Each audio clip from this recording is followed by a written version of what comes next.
from Tehran University of Art.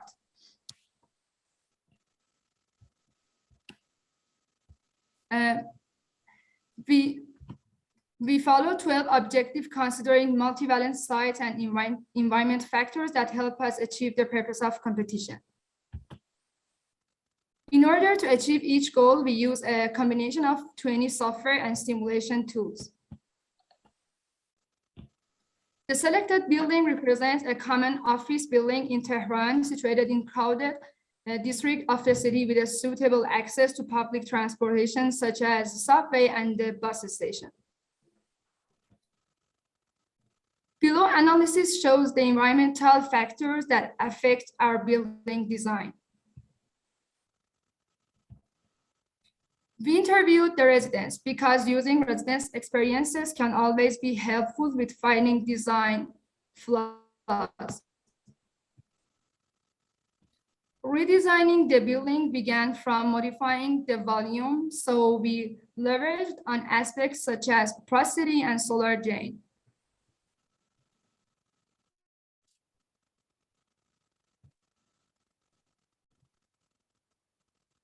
Then we redesigned the plan considering the residents' comfort, needs, and environmental quality.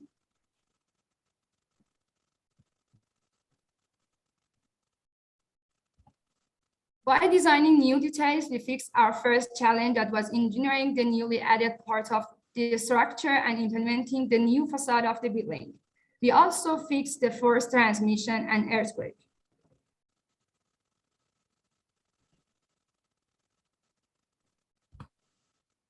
Analyzing the thermal bridge of the new facade was very important for our team. So while redesigning, we investigated all thermal bridges.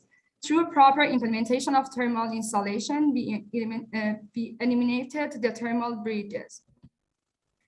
By combining the building facade with solar system, we provided optimal location of PVs while generating energy and producing economic revenue for the project. To upgrade the existing mechanical system, we needed new piping systems such as fire protection, gray water, BIPVT, and PVD system. We also made significant changes in the building mechanical room. Then we added fresh air handling units with a heat recovery system to the building. After analyzing the economic conditions, the return on investment period was estimated as 7 years, and the execution period of the project was estimated to be about 1 year.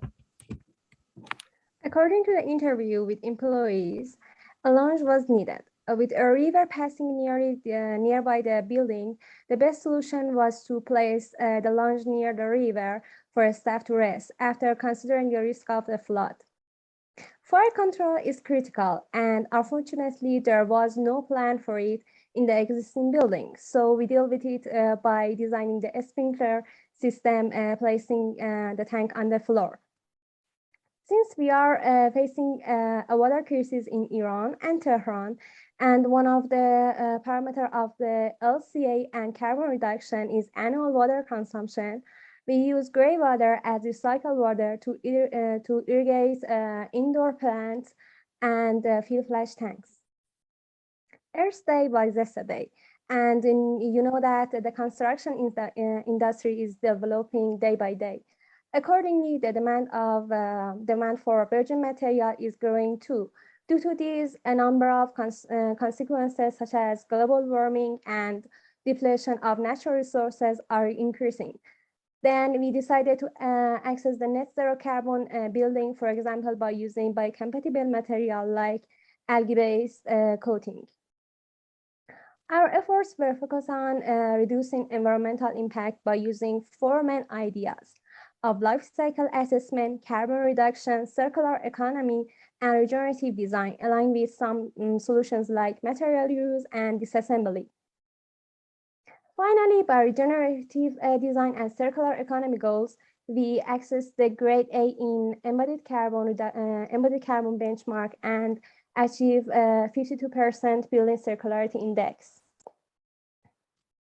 In designing the building facade, we set several goals, including clean energy production, cost reduction in energy and construction parts, and lack of horizontal PV installation space.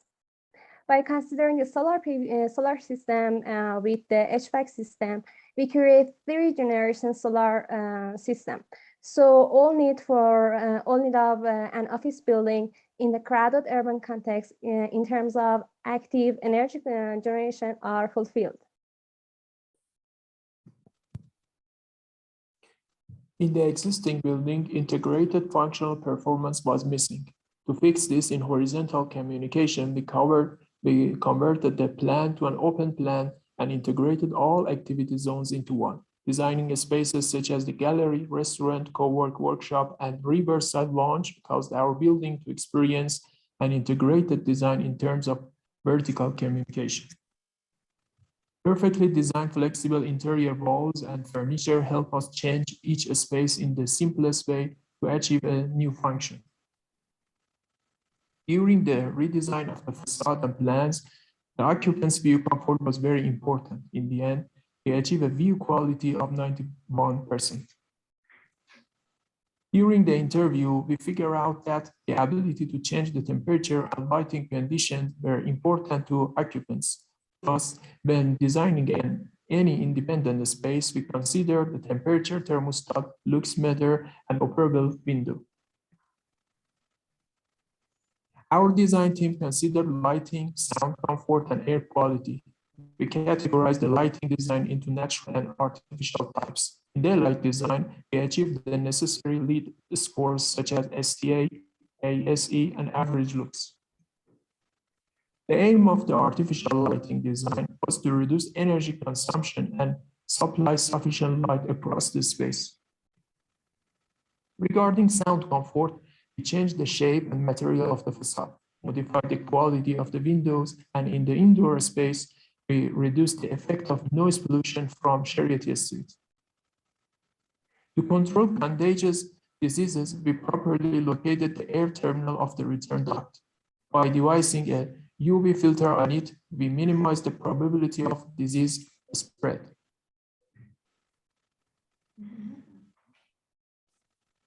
To have more fresh and healthy air in the interior space, we used fern plants. To reduce the energy consumption of the building, our team came up with 7 strategies, which result in a 62% reduction in energy consumption compared to the existing building, and the EUI was measured at 151 kilowatt hour per square meter. Time's up. Sorry, in the middle of the Can you hear me? meeting, I missed access of the slides. Nope, we had a tech check yesterday. We are told strictly not to give accommodations. Thank you for your presentation. We're going to end the presentation right there. So this is a note to all teams as well. Our virtual teams had an office hours yesterday, and those who were able to attend were able to check in with us. So we're strictly not giving any accommodations for internet unless it's on NREL or the DOE site. So sorry, Sarah, but thank you. Thank you. Yep. That was an awesome presentation though. Thanks for starting us all off today. That was really great. Are the jurors ready with the questions, or do you want a couple of minutes? You good? Okay, let's start. I guess Okay. Dave's first. Dave, if you can use the mic. Oh, okay, but I'm sorry, can you give access again to me, because I can't handle the slide, and if you want to answer something on our slide, I want Yes, access. we can do that.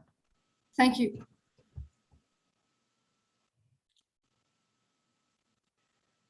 And Allison, can we have a, when Dave starts speaking, can we have a 15-minute timer as well? So I'm aware. Okay. Yeah, thank you. Now I think it's okay. So the slide that you put up there is particularly pertinent to, I think, to one of my questions. I'm curious. I love the new facade that you guys did. I think it's an absolute improvement to the building, both aesthetically and functionally. One of the questions I have is why, or did you give any consideration to locating solar collectors on the east side and the west side sloping facades?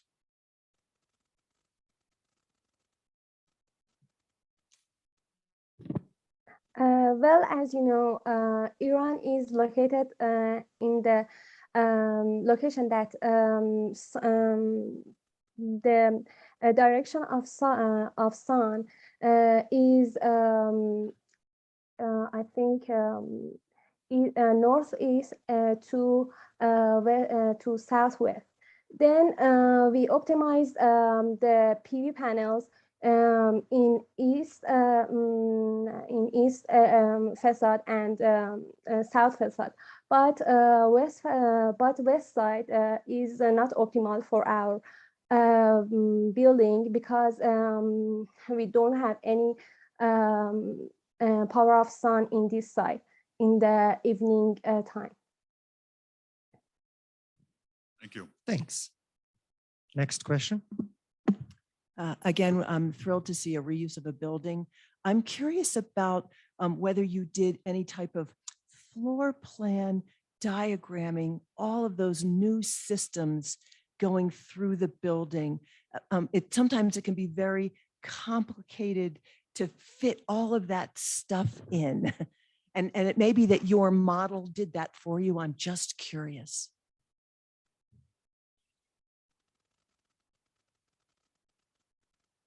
Sorry, could you please your question? I don't understand your meaning. Could we have a more direct question? No?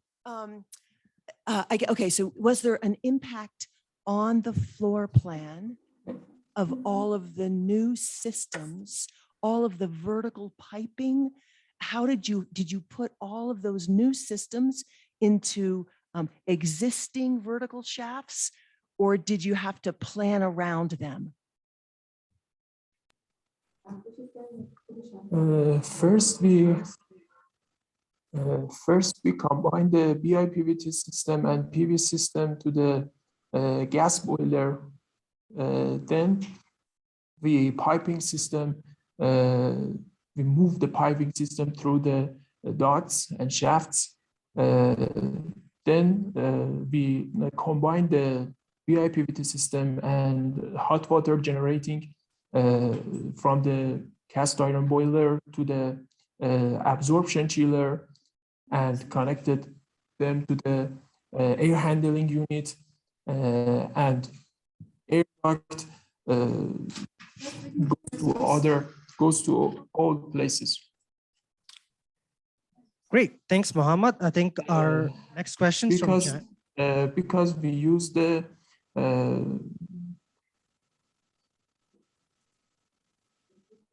existing duct in the building, we use them, and there is no new piping, new duct system in the shafts and ducts. Just we connected existing Mohammed, duct to the new air handling units. Mohammed, I'm going to cut you there because I think the juror got the answer she wanted. So thank you for that answer. Picture.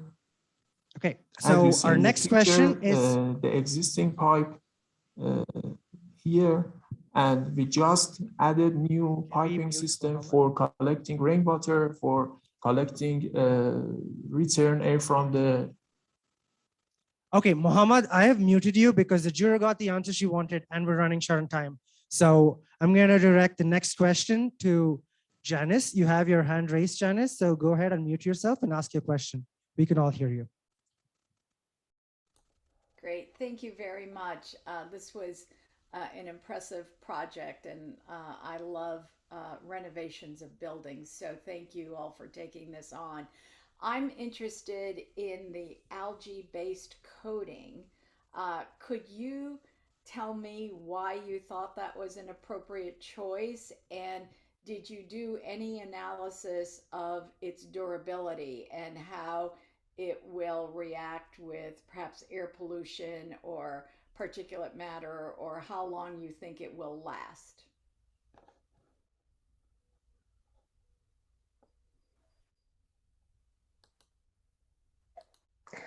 Thank you for your question. This is a really good question because algae-based coating that we use is the new invention in our country. And I think 1 month ago, the inventors of this coating decided to analyze some thermal resistance and something like that. But one of the most important things that she said to us was that this coating is inexpensive and can easily grow in pasteurized seawater. And the thermal resistance of that was really good because I think they use some in their investigations, they put something like that. The thermal resistance of that was oh, I forget. But I think extremely hard, lightweight, and will not melt or catch fire. And the bricks at 280 degrees Celsius. I don't know that I answer your question or not, Yes, you but thank you. okay, very thank you. much. Yes, thank you. Thanks, Janice. Our next question was our in-person judge, Gracelyn. Hello, everyone. I think this was an amazing, can you hear me? Okay, great. I think this was a great project. I also love a retrofit. I do have one question that I may have missed it, but then what is in terms of space use? The building is currently being used by a group of people. I didn't see how they are integrated into the new program for the building. Can you explain that a bit?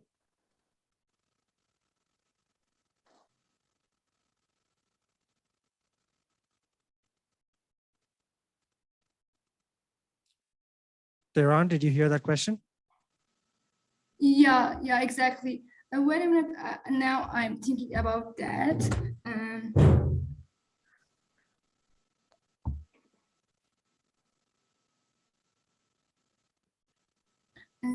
Sorry, you asked about combining the new function and the Yes. okay. For example, in existing building, we ask residents about which function they want, and in redesigning, we try to put that function in our building. And for example, some in existing building, they pay attention about young people and their new idea. And we choose a startup for our building to combine these to combine that idea with our idea to improve our building in during redesigning, actually. Thanks. Oh, I have 5 more minutes. Yeah, Okay. lots more. This is a very basic question, but and I should have understood from all of your great diagrams, but did you get to net zero energy with the current use and the roof and facade photovoltaics? Because it's a lot of floors to get to net zero energy. Usually you get to about 5 floors before you end up without enough space. You're muted. Sarah? We try to become zero energy, but these buildings has high energy use, and we try that, but we can't get that goal. And I think Mr. Jalzi can continue this part. First of all, when we simulate the existing building condition, we found that the energy consumption of the building is very high.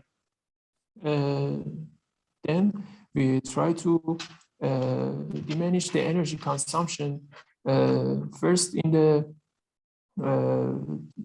thermal conductance from the envelope of the building, and then added some solar system to the building, such as BIPVT and PVT systems. And we can diminish the or reduce the energy consumption of the building in 62%. And also during the redesign of the building, we can reduce the carbon dioxide emission of the building and try to make the building healthy and environmental friendly.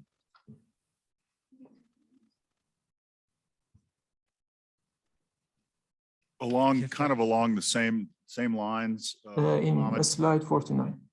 I'm curious, did you give any consideration to replacing your absorption chiller and the cast iron boilers?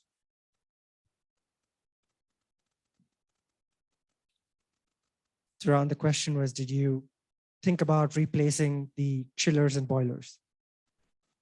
Sorry, can you repeat our question? I'm sorry.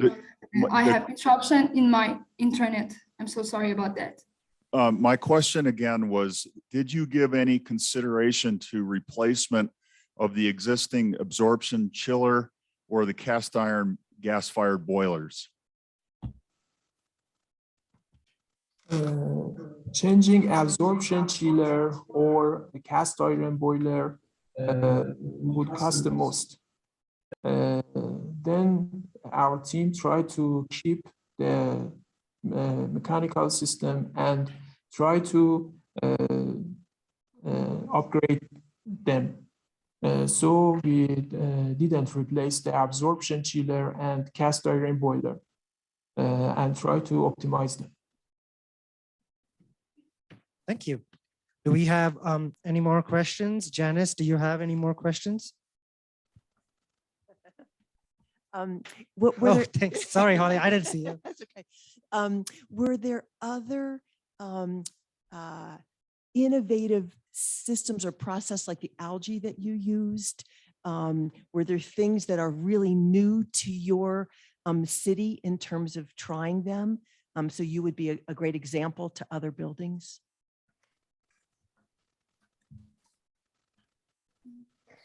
This was the new material, and when we decided to analyze the LCA of this coating, we find that one coating that are based on algae was in the French, and some cases studies are coated by this coating. But in our country, it was in the investigation circulation, and I think it was the first time that we used that, and I think it's I don't know that we have any another case studies of using this material. Yes, Sarah. Yeah, exactly. And to for addition, we use flexible furniture and glass cabins for example, some pandemic like COVID-19, they can change their ability and the function of their space actually. And the other innovation is about ventilation, because the comfort and environmental quality is very important for our group, and we consider to ventilate on ventilation and actually acoustic. So as you see, we simulate the air conditions, and we use some innovative filter for example, filtering some air. Holly, did they answer your question? They Yeah. did. Okay, Sarah, I'm going to stop you. I think Holly got the answer she was looking for. Thank you, Holly. And we're also out of time, being strict with the jurors as well. So thank you, Tehran. That was a great presentation. Thanks for starting us off. You could hear the applause. Thank you. I'm Thank so you so sorry much. about our interruption, and I'm so sorry. We are some nervous because we are far from your, No, far from you. that's But totally fine. We are thank so you so impressed that much. you're so all far away. impressed. Thank you. And Thank you yeah, so as a much. note to the jurors, we will be informed if the NREL internet is not working, but we're not giving accommodations for internet interruptions from our virtual presenters. We have a new our next university will be University of Cincinnati, Ohio. University of Cincinnati, could you unmute and identify yourselves? Just a simple hello is fine. We can't hear you, Cincinnati. I see late unmuted, but she's working on it. Okay, hard to see. Meanwhile, jurors, you have 5 minutes to enter your scores or change your scores on skilled, top box. Scores are not going to go to anyone. Comments will be available to all teams next week.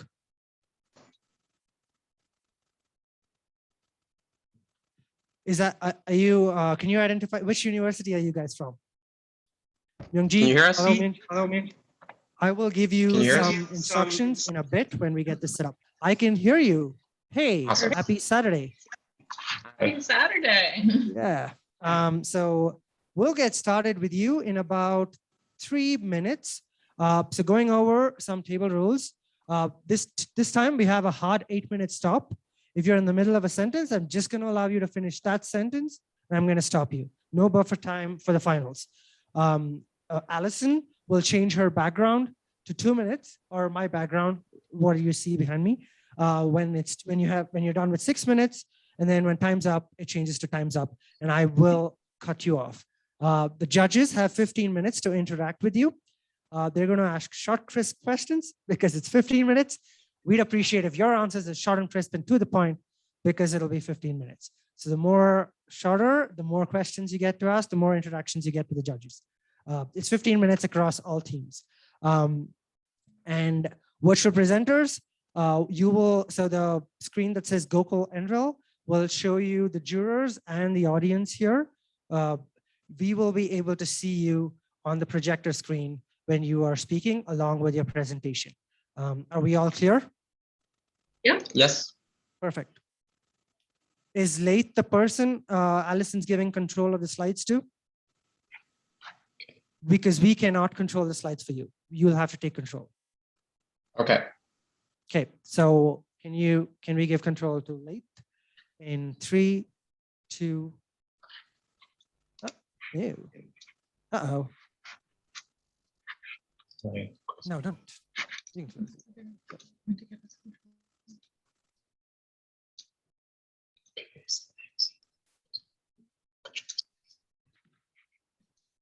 Okay. Late, can you try advancing your slides? I cannot. I think I need to request control. All right.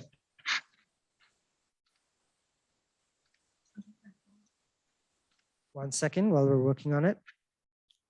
Okay.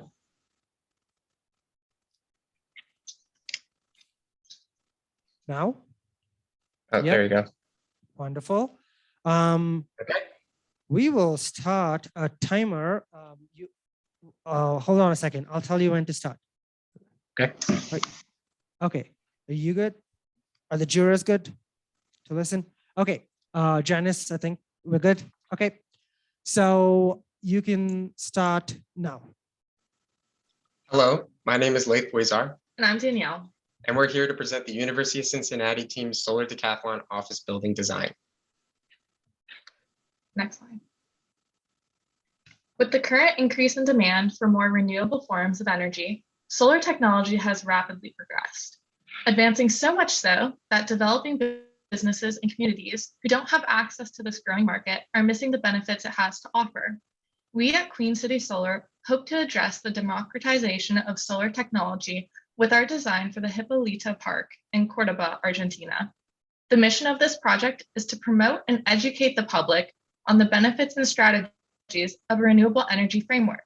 This involves hosting educational seminars, community engagement and events, providing research and development space, and offering a selection of products to implement these strategies, in addition to supporting tenants as an office building.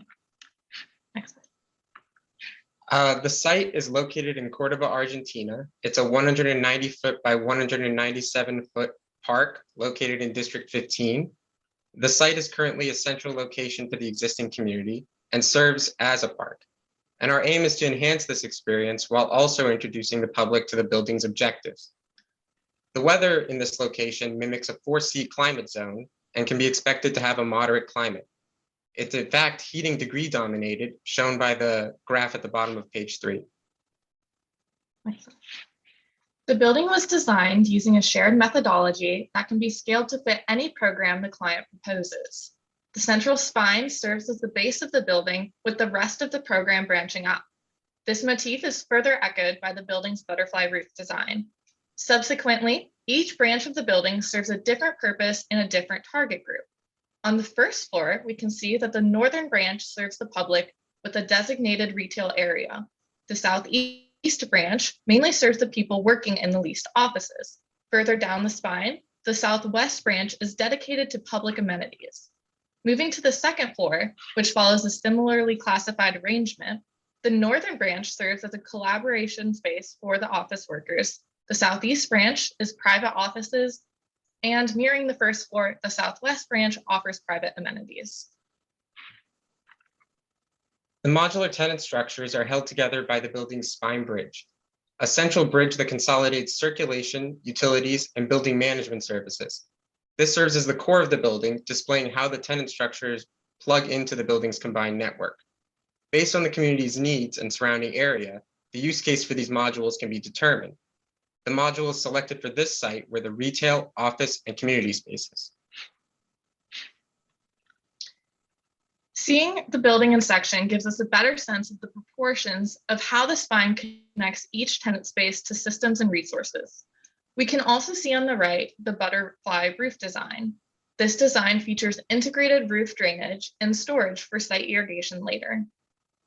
Next slide. Here we can see the central courtyard. Here we can see the central courtyard, acting as a community engagement space while providing a view of the other building's amenities. So how do we create an energy management system that can accommodate the building's changing conditions? First of all, the building is not grid tied. This is because Cordoba's energy grid isn't able to handle the returned energy to it. So the Energy Allocation Management System, or EAMS, is our building's catch-all, taking in all the inputs from the solar array and deciding how to distribute those resources within the building. The energy produced by the solar array, shown in the 2-page summary you have, is managed through this EAMS system. This power can be diverted to the power walls visible within the spine bridge to service individual tenant spaces plug loads, or this power can be used to charge the battery located in the lobby. The battery is sized to run for 6 days at full load after the loss of PV generation. Minimum operation occurs at around 10% of the battery's capacity. This is enough to keep the battery cool, but not to sustain any type of electrical load. In the top right, we see a graph that shows the typical consumption versus PV energy generation. We can see the peak at the beginning of the day from startup loads, then daytime PV generation picks up. Throughout the day, on average, the building loads are less than PV generation, meaning we're getting a net gain on the battery system. Normally, a connection back to the grid would be established for excess energy. However, our excess energy is being supplied to the hospital west of the building. The structural design of the building was dictated by the circulation and connection to the spine bridge. A mixture of concrete beam and shear wall construction was used to support the intricate curtain glazing surrounding the building. The mechanical system is a blend between a forced air and radiant system. While VAV units are used to provide conditioned air to enclosed spaces, radiant flooring is used to efficiently service the open areas. This strategy ensures that large areas, such as the cafeteria, only provide the minimum heating and cooling to the space. Our cost estimate totaled around $10.5 million, resulting in a $480 per square foot cost with labor. Approximately 8% of this budget is allocated to our PV solar equipment, meaning that the initial cost for PV can be increased to fit a higher demand. This graph here shows a breakdown of the cost estimates separated by division. The embodied carbon was estimated from the energy used to extract and transport raw materials, as well as emissions from manufacturing processes. Our highest contributors for embodied carbon are PV panels, steel, and aluminum. When benchmarking the building, we see a 40% improvement compared to the World Business Council for Sustainable Development 2020 baseline for net zero office buildings.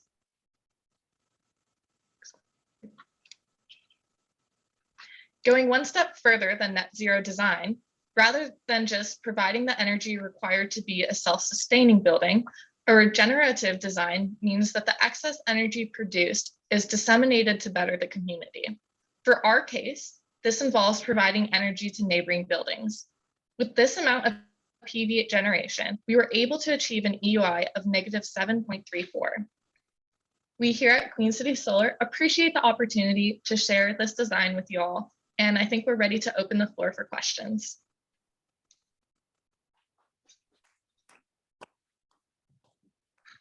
Great, Cincinnati, you finished with a minute still on the clock. So thank you. Thank you once again for your presentation. We will actually hold off a minute until the timer goes down, and then we'll restart the timer for questions for the jurors. Perfect. It's rules. Yeah, can you do that? Thank you so much, Allison. Yeah, you have to do it 15 times. It's one. So Cincinnati, you have 15 minutes for questions, and we will start with the other way. We'll go the other way. We'll start with Gracelyn first. Go for it. Hi, everyone. It was a good presentation and really on time. I do have a question about the glazing system that was used for the project. So I see that it's a double height, sorry. It's a double height glazing system. There was not a lot spoken about the properties of the system. We know fenestration is not very helpful in terms of energy efficiency. And I saw that one of your strategies to help with shading was to use the mullions. So I'm curious if there was any analysis done in terms of the mullion depth, which would help, and the effect of the transmittance that the glazing is going to give in terms of energy efficiency, because not much was spoken about it. It's double height and it's covering quite an amount of space. So can you speak on that? Yeah, so curtain glazing was decided pretty early on to be one of our key materials for the building, simply because the climate permitted it. We have a very generous climate in Cordoba, Argentina. It's actually heating degree dominated, but only around 3 heating degree days, I think, out of the year. So we were able to take advantage of this climate zone and create more of a specialized envelope to sort of tailor that climate to what we wanted. The addition of deeper mullions was gathered through precedent. We have a lot of buildings here on the University of Cincinnati campus that utilized deeper mullions for this exact reason. And we also toyed with different types of glass, but due to time constraints, we were limited to picking sort of a pre-assembled system and going with that. Does that answer your question? Gracelyn has a follow-up. Do it quickly. Yes. So Cincinnati is in probably climate zone. It'll be about 4 or 5A, and you said your building is in 4C. So then there is going to be climate. There's a bit of a climate difference. So just the precedence of having the deeper mullion in Cincinnati, I was just curious, was there an analysis done to actually see that it was helpful and its contribution to the energy efficiency of the building? So we didn't do an analysis specifically on the mullion depth. It was more so we were sort of taking design cues from other buildings that use this similar type of curtain glazing system. So in a sense, it was more of an organizational choice rather than a research-based decision. All right, Gracelyn, done. Okay, so the next question is actually Janice, because we're going the reverse order. Yes, Janice, unmute yourself. Hello, we can hear you. Hi there, everyone. Thank you. It was a very good presentation and a really interesting project. I'm going to let my colleagues talk with you a bit about the technology and the decisions, the design decisions you made. I'm very curious about why did you choose the location in Argentina? What's the relationship and why, how it, you put a lot of emphasis in your narrative and your presentation that I reviewed on educating the neighborhood, educating the people, the residents of the area. Do you have any insight as to whether they're interested in that kind of education and learning more about this? Yeah, so I'll go ahead and answer this one. So our site was chosen for us by the professor who advised us for this competition. So it was predetermined. And honestly, it provided a really interesting challenge for us being in a completely different country and a different hemisphere. It really required us to think a little bit deeper when we were making our design choices. So the site itself was originally a park that is very important to the community. And we wanted to maintain that kind of community aspect as we were furthering our design process. So we looked at kind of what was surrounding the site itself. And most of the neighborhood is residential, low-rise buildings. And we wanted to be somewhat respectful to that. So we are 2 stories, which is higher than most of the buildings around us, but not enough to be, an eyesore. We wanted our building to be more of a beacon. So it's tall enough to be able to see it. It's tall enough to draw the community into it because we want to maintain that community aspect to it, but it's not a hindrance to the community. We also went ahead and left a lot of open areas on our site in order to allow the community to still utilize the space as a gathering area. And then you asked another part to your question. Can you reiterate that for me, please? Yeah, as part of the Janice, you might need to speak up a little bit more. We're I'm having trouble sorry. hearing. Okay, how is this? As part of the presentation, you talked about educational outreach and being able to inform the community about solar technology and other sustainable building practices. Do you have any indication that the community is interested in that? Okay, well, we also called the embassy. Yeah, we did do our research regarding Cordoba's involvement in solar technology. We had a call with the embassy there to get some more information regarding specific locals. And we even contacted an architect in Argentina to get his opinion on solar applications. And it seems to be a very emerging market there. The issue is more so the cost barrier. So for us, the democratization of this technology was a big priority. We wanted to create something that could be either publicly funded or crowdfunded, and then would be able to pay back those communities that it's being a part of in sort of the form of an electric power plant, if you will. So I'm going to cut you. Janice, did that answer your question? Yes. I am, in the interest of time, next question is from Holly. Yes, I just had a couple questions about the architecture itself. It was a little confusing to me that there were rooms, for example, with no windows. And you mentioned shear walls. So I'm just curious if that was the driver. Many of the renderings were dark, and occupant experience is one of the criteria. So I'd like to hear a little bit more about the architecture. Well, the architecture was influenced by a combination of things. So our personal experience here at the University of Cincinnati, as well as the surrounding commercial structures in Cordoba, as well as neighboring cities in Argentina. That sort of design language was what sort of drove us to the material choices. And then from there, we wanted to create sort of an environment that sort of matched the surrounding areas, but you could tell that it was a building almost with future technology inside of it, if that makes sense. So we wanted to create the spine bridge to be the most futuristic part of the building, and the tenant structures to have more so a surrounding feel to them.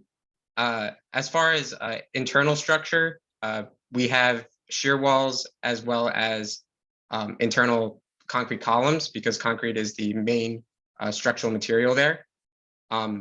This sort of dictated where not we could put access and fenestration.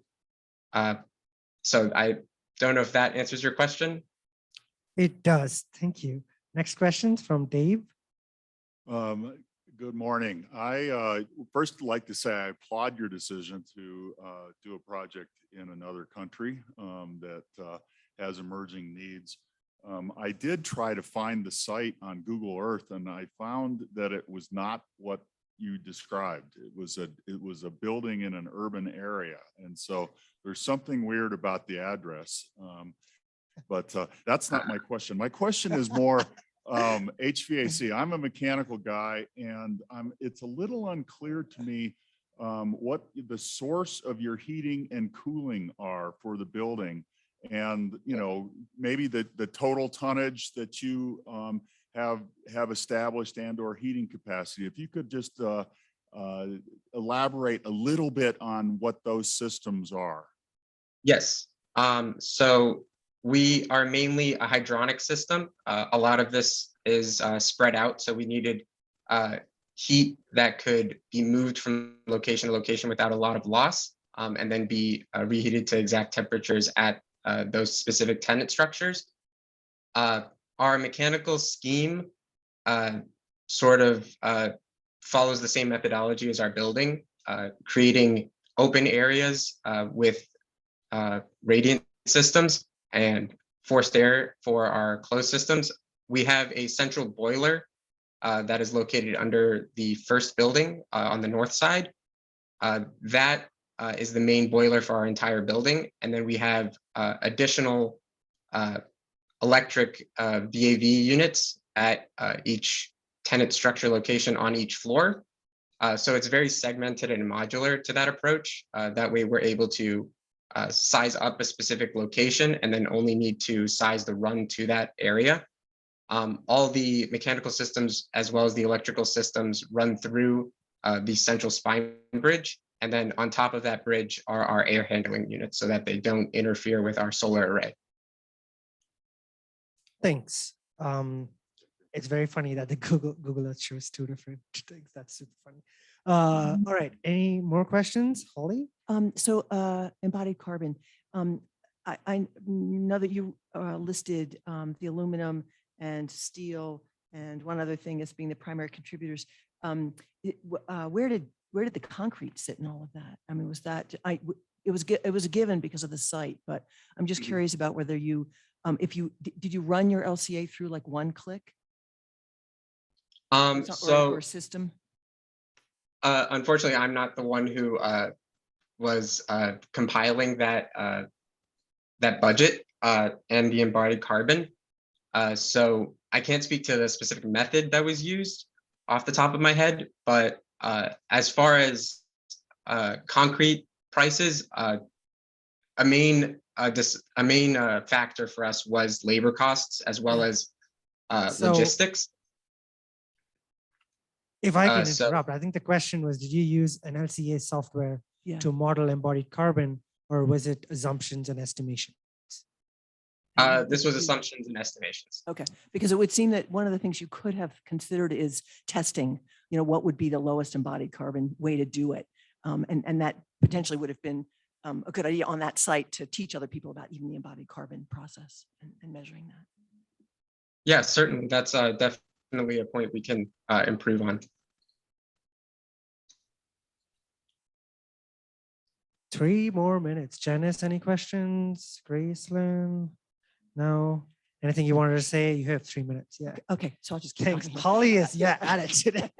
So with this electrical system, was there sort of clear diagramming of there's a lot of switchgear that goes into taking PV array and making it work for all of the different voltage requirements in a regular building. And so I sort of saw a diagram of that. I'm not certain with, and it was supposed to be, you know, all visible. I wasn't certain where all of the stuff really went. I mean, Janice knows it's duplicative. You have to do everything almost twice because you're generating it and then you're sending it. So it was that part of the package and I missed it. So that was not included in this PowerPoint slide. Michael, are you on the call? I believe I saw him. I am on the call. Can you guys hear me? Yeah. Yes. Yep. I did the electrical design for the building, and I can answer that question. And I can also answer the embodied carbon question as well. Yay. So for the single line, we made a full single line. At my company, I did a lot of that work, but it comes from the PV array and it goes to our EAM system. So we wanted to keep that as a direct line there. And then it goes to our main switchgear. The main switchgear has an inverter built into it. And then from the switchgear either goes to the battery backup or it'll go to the panels to handle the plug loads. We have 6 panels, 1 in each building at each floor, running at low voltage. So it's running at 12208. And then the high voltage is coming straight from the switchgear to power our mechanical systems, elevator, and that's running at 480-277. And all of those items are placed in terms of the space they require in the plans? Correct, yes. So we wanted to make the electrical systems just like the mechanical systems to be shown to the building occupants. So within the main battery system area, the picture that we have of there, that's where our main distribution panel, the battery system is, and then the switch gear is down in the basement, taken into consideration far away from the boiler, but down in the basement. And then all the electrical panels are spaced out into their own electrical rooms. So 6 total within the whole building. I'm going to stop you there. That's our 15 minutes with the judges. Sorry. Thank you. Michael, quick answer. Did you use an LCA software? Just so Holly knows, yes or no? We did not use an LCA software. Thank you. That's it. Okay. Sorry. We'll have more questions from Dave next. I think sorry if we didn't have any. Okay. So we're done. Thank you, University of Cincinnati. Once again, that was a great presentation. I really enjoyed it too. Next up, we have break. So we're breaking. Our next presentation will be at 10:25 from Howard University. They're going to be on site. They were here a bit before. So I guess we'll wait for them to come back. We have until 10:25 from now. I guess that's 15 minutes. Restrooms, water. I can get you coffee or anything. Let me know. Coffee? No nap. Nap's also fine. Myongji University. Hello, how are you doing today? Awesome. So you will be presenting our last presentation today. You'll be presenting at 3:40 p.m. Mountain. Okay. I have a couple of instructions for you. So one is you could just stay there. When you're presenting, there is a black line here. Stay behind the black line. If you come forward, our virtual attendees will not be able to see you. Also, presentations are 8 minutes on the dot. There is no buffer time, unlike semifinals. So I'll be cutting you off. We will have that timer. It will start at 15 minutes when one of you starts speaking. And when it counts down to 0, it will buzz and that'll be the end of you. So that'll be the end of you. That'll be the end of your presentation.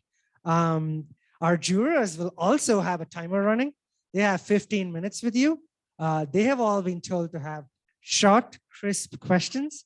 So the faster or the shorter and more crisper your answers are, the more questions and the more interactions you get to have with the jurors. Is that all clear? Do we have any questions?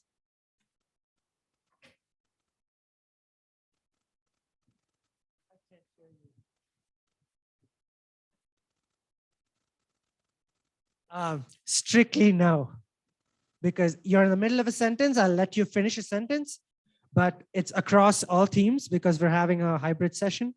Strictly no extra time. Sure. I will give you a slide advancer and you'll be able to do it. Yep. Laser pointer, no, unfortunately. Yeah, cool. Cool. I'm gonna come back to this room at 10:25. So yeah, you're welcome to stay in here. Next presentation is from Harvard University. Also, are you guys are coming in from Seoul, right?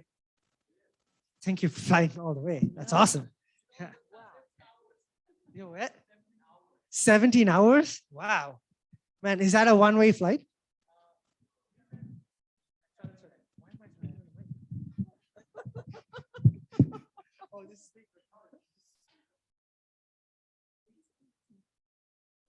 No, just one of them didn't submit.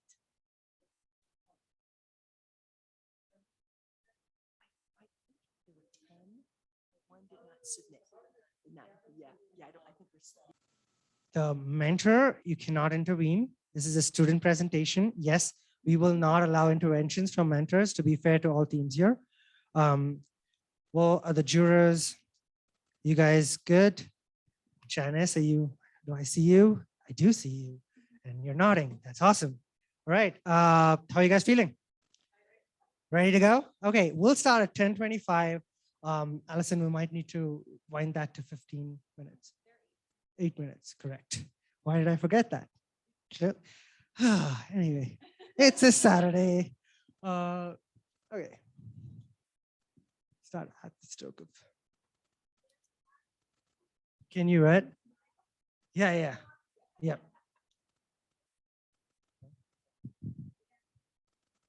Hand over the mic to you. I'll tell you when to start, and Allison will start the timer when I tell you to start. Okay.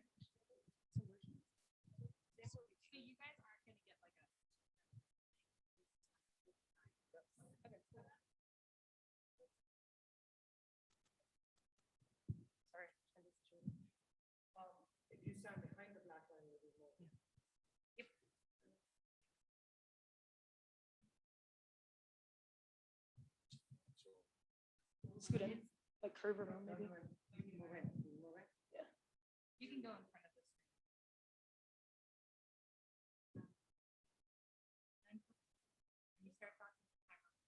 Okay. Hello, welcome to Howard's Gateway. Next slide, please.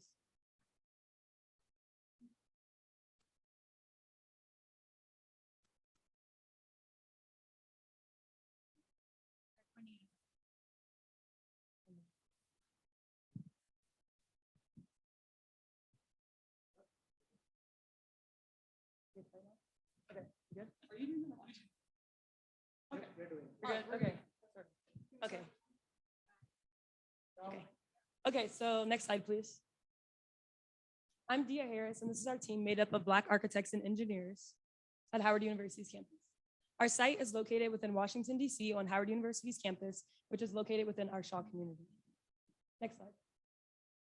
Our site is on an existing parking lot located where the red star is marked in between our College of Engineering and College of Architecture buildings. It kind of bridges a connection between the two schools because there's lack of interaction.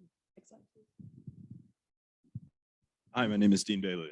The Gateway building is going to act as a collaboration between the Shaw and Howard communities. There's actually not a connection between the architecture and engineering buildings on Howard's campus, and so this is going to mitigate that problem and cause some sort of cross-pollination. One of the big aspects of this building is that it's going to introduce a 50% reduction in existing building emissions, as well as create spaces for the public and also for the students to start to interact in. Hello, my name is Itana Sise. In terms of marketing, our building was sure to include rentable flex use spaces to further include our community. We also have EV charging stations, which further includes the community as well as increases our revenue. Next slide, please. We were sure to do an in-depth study of the sun projections on our site. Our building includes unique angles of which we are sure that adequate sunlight is welcomed within the spaces. Next slide, please. So the architecture of this building is actually based off of sort of the study of a crystal or a gem. It features prismatic forms and has a geometric and dynamic aspect to the building. And so you can see that where it starts to appear in the facade. Something we really wanted to focus on was the filtration of light and creating comfort and also making the building more efficient, just like a prism or a crystal actually would. It has a concave and inviting form that is supposed to bring in not only students, but passersby to be intrigued by the building and witness the architectural design. So So looking at some of the spaces that we would be creating inside of the building, a lot of them are based off of the architects and engineers throughout Black history, and they would get their own dedicated maker spaces that would be featured not only throughout the plan, but as important parts of the building's sort of space making. Okay, so as seen here, we have prioritized both comfort and productivity within our spaces. Next slide, please. We've included sleeping pods as well as outdoor spaces, again, for productivity and wellness for both the community members and our students. The building exterior will use laminated electrochromic glass. This building energy efficiency will be maximized through the variable tint feature, which harnesses the sun's energy during the winter months and refracts the sun's energy during the summer months. This using dynamic glass in our design will be essential to the energy savings of the building, as the HVAC system loads will be reduced by 25%. For the structural system in the building, we will use a CLT, cross-laminated tinder for the structure, and for the ground floor, we'll be using green concrete, which will hold the flea market space. For the, the roof will also have a green roof. And for the geothermal system, so the surrounding buildings, the engineering and architecture buildings will use a steam system. For our gateway building in between, we will have two DOAS air handlers on the roof, and it will also utilize a geothermal system to maximize energy recovery. Our energy recovery system provides 100% energy production, and the excess energy will supplement the heating and cooling of the surrounding buildings. There will be a green roof on the roof of the building, and the green space modeled in front of the building will also contain bioswales. The heat recovery system heats and distributes fresh air throughout the vertical shaft located on the roof. Our facades angles also allow for maximized cross ventilation. Next slide, please. We also included biophilic green walls within our spaces to help with air filtration. These green walls are located within public spaces that connects to like private and semi-private spaces in order to help with noise reduction. Next slide.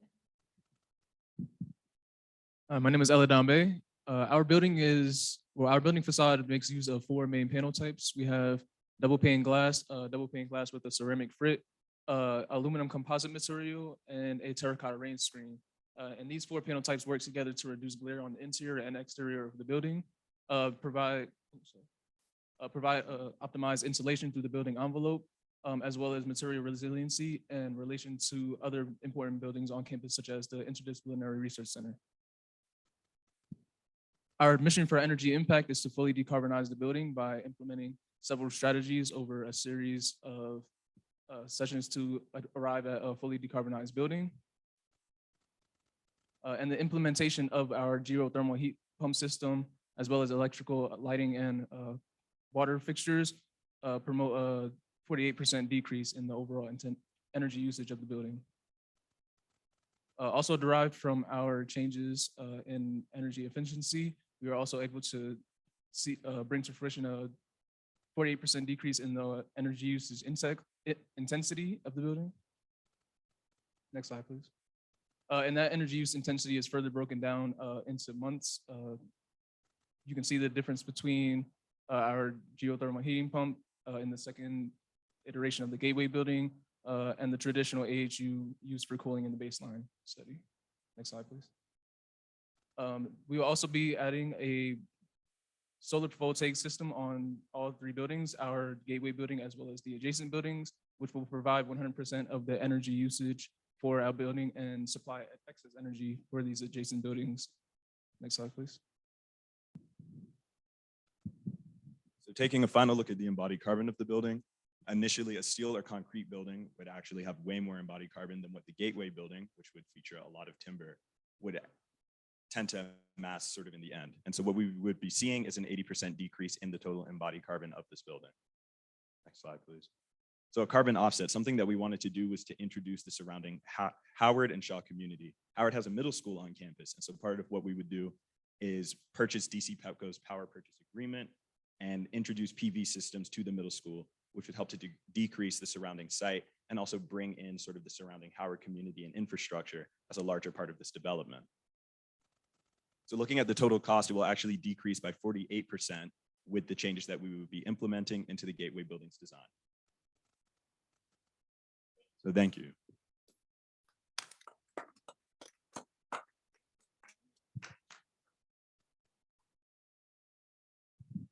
That was great, and we were on the time as well. That's awesome.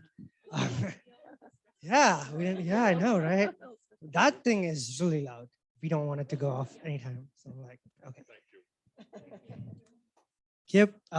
So you have 15 minutes with the jurors, and I'll let you know when to start. This time we'll do, yeah, we're doing, you started once with one university, you started once. So maybe we'll do Janice first, and then Holly, Dave, and Gracelyn. Okay. Janice, we're not starting yet? We can start. Okay. Janice, your question, please. Great. Well, thank you all for this great presentation. Janice, we can't hear you, and we will fix that in 1 second. Okay. Yep. Good. Now, testing? Yes. Yep. Testing? Go for Okay. it. There was so much I liked about this project. I really appreciated that your goals went beyond design. The building that's behind me had that kind of expanded purpose and goals as well.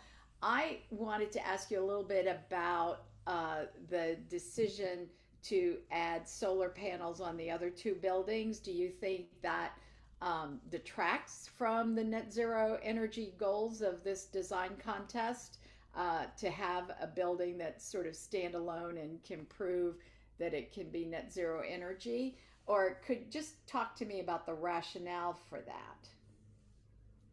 Well, the rationale was basically, so there are already solar voltaics on the architecture building, Mackey.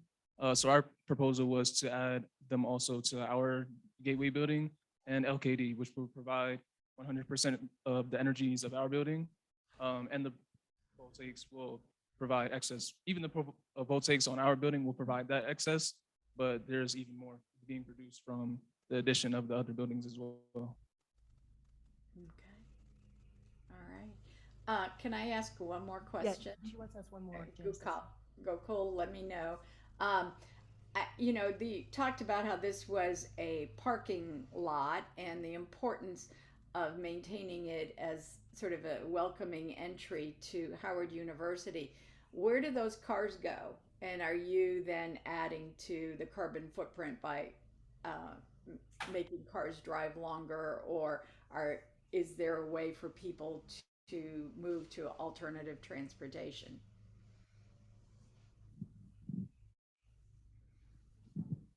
Hi, my name is Dean once again.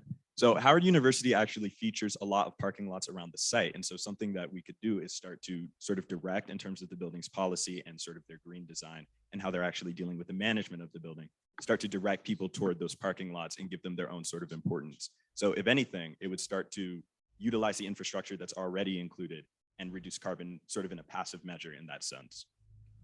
Great. Thanks very much.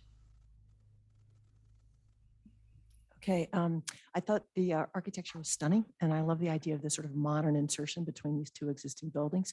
I'm curious, though, the existing buildings have windows, and so I couldn't tell from the plans the relationship of those existing buildings with these new kind of dynamic light-filled spaces. So can you tell me a little bit about that? So something that we would do actually, and it's within sort of the more construction-based plans, is that there are certain walls that are taken out of the original building's design, and some of those windows are left. So you get these interior windows that start to act as office spaces and give the old spaces sort of more access to the natural light that's coming in, as well as the student and also sort of patronage interactions that would be going on in the common spaces. And so what it does is it creates sort of a double experience within one building while also making use of the old building.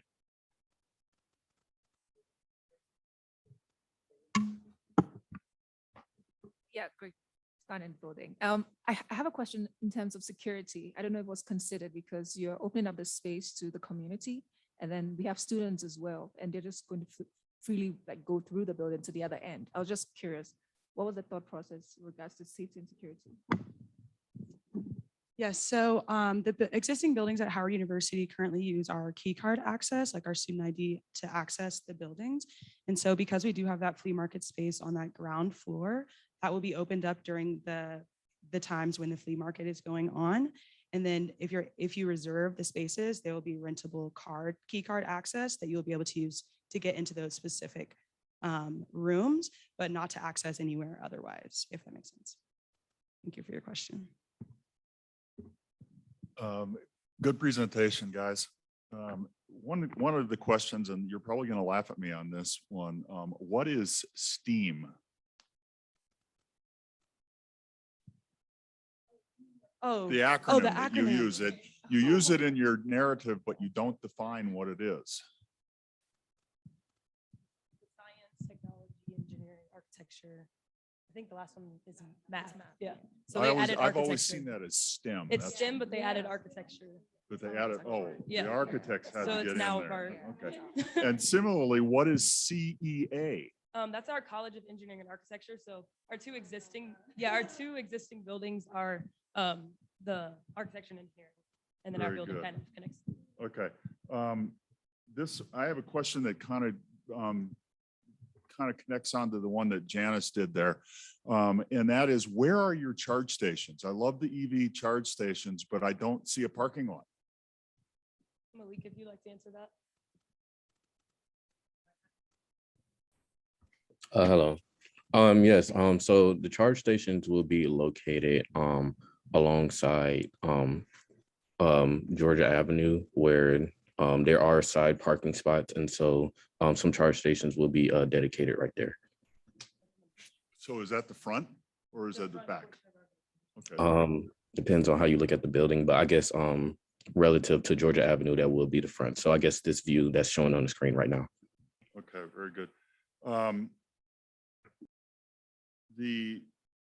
So I like the architects on our team. I love the appearance of the building. There was a lot of talk in your narrative about how much solar gain that you collected in the south-facing architectural building elements. And I wonder what the impact, similarly, of heat loss off of the north face of all of that glass, and if how that all shook out. If you could talk about that a little bit.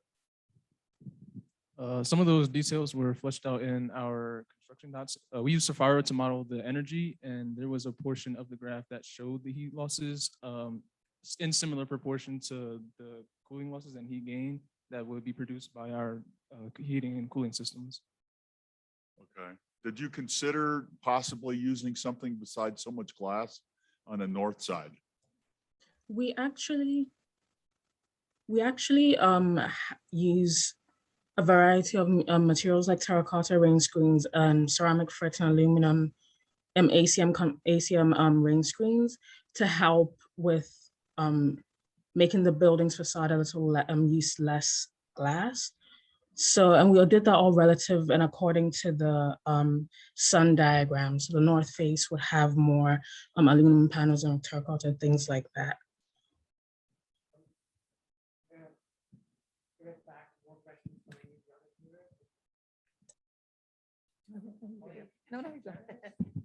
Yeah, so okay, so I'll just ask quickly. So this is the non-Georgia Avenue facade, correct? Okay, so because I was looking in your presentation for where were the terracotta panels and I couldn't find them. So I think the question would then, because the glass has a terrible R value, no matter what kind of glass you're using. So you're really giving yourself a challenge by making an all glass building. And so in the future, you might want to do your glass to solid ratio consideration to keep it a little bit less of a lift. So that was one of my questions, was about the glass and about because that glass that you're using it's shades, but it doesn't really insulate, right? So there's no question there. Sorry.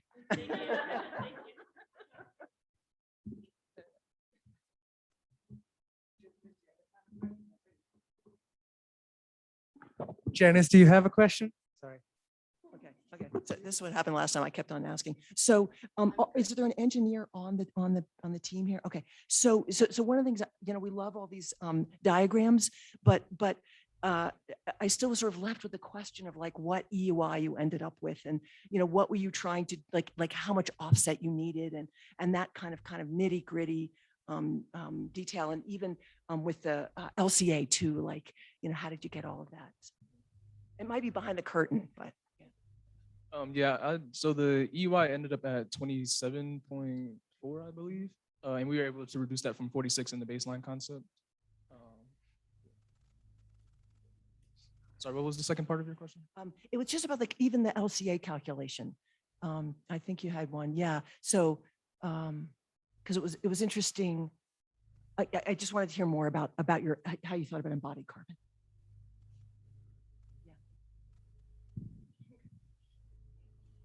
So one thing we used to, in terms of like the embodied carbon consideration, was when we decided to use the CLT material for the structure of the building, because timber is carbon sequestering.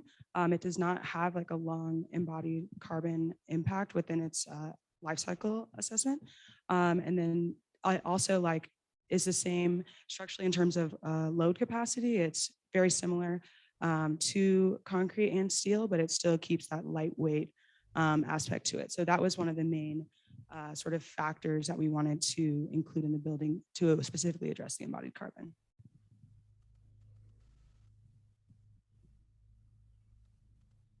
Do I have more time? Okay, so so the other question is about cost, so the initial proposal had, off of a website, you sort of figured out the per square foot cost, and many of these systems are expensive. That glass is expensive. You can ask Janice. So because we use the AGO. So how did you figure out, like, how are you going to convince Howard to have that additional premium to build this building? Howard University is currently they love planning on to invest their money into new buildings, and especially if there is like a cost savings in the future. And so initially we had like, of course, like a higher cost, like you did mention, but over the time of having this building, even though the cost is initially high, the savings will be more in the long run, which would be worth it. And I think we saved like almost over 50%. I guess like a 50% cost reduction over time. How many years was that payback? That's the other question, because sometimes the payback's 20 years or 30 years. I was just curious. I would believe it's around like maybe like 10, 15 years. I've got a question about the HVAC system. You have a geothermal heat pumps, or you show a geothermal and with one heat pump, and then you show two DOAS units, and you show some piping kind of distributing through the building. But I'm wondering, how do you distribute the heat and cooling within your building? So we would distribute the heating and cooling using the existing HVAC piping, and then the only thing that would change is the actual system, which would go from a boiler system to the geothermal heat pump, as well as the installation of the piping that needs to go underground. But we would just use the same other components otherwise. Last question for me. Did you look into the code implications of having sleeping pods? I think that's rather unique, but I think it changes the occupancy perhaps of that portion of the building. We decided to keep like the sleeping pods like kind of an open space just for safety reasons, and like getting a private space, but also having it open just for like, safety reasons. And it's located within our more like comfortable areas in the building for students to be able to like use during class time, like after class. I've never seen a sleeping pod in a school before. I'm interested in that. It should happen, yeah. But we have seen students sleeping in schools. Yeah. In terms of the glass, and I didn't want to get too technical with it, but then in terms of the modules, it's going to be a very high cost because you're working with crazy angles and they're going to be very, very unique. So that's something that we'll have to deal with. But then I do have a question with regards to the terracotta ring screen. Can you just tell me what the assembly is like?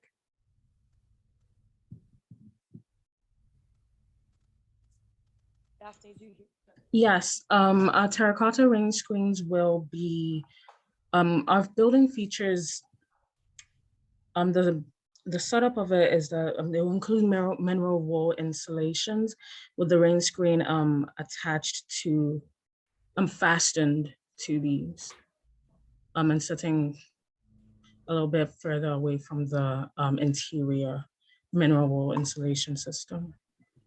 And what is the backup for the rain screen? I'm just curious in terms of, because the space heights, is it at every slab location? Pardon, I didn't hear that question. In terms of the backup for the rain screen, sorry. Can you hear me now?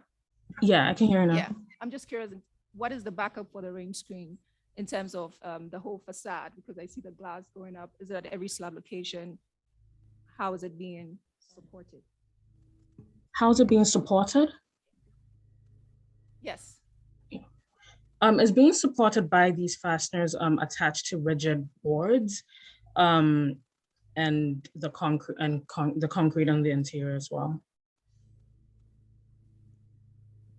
That is our 15 minutes. Sorry, I was glad we got those questions, last questions of the way. Thank you. You're our first on-site team too. You can certainly take a picture with them. That's allowed, I guess.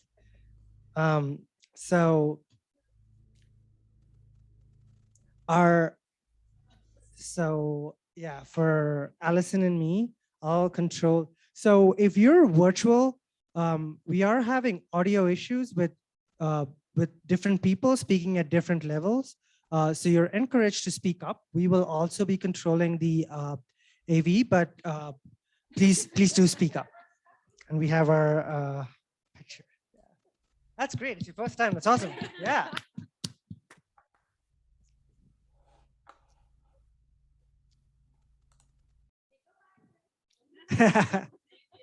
Thank you for turning up and representing. Yep.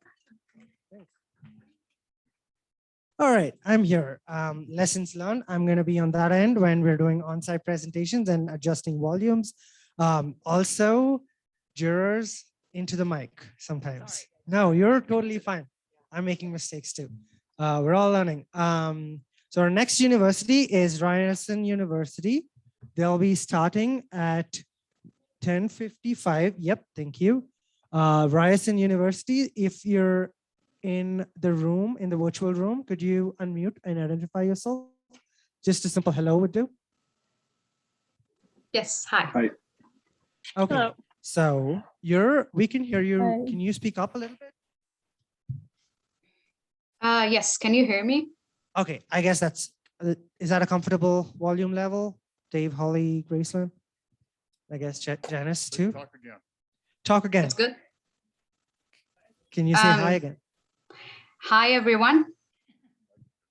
Perfect. Okay. Cool. How's my volume? Yeah, I'm going to move to the other side of the room. I guess that's a problem because of my mic, but I'll do it. Got it. Yep. Ryerson University. So a couple of quick rules. We have 5 minutes while the judges enter their scores into the top box of skill. So you have 8 minutes. And since you're a virtual university, Allison will change her background to 2 minutes when you have 6 minutes, when 6 minutes are done. And she will also change her background to time's up when your 8 minutes are done. There is no buffer to this time, unlike the semifinals. So I will be cutting you off at 8 minutes. You will also be given control of Allison's screen. So could the main speaker or the person controlling the screen identify yourselves?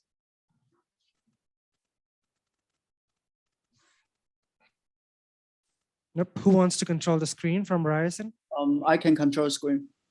All right, Yang Chao.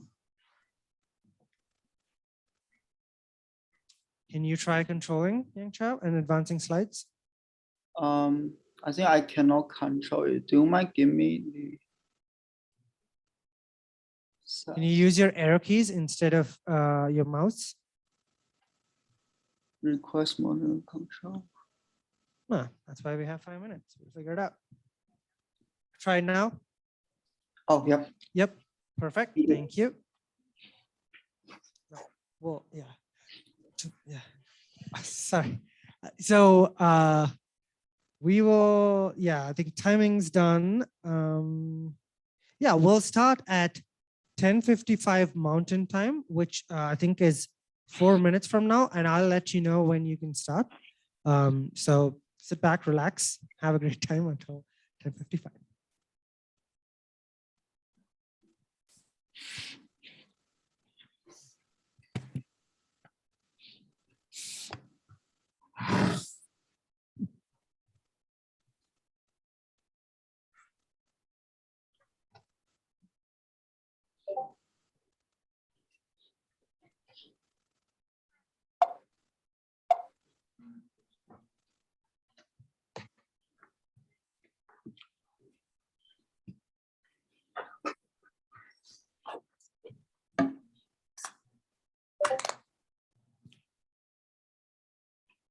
Has it seen?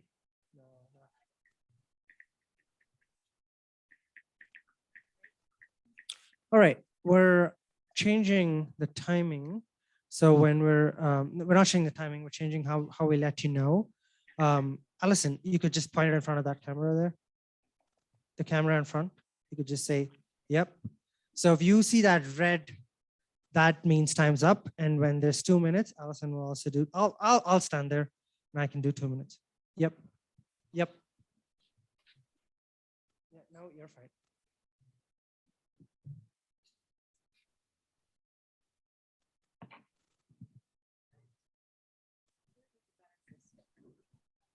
That's fine.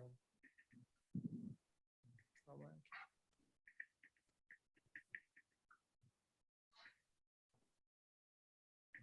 How many minutes? We have 1 minute for you guys to get started. Confirming that the judges are all okay. We'll check in with them before we start too. Janice, don't see you here.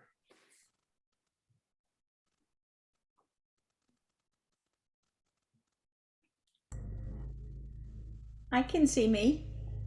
Great. Yeah, I can see you now too. Wonderful. Okay, good.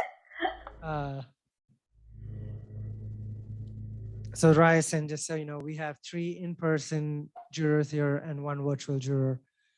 So we're making this a truly a hybrid event. I guess we have 30 seconds or maybe it's, yep. Is it time? 30 seconds. It is now time. So we'll start your, oh, wait, you know what? I'll start the timer. I'll let you know when to start. Ryerson, hang on.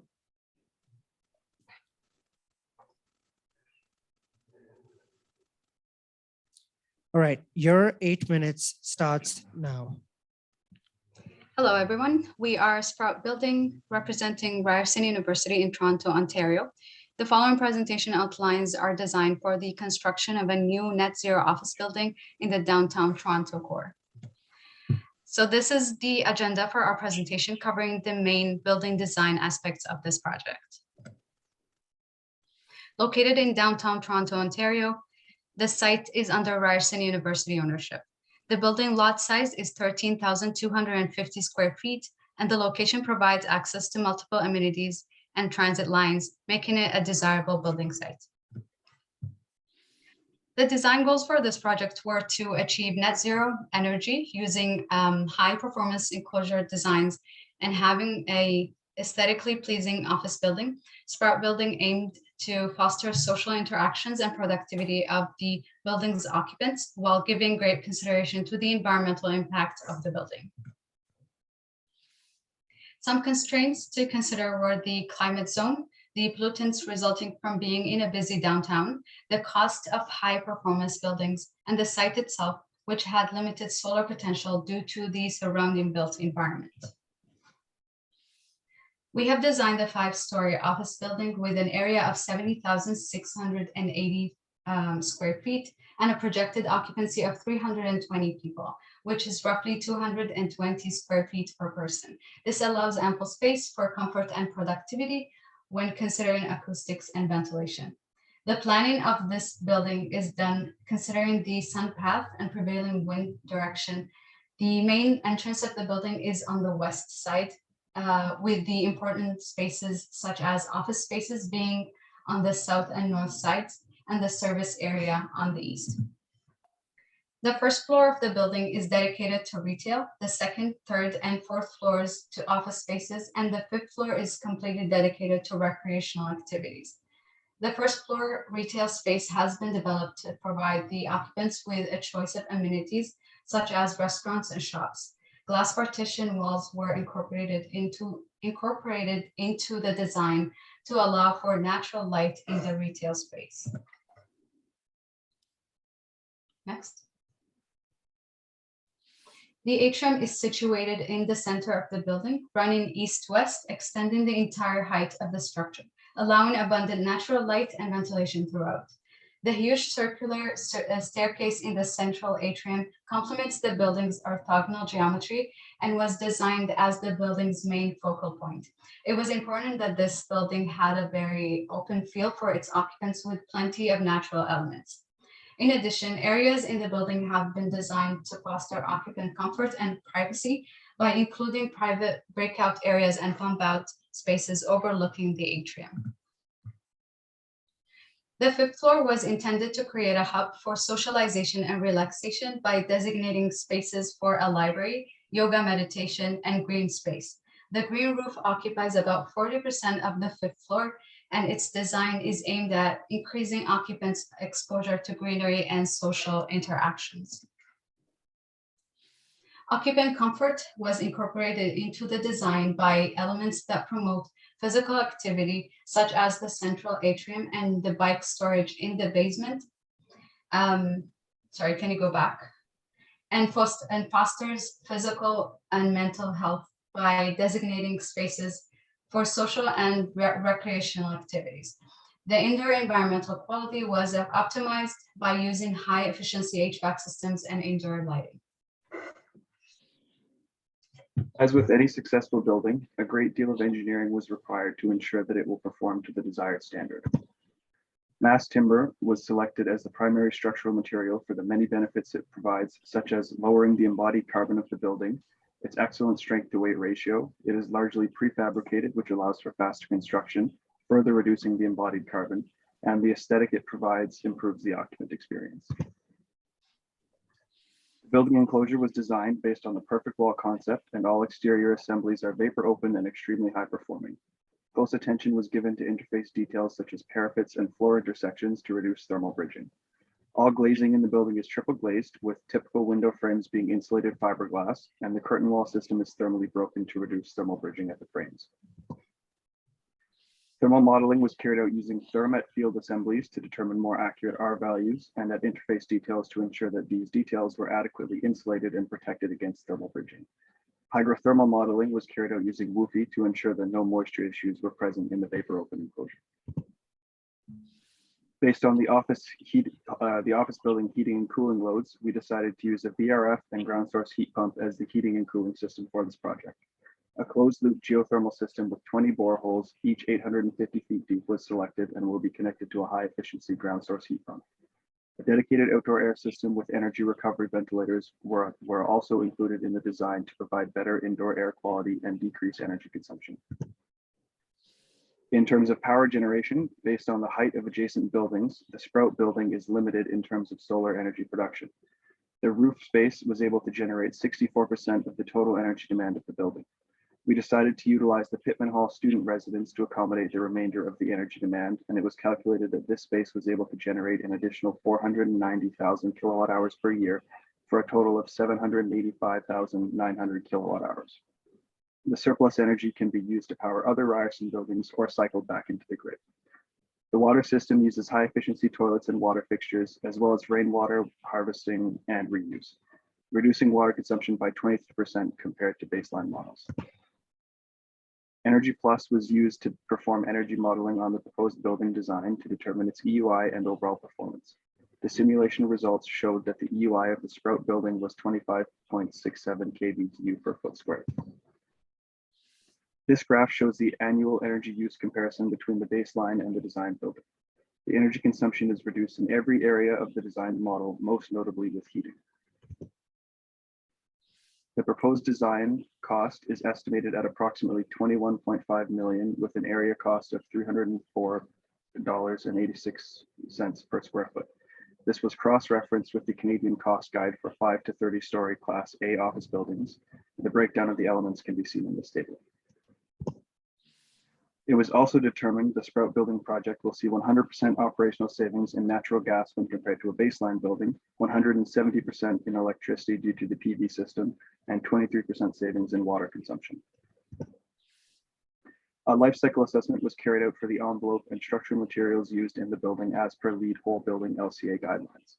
In a best case scenario, prioritizing products from local manufacturers with the best environmental performance EPDs, we were able to achieve category A in the North American benchmarking for new office buildings using one-click LCA. The total carbon emissions of this project was determined to be 3,397 tons of CO2 equivalent. We are Sprout Building. Thank you for your time. That was actually before time as well. Thank you so much, Ryerson. Yep, we'll rewind to 15 minutes and then we'll start with the judges. Yeah, we'll start with Dave. Yeah. Hang on. Allison, are we good? Okay, Dave, take it away. Nice presentation, ladies and gentlemen. One of the questions I have is, what is the total tonnage of the HVAC system, your geothermal system?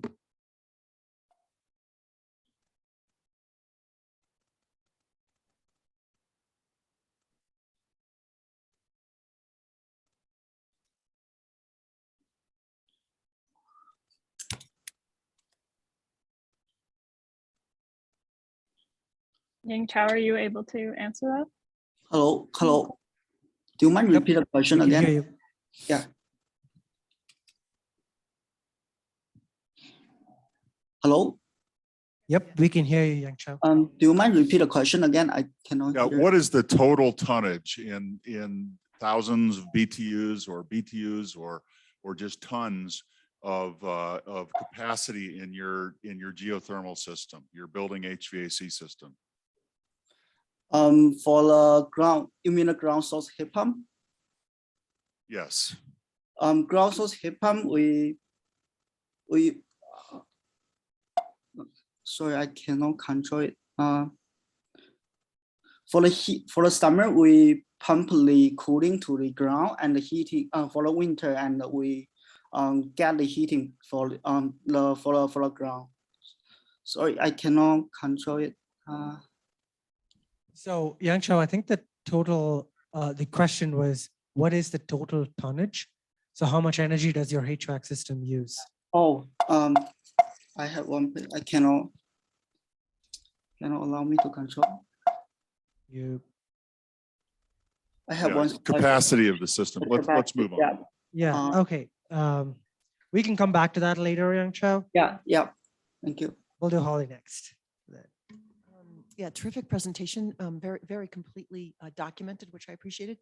I'm going to go to some of the pricing because, and I don't know if you can get to that slide with the division, but the ground source, that well drilling and the creation of that system seems, it seems that the $304 a square foot for the total cost of the building seems really modest for all of the systems. So I'm just curious about whether you had, how you sourced that data. So that was accounted from we got some information from professionals in the field based on the cost of drilling for boreholes in the Toronto area. And they're, I believe, 850 feet deep. And I believe there were, trying to remember how many there were. 20 or something. 20. Yeah, something like that. And I think I'm trying the breakdown. I don't have that exactly right in front of me, but I believe it was like 400,000, over 400,000 for all of them, which it correlated with what we had been told is the general cost in this area. So I'm not sure if maybe it's there's something a little off there, but we'll do Janice next and then Gracie. Sorry, I just want to be mindful of our virtual presenter. Hello, Janice. Great. Thank you very much. This is a very impressive project. In your submission, you said that you conducted a life cycle analysis early in the process and that you made some changes because of those results or what you learned from that. Could you describe some of the changes that you made?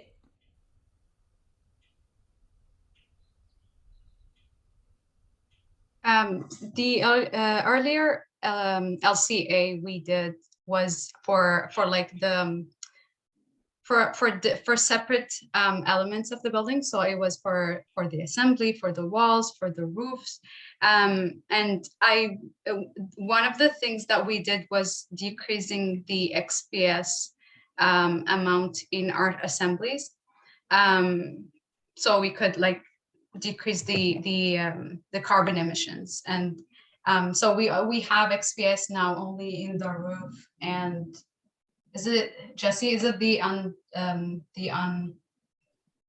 grade, the slab on grade? Yeah, below the basement and the slab on grade. We only use Yeah. XPS where moisture might be an issue. Yeah.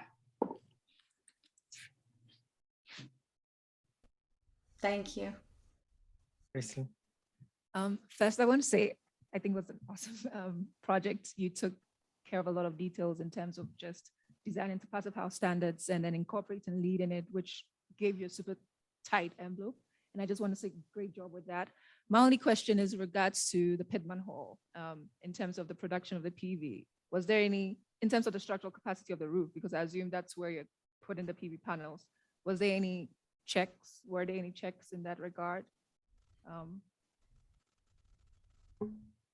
Yeah, that's, I think, was one of the biggest constraints that we had with this project, is that the existing building now is about 3 stories, and we didn't want to go up too high just purely based on the surrounding built environment. They were quite high buildings. Like the building to the south, I believe, was 12 stories. So we were going to be limited even if we built, you know, like an 8-story building or something, and we wanted to be mindful of that we wanted to achieve net zero. Whereas the Pittman Hall is existing, it's relatively close, and it's also quite a high building with a large roof surface area. And we thought by utilizing that building as well, we would be able to also account for some of the other energy demands on the university campus. We just thought that because our roof area on our building, as well as the facade, just based on the lack of solar contact on the south face of the building, we thought that we calculated that it wouldn't be enough even with the top or with the south facade as having PV panels on them, as well as the roof. So instead of doing the wall system, we did the roof on our site as well as the Pittman Hall to calculate, and then determine the surplus could be used for other buildings. Does that answer your question? My question was more in terms of for the Pittman Hall, since it's an adjacent building, was there any analysis done to show that it could support? I don't know what the building is about. I don't know anything about the building. I'm just curious to understand what the thought process was in using it as an option. Yeah, I think so. If you can see in this image that's on the screen, the one that's directly to the right, it has a lot of like systems already on the roof, whereas the Pittman Hall had a very open roof with like no obstructions, and it was higher than buildings surrounding it. That's why we chose that one, as well as its relativity to the site. So it's kind of because the other buildings around our city, they're residential buildings that aren't owned by the university. So we wanted to use a university owned building. We thought that one would be the best choice. Does that answer it? Kind of is what I'm hearing. We'll get back to you on that question if we have more time. Also, I do want to give the mechanical representative another chance to get the capacity of the HVAC system. If you have an answer, that's great. Otherwise, we'll move on to more questions. Dave, did you have another question? Yes. Go for it. Oh, Janice, we didn't get to Janice. I'm so sorry. No, I'm sorry. I asked my question, so I'm good. Thank you. Hey, we did get to Janice. A couple of things that I'd like to ask about. From the structural standpoint, it looks to me that there are a series of columns that are directly on the curb line of the street. Have you considered what the impact if you were to have an automobile or a truck collide into that column? What would that do to the structure of this building? Yeah, actually the columns were placed, we have like setback line from the street. Maybe it's not like clear with the render we have. So the columns are inside the setback line. We have left maybe 8 feet or something. So it's just on the side of the street. So it's considered under our boundary line. So it was done based on that.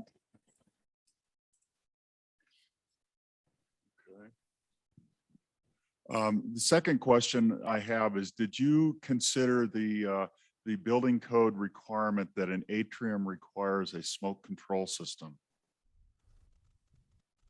as part of your HVAC system? So the question was, code requires an atrium. Did you consider it?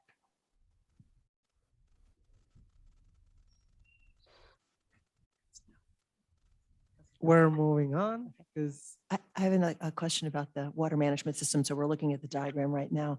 Can you explain how that fits into the building? I was looking at your diagram of your basement, and there's a utility room. Like, is it so you threaded all of these things through? I'd just like to hear more about it.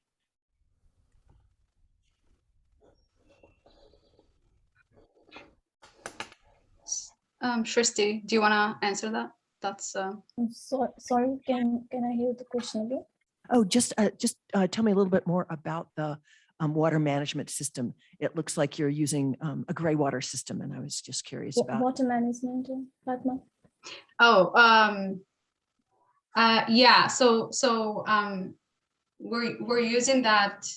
So we have the storage in the basement, and we basically collect the rainwater, and we redistribute that into like different elements, different fixtures in the building, using including like shower fixtures and toilets as well.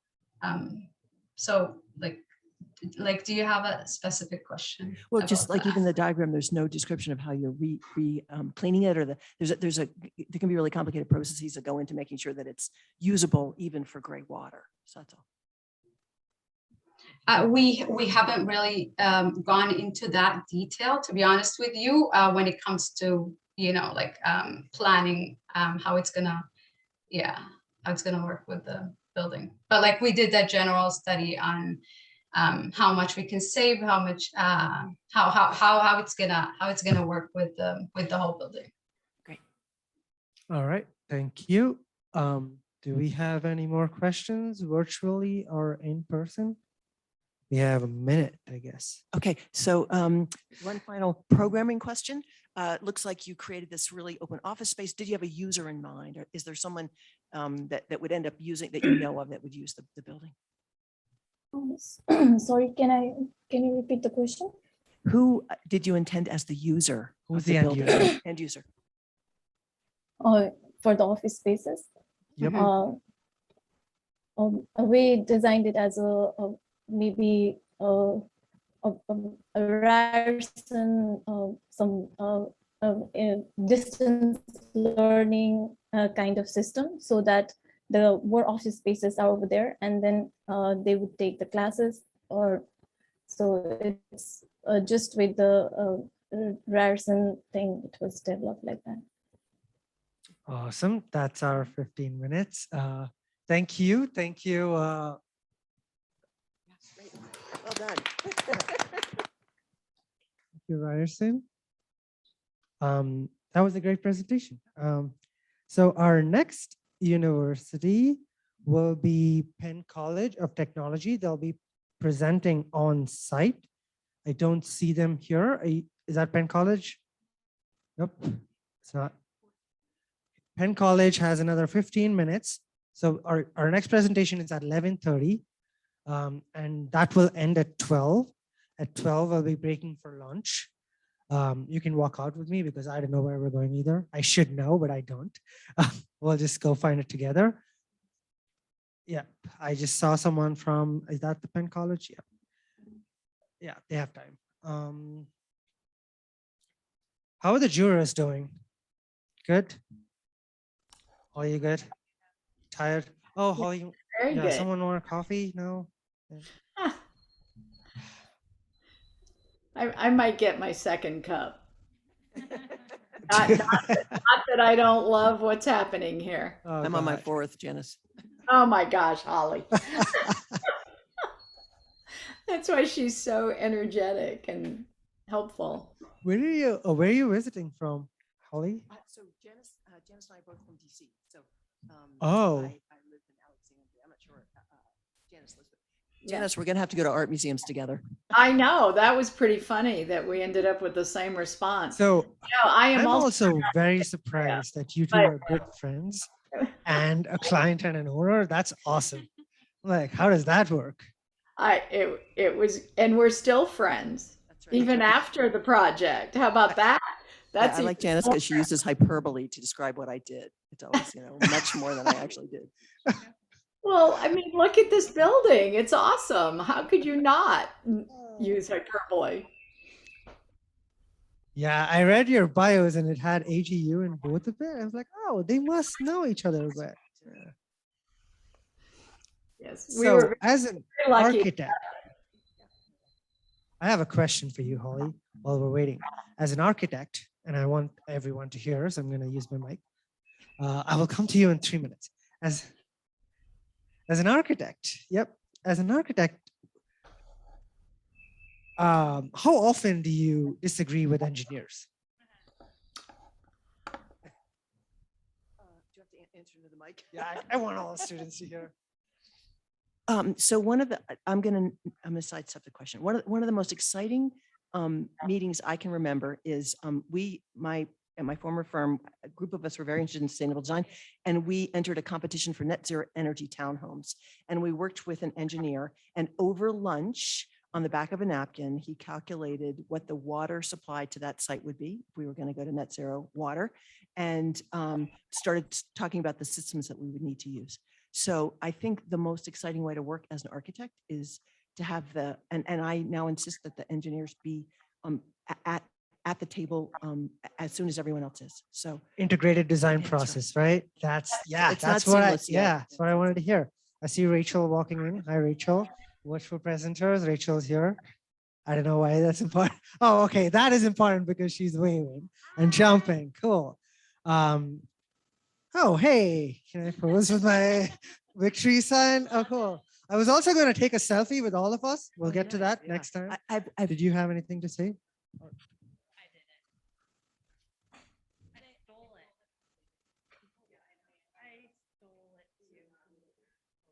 But ours doesn't work that well. All right. Hello, Penn College. How are you guys doing? Good, great. Giving you instructions, rewiring my brain to give you instructions. First things first, camera is there and camera is there. So behind the black line is good. Front of the back line, you're too big, right? And this is a good position for the mic, is what I've learned. I will sit for on-site presentations. I'll be sitting here because sometimes with the virtual questions, volume levels are out. Were you able to hear the instructions I gave before to the other teams? So I don't need to repeat it. You guys are good. Who's the lead presenter? Who's starting is what I asked. You're starting. Hello. I'll give you the mic at 11:30 and we'll have 8 minutes. No accommodations. I don't think I wasn't informed of any accommodation.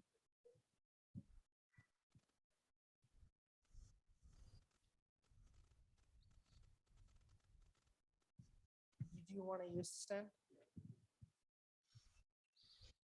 I'll let you figure it out.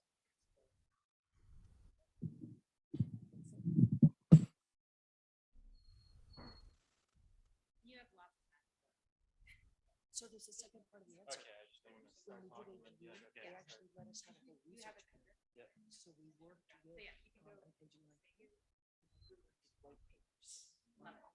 Solar concentrator, winds, like they did this full gamut.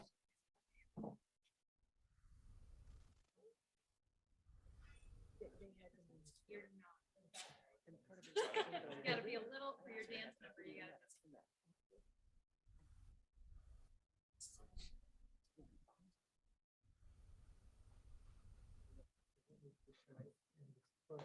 Yeah.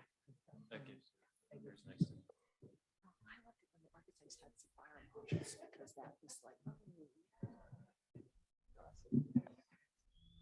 I'm taking a step back because now.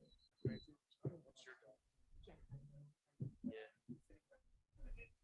Oh, she runs the. Yeah, because you're done. Yeah. So you don't know that? Really? Yeah. So excited.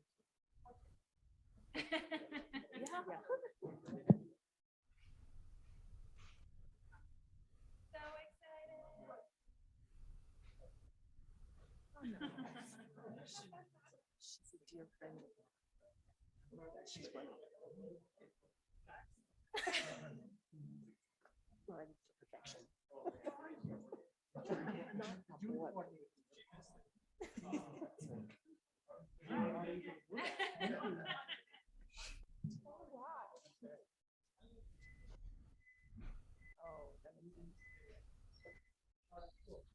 Stay in a deep lunge. Stay in a deep lunge.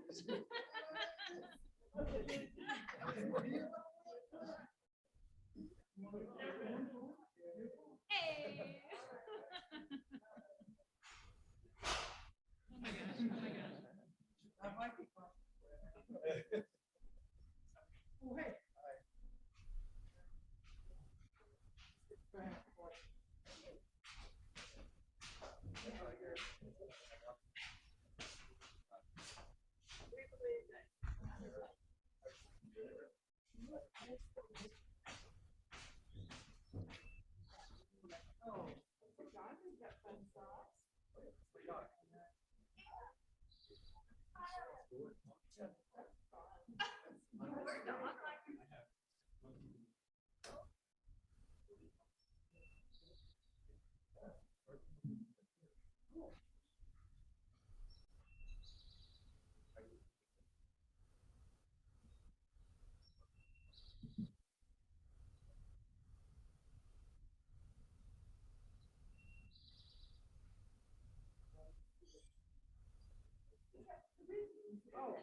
Well, you know, we're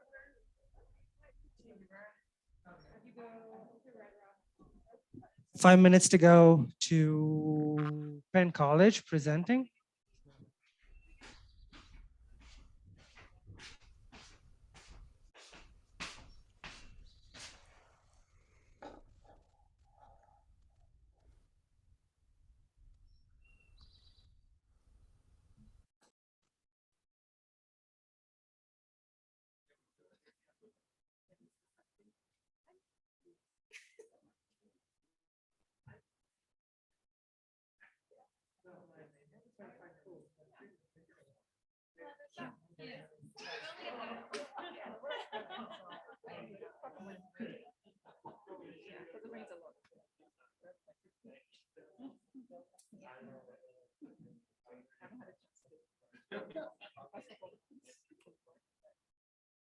Must have been all those lunges.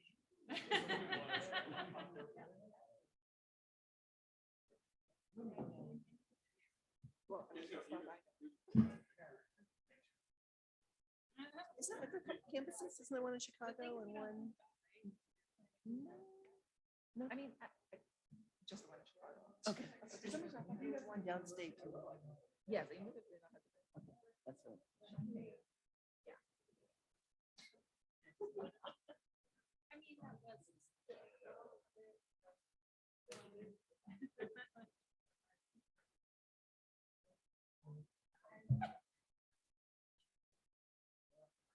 I would say my pleasure, but I don't want you to get the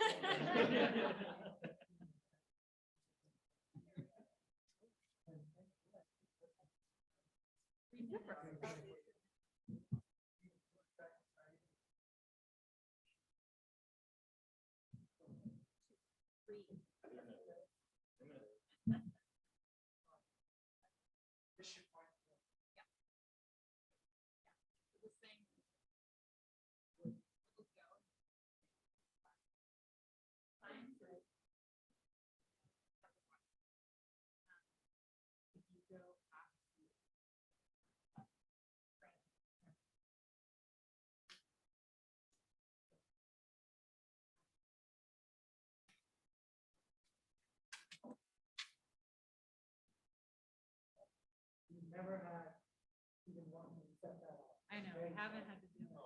Wow. You want to set it up right now to hear what it's like? Is that what you're saying?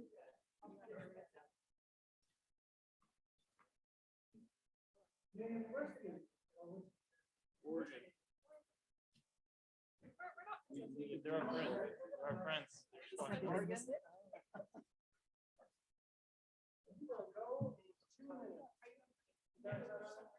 John, they want to hear what it sounds like.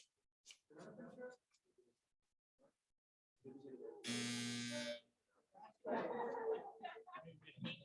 it's loud.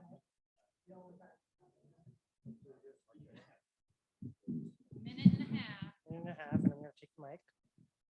So hello, everyone. Second session post-break.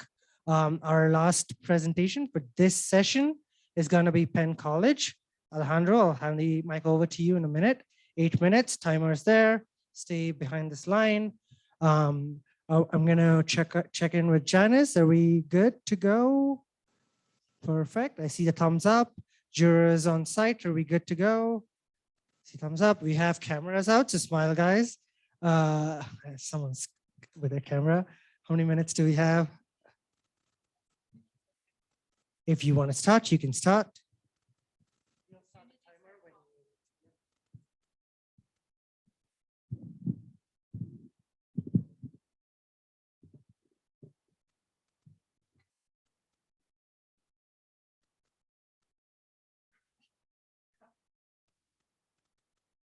All right, well, Penn College of Technology, we're located in Williamsport, PA, and we're here to present our project for the Solar Decathlon. We called it the Community League Office Center.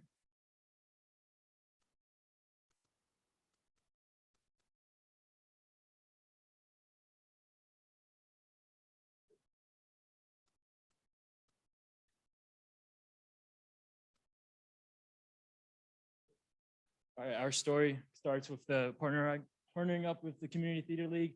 And we went there, we toured their site and everything. We discovered that they outgrown their space, and 1/3 of their space, 1/3 of their building has been reclaimed by office space of the city. And the city of Williamsport, that's where we picked the site. And it's also known as it was once known as the lumber capital of the world. And it's really big for its lumber industry. And the site, as you can see, it's also connected to the historical district. Those are all the dots. The historical building is also known as Millionaire's Row. And you can see the old site of the CTL is minor compared to the proposed site that we're choosing. So we're proposing a 50% office, 50% theater space, and having that tie into the Penn College, being able to have that overflow parking. And then our concept that really drove everything was having the rhythm and repetition. And our concept of having the center focal point, as every theater does with its curtain, and having that audience in the middle or the play in the middle. So we're having that focal point of our building being the lobby, connecting the theater to the office space. And yeah. All right, so this is our site plan. Up is north. So the entrance of our site is off First Street, and that connects to Maynard Street, which is also connected right to the freeway. So it's quick access to our site. As you can see on our plan, we have on-site parking, and there's also, in case of overflow parking, we can use the Penn College's parking, which is across Maynard Street, so it's right across the street from our college.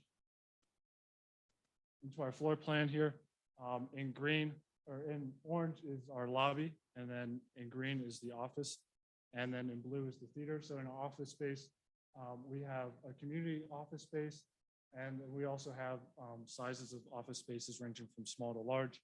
And in the theater space, we have a 3/4 thrust, a black box theater, and then all the different rooms supporting the theater. So we have rehearsal space, we have sets, workshops, and changing rooms as well. On the second floor, it's about the same in the office, except for the community office space. And then on the theater side, we have the control rooms for the theater that look down into the space, and then also classrooms and offices for them as well. And then there's a third floor to help with our 50-50 space for the office. So we have more floors on the office side to accommodate And then in our basement of the theater side, we have rehearsal space as well, and also the mechanical room that supports the whole building. These are our elevations, which just kind of show the basic form of our building. Yeah, for the building construction, we use heavy timber structure, and then we also use Benson wood tectonics panels. This is a wood paneling system. The company's based out of New Hampshire. The wood panels are filled with densely packed cellulose insulation. For solar utilization, we have a solar hot water system, and we also have a rooftop PV system. These systems allow our building to be fully autonomous and self-sustaining. We also have AC and DC wiring throughout the building to be a little more energy efficient, and we also have battery backups. I'm sorry, but I can't hear if people aren't using the mic. We have a rainwater collection system. Okay, thank you. In the blue, you can see our collection area, and in the red, you can see our storage tank. And then you can also see some more specs on our tank and also on our reverse osmosis water filtration system. You can see the theater HVAC diagram right here. For the theater side, we use duct socks, VAV boxes. We have a solar wall, and we also have an ERV. You can see our office side. So we actually have a ductless system running under our raised floor. And we also have an air purification unit to make sure the air stays clean and fresh throughout the building. So in part to pay homage to Williamsport's history of lumber, we were once known as the lumber capital of the world. We used heavy timber, and then since steel and concrete are the leading contributors to carbon emissions in the construction industry, we were able to offset our carbon emissions by 129 metric tons of CO2 by using heavy timber. And we mostly use glue lamps for the beams and cross-laminated timbers for columns. So for our market analysis, the key point that we tried to emphasize was partnering with the Community Theater League and continually meeting with them and getting feedback to make sure that the people the design we were creating was actually going to function for the people who were going to be using the building. In Williamsport, there's few theaters and there's a shortage of office buildings, and there's none that really focus on sustainability or comfort and occupant comfort and performance like this one does. Overall, the building costs $60 million, but this will help to be offset by the renewable energy systems that we're incorporating into the design. Overall, this project will really help to bring leadership and interest in sustainability to the area and really be a prominent new feature for the Williamsport area.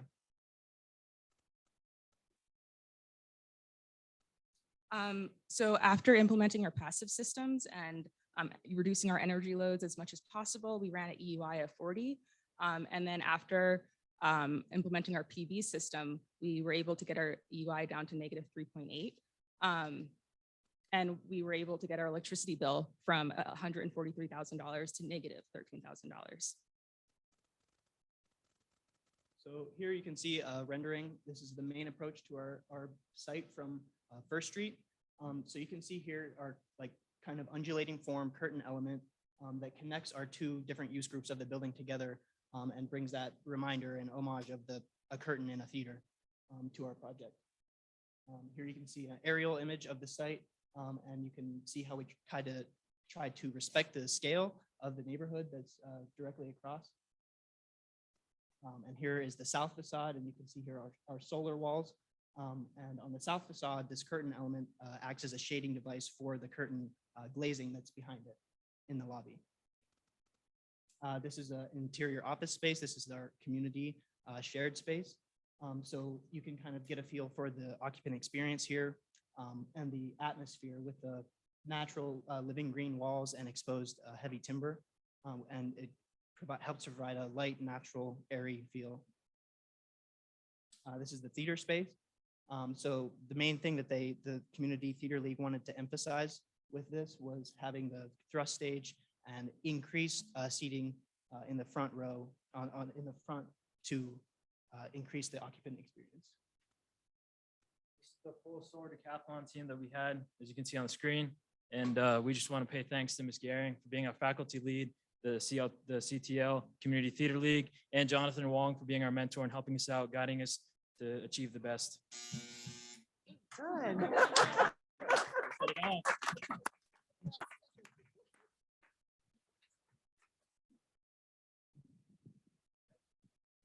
Thanks, guys. That was awesome and right on time. We were also our first team to set off the buzzer. Congratulations. Okay, do we have 15 minutes? Do you need a couple of minutes or you just keep, you need a couple of minutes? Good. Okay, we'll give you a couple of minutes. How are you guys feeling? Good? Winning this? Think so? Having fun. That's the most important part. Cool. We're gonna, can't hand over the mic to you guys because it'll be unfair to the other teams. So we're gonna wait while the jurors decide. Allison, how are you doing? Wonderful. It's been great so far.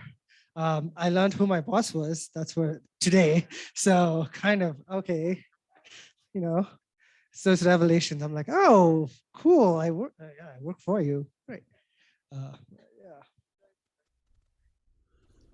You guys good?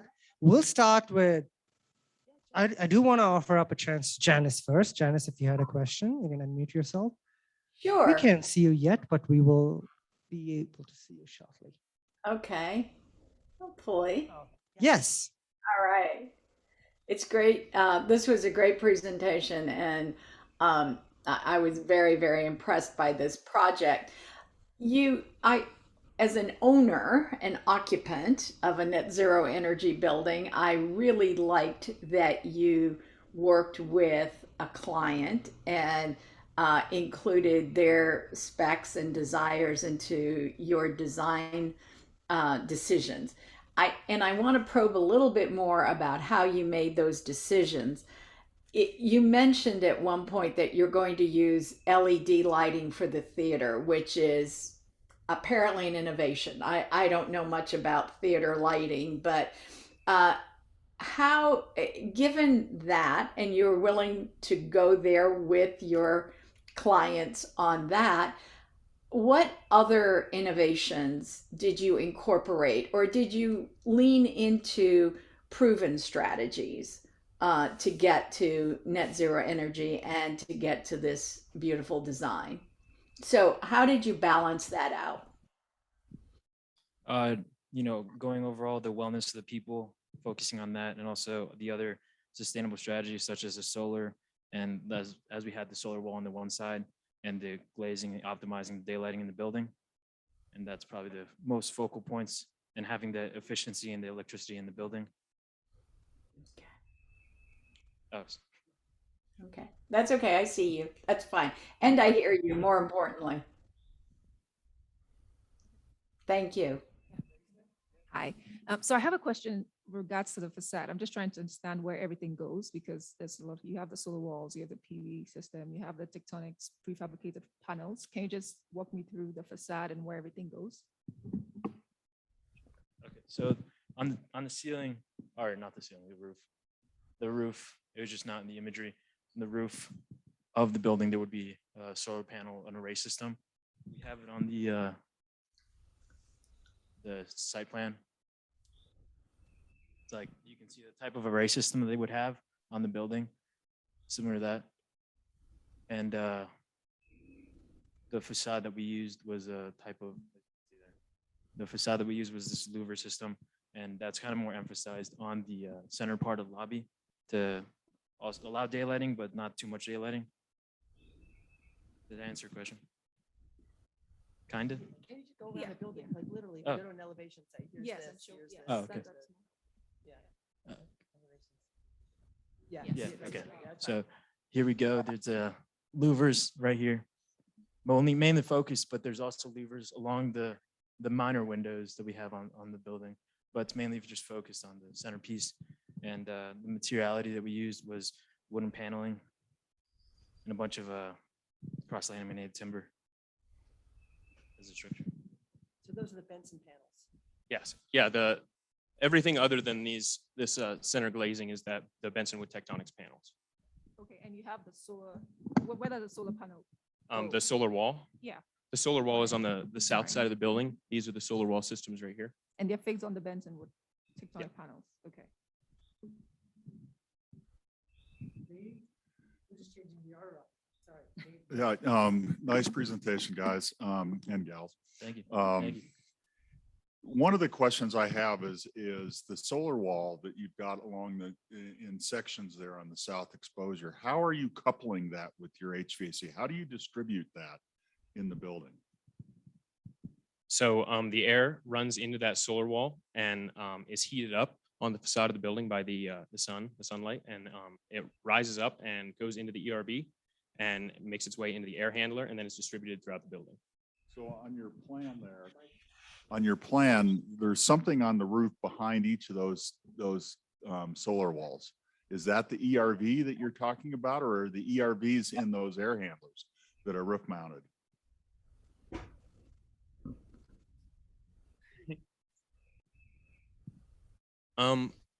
Honestly, I'm not 100% sure. I assume that they're inside of those air handlers. Did you guys have anything on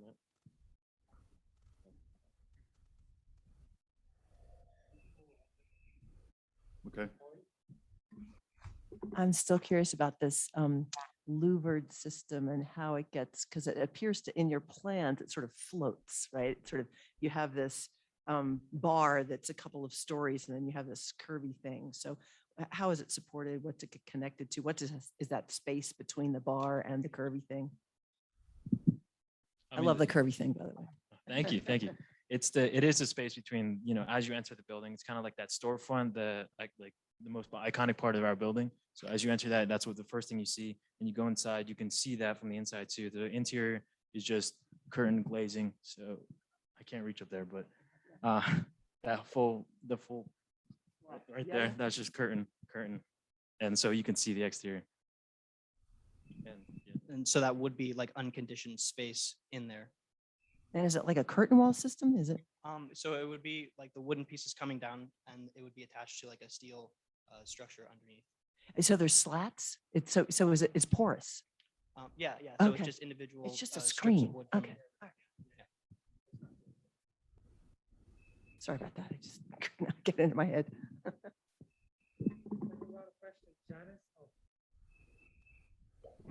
Janice, did you have more questions? No, I'm good. Thank you. Hey, Dave, did you have more questions? Yes, of course. My first question is on the diagram showing the solar hot water. Is that domestic hot water or is that heating hot water?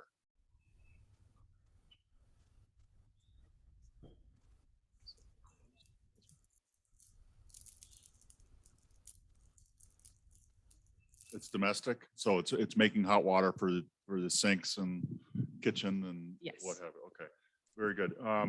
Can you talk a little bit about the zoning of the HVAC system? Your narrative said that there was two systems, one for the office and one for the theater. I didn't get a good feel as to how you're zoning it and thermostatically controlling. Sorry. I'll try to learn. Thermostatically controlling for various zones and comfort. Yeah, so we have the office side and the theater side split up into two separate HVAC systems. And like I said, the theater side uses duct socks and things like that, just because it's a bigger, more open space. And on the theater side, we use the raised floor. Under that floor system, we have a ductless system. And the office is broken down into multiple zones to allow for different levels of air into that because of the windows that we have and the daylighting and stuff. That causes the areas to get heated more. So we can change up how much air is taken into those systems and just allow for more comfort, more energy efficiency. Okay, and the raised floor, do you have that subdivided then? Does it match the walls of the structure? Yeah, so we have the walls that separate the different zones go all the way down to the original floor, and then the raised floor is built in between those. And then we also have partition walls built on top of that raised floor. Very good. The atrium that you have, did you consider any sort of smoke control or fire ratings that are required for atriums? The atrium, you mean the lobby space in the center? Isn't it a multi-floor space? Yeah. There's one of your yeah, renderings the that office shows space. like 3 floors or something. That right there, yeah. Yeah, we considered that space. So there's technically, it's open like to itself, and then inside every single door and the walls would be that fireproofing. So it needs a little bit more work on, I guess. Okay, that's what I thought. Thank you. Yeah, you're welcome. Was there a structural engineer doing the CLT and blue lam sizing? Just curious about the depth of the beams. No, we had our friend from the concrete club. The- Good answer. He was in contact with with a bunch of different companies to get stuff sized and to figure out which products to use. But yeah, exactly.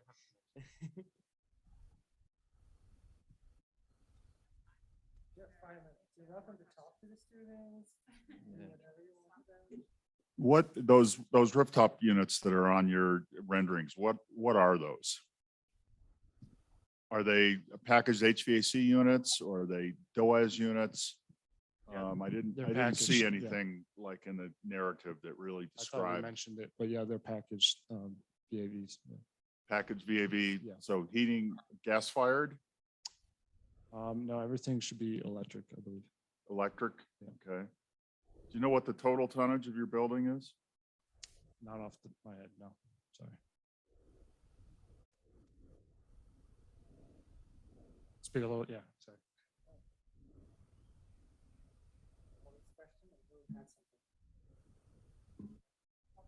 Well, I just appreciated that you actually costed this. It looked much more accurately costed than most of the other projects. And so again, just how did you do that? What was the process for getting good estimates? And because you said 600 and something a square foot, some people are saying 300. So it's just interesting to me. So basically, out of all those phone calls that our friend did, part of the club, and he sat there and talked to everyone, trying to get the most accurate number as he could. And so we took all those from every single system, all the materials that we used, the structure materials, every single thing, and then we kind of just sat there and just did all the math, and then we came up to an estimate of a number. It came out fairly close too. And it's a new construction, just so you guys. Yeah, a lot of numbers.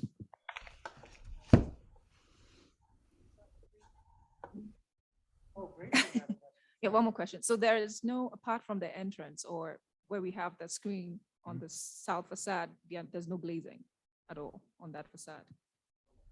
Yes. Can you use the mic? Yeah. So yeah, we do have south glazing in the lobby space. There's the they're kind of like shading devices that are coming down right here. It's not kind of the same in the front, and they're acting as shading as well. And so there's none for the office space on the south, just confirming. There is some glazing on the at the lower end, but yeah, this kind of wraps around the entire around the whole base of the building. But this is the north. I guess my question, I'm just leading yeah, up to, it's the was same there thing on the south, sort of yeah. like solar analysis done? Yeah. Those solar analysis done to optimize. That was here. Yes.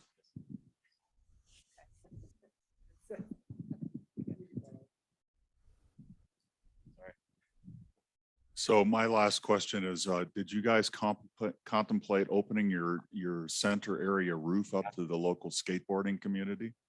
We actually considered that. Yeah. We saw it. Yeah. And Go cool. Is there time for one more question? There is, certainly. Okay. As you're going through your renderings, I was so impressed about the fact that you worked with the client, the theater group who's going to be occupying this space. Was there any interaction with the neighbors across the street in those single family homes? How do they feel about this going up right across the street from them? In the renderings, they look pretty close.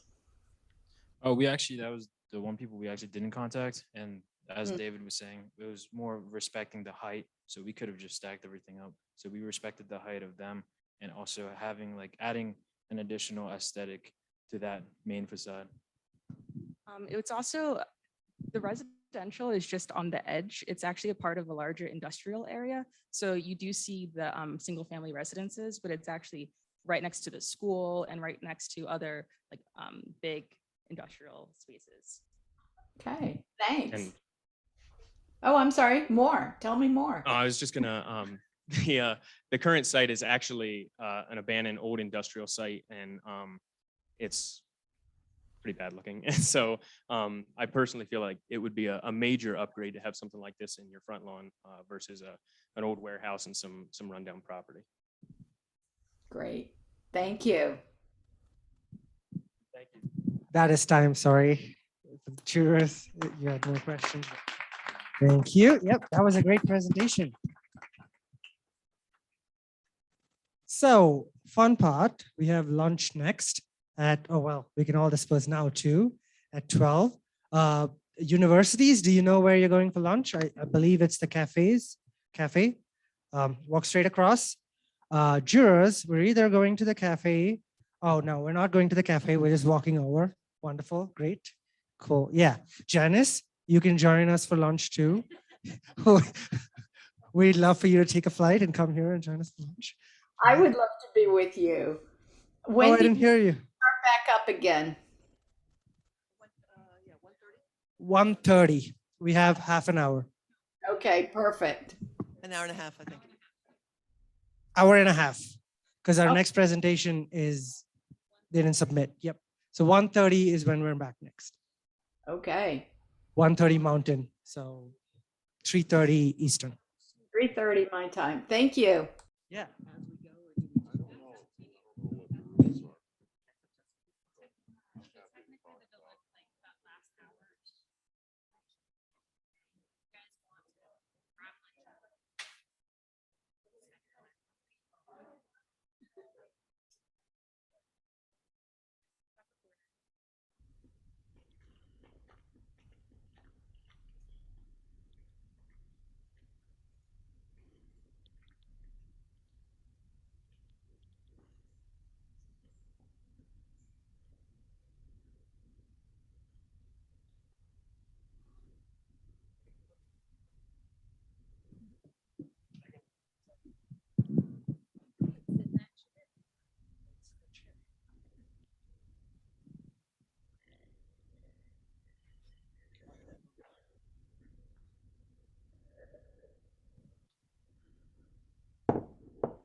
I hate my job.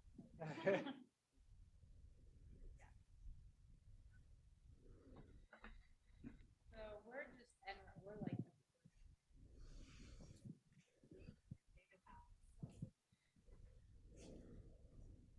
Yeah, how many times have you? 4. Yeah, and then I was a juror coordinator once. I didn't do it as well. I don't know Much how- better. yeah. Do I, what? No. Not yet. No, I'm far too old. Graceland's competed in a solar decathlon before. I've mentored teams. Holly, have you been a quad? It's her first time. That's awesome. It's like me. Yeah. Yeah. Then Janice, have you been a juror with us before? Yes, this is my second time. There you go.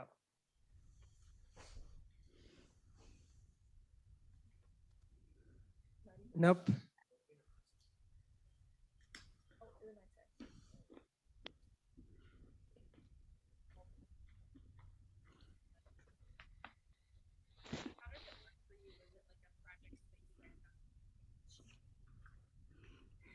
Oh, we got your two teams that you actually, one was for office building, they won, and we did the most.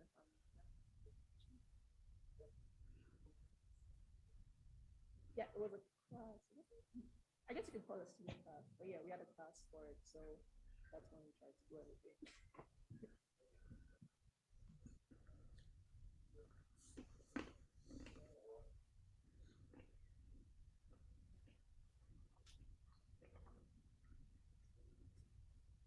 2 minutes on the clock for Thomas Jefferson to start. Still waiting. 1 minute on the clock.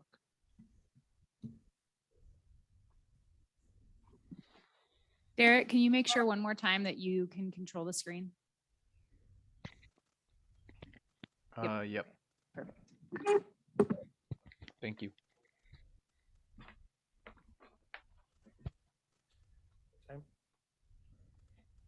Maybe. Actually, yeah. Well, okay.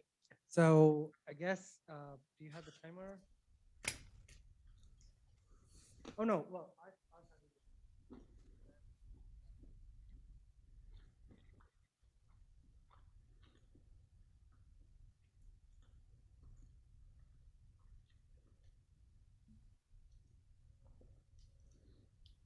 okay, you guys can start in 3, 2, 1. Hello, we are the Thomas Jefferson University's office building team. Our site is in Philadelphia in the lower northern neighborhood of Sharswood, just east of Strawberry Mansion at 2210 to 2220 Ridge Avenue.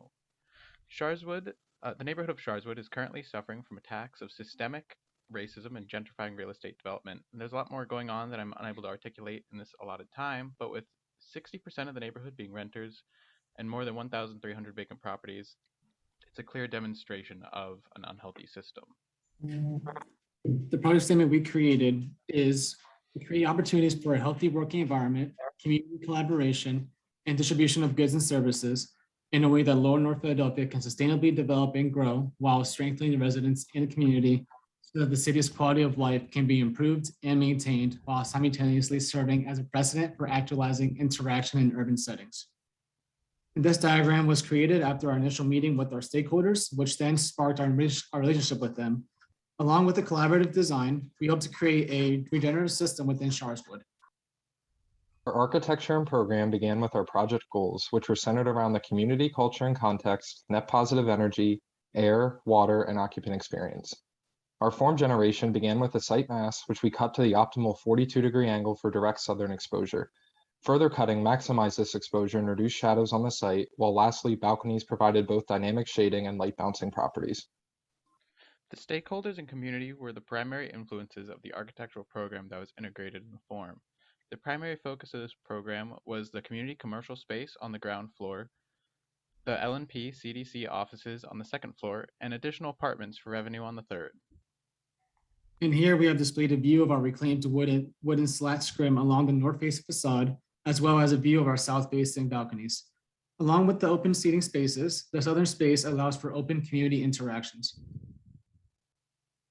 Our energy analysis started with energy performance started with climate analysis. Our site sits within an ideal location where we receive a sufficient amount of both sunlight and wind, which have a direct impact on our effective design. Given the climate zone of 4 within Philadelphia, we have to design around both heating and cooling loads to achieve maximum comfortability for the occupants. Given the plant hardiness zone of 7A, we in turn carefully selected the correct vegetation that can survive the climate of Philadelphia and aid the health and well-being of our occupants. Our energy performance goals began with passive design strategies with the form and orientation, then to active strategies such as the envelope HVAC and lighting, and lastly, our renewable energy generation. We will explain these concepts further in the following sections. Beginning with our super insulated airtight envelope, shown here is the R50 wall assembly detailed on both the exterior and interior. Next is the R56 roof assembly and a triple pane U.15 window opening detail. And lastly, we have our R32 foundation wall and R16 slab assembly detail. Our mechanical system that we selected for this building starts with a dedicated outdoor air system with an energy recovery ventilator. Those systems will pressurize an underfloor air plenum on each floor, which then gets heated or cooled by a separate underground source heat pump variable refrigerant flow. This will then circulate back into the room starting from the floor, then cycle back to the ERV to preserve energy within the system while still supplying fresh air for the occupants. The system will also be calibrated to monitor and adjust building humidity to stop mold growth within our cellulose-based products. The lighting for our building was optimized with window placements on the northern and southern facades, allowing for an optimally mostly lit interior to minimize the lighting's electrical usage while maximizing the light quality of the spaces. Due to our energy performance strategies, our annual energy usage was calculated to be just over 71,300 kilowatt hours with low heating and cooling loads. This proved to be 74% lower than a standard office building of the same scale. And here we demonstrate the total amount of energy our solar panels will produce, which is around 97,300 kilowatt hours per year. And we demonstrate how that energy is being dispersed throughout our building. And here is the testable battery storage system, which we would utilize to store and distribute energy throughout the building. With the system, we calculated it would only need 60 days to fully charge. And with that, the building can function for 22 days offline. And that does not account for the later additional charge. Our annual energy consumption broken down into EUI was 24 pre-renewables. Factoring in our photovoltaic production allowed for a net positive difference of just over 26,000 kilowatt hours, which equated to a final EUI of -9. We did not just focus on energy performance, but water, air, carbon, and occupant experience. Beginning with water, it is completely internally managed through rainwater harvesting, gray water retention and treatment, and composting toilets. The water distribution system for our building is separate from the municipal water sources, meaning that there are carbon savings within our water distribution system. The energy usage that it takes to distribute water from the municipality of Philadelphia is calculated to be 432 kilowatt hours annually, versus our independent system only uses 4.53 kilowatt hours with our low flow fixtures, making it a 99% use energy reduction. The water system that was previously mentioned for the exterior treatment garden and aquifer for the gray water system, we selected these 5 drought-resistant plants, whose primary purpose will be absorbing the water from the gray water system. Then we also selected another 5 plants to help with the air quality surrounding and within our building. These shade-tolerant plants will help remove harmful chemicals that are commonly found within the city, especially those highlighted on the page. These plants will be placed inside and outside the building when possible for a species and be integrated with cross-ventilation. Additionally, there is an exterior misting system which will not only help to water the plants but also remove larger particulates from the air and help us adaptively comply with our zero stormwater runoff goal. Through a carefully selected material palette that consists of a wood structure, alternative insulations, reclaimed and local materials, and simple finishes, we were able to cut our embodied carbon footprint by 66% as compared to a baseline office building. Due to avoided emissions with our on-site renewable energy, we were able to offset our embodied carbon in just under 6 years of operation. Our building systems break down into 3 different categories: energy, water, and air, but these systems are not separate but also integrate with each other. The primary locations these systems overlap is with the water, as it will help the solar panels stay cool and clean to optimize their performance, while the solar panels power the water systems completely, making our building completely net positive in energy and water. Our energy performance strategies assisted with thermal comfort, but dynamic shading and occupant control will further the user experience. In addition, a large presence of plant life introduces a biophilic effect throughout almost every programmatic space. Users of the project will enjoy the flexible, comfortable, and accessible experiences within the multi-use community level, as well as the public and private office spaces. We have listed our stakeholders' current budget and our current estimated cost of our building, just over $4 million, with about $500,000 being for our green building strategies. There is also the approximate revenue of our stakeholders. And as you can see, we are below budget, and this was achieved through our integrated system analysis. Thank you for your time, and we're now ready for questions.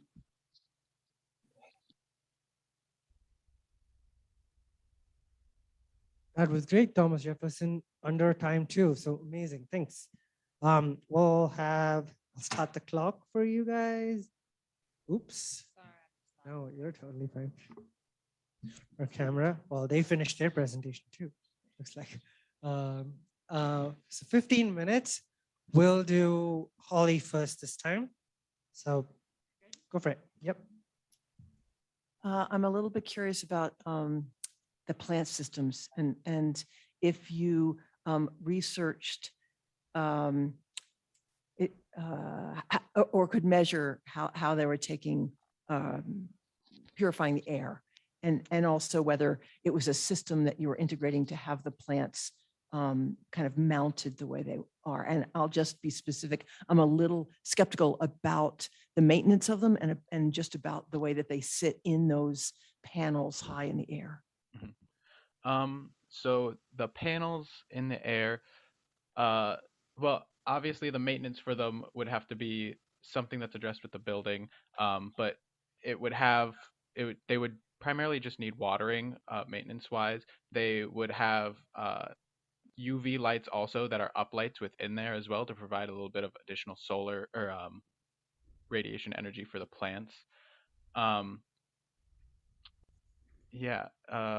Okay. I'm sorry, I kind of forgot the first part of your question. That's enough. That's fine. Yeah. Looks like you answered the question. We'll do Graceland next. Hi, everyone. So my question is structural in nature. Can you walk us through the process of choosing hempcrete and where it's being placed in the building? Well, the hempcrete is only utilized structurally, and so it would only be used for the basement area of the building. Because our primary usage or our primary structural system is CLT, which we weren't able to use for our structural foundation. So we utilized hempcrete as a more sustainable building material for the basement foundation and structural walls. Okay, do you know of any projects that have used hempcrete successfully in the structural capacity? Because from my understanding, it's not structurally capable in that sense. No specific ones came to mind, but I did not find that in our research. Thank you. Can we actually, yeah, we'll go to Janice next. Hi, Janice. Hi there. You rightfully spend a lot of time even in your submission and in this presentation on the envelope and how tight it is, yet you have operable windows. Can you reconcile those two decisions and how that will impact obviously occupant comfort, but mostly your net zero energy goals? So our operable windows were primarily for the usage in like warmer months where they would be able to open the windows and get a more natural airflow through the building so that they wouldn't need the HVAC system necessarily throughout those months. However, in our calculations for energy usage, we left in cooling as if it was still like a year-round thing. Okay. That's great. Thank you. Dave. Thank you for your presentation. My question is on the mechanical system, or my first question. You've got geothermal and your diagrams show a single heat pump. Can you explain to me how you're distributing that energy through the building? I think you've got raised floors and there was a mention of VRF, I think, in the raised floors. So my concerns are along the lines of subdividing the raised floor, sealing the raised floor, and the capacity of the heat pump. Could you elaborate a little bit on that? Yeah, so each floor has its own VRF in them for its heating and cooling. So each floor can be heated, cooled, or just for airflow independently of each other, providing a very individual experience. And the underfloor. Excuse me, could I interrupt just 1 second? So Yep. each floor is a single zone? Yes. Okay. Well, but each around the zone are individual vents that are able to be used for like individual manipulation. So the floor has to be either all in heating mode or all in cooling mode, and the occupants can adjust the amount of airflow that they get through the floor diffusers? Yes. Okay, thank you. Thank you. Did we go through one question for everyone? We did. More questions, people? I will ask another question, kind of a little bit big picture here. You talked about in your submission that you wanted to sell back your excess energy to the grid to help the community. And I really appreciate your focus on the community.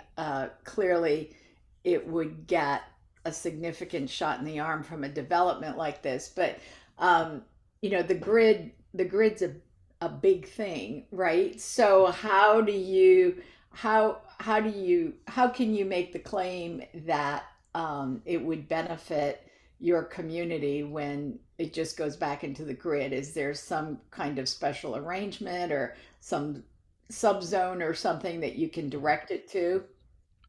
So something we don't really dive into here is what our stakeholder actually is. Our stakeholder is the LNP CDC, which is the Lower North Philadelphia Community Development Corporation.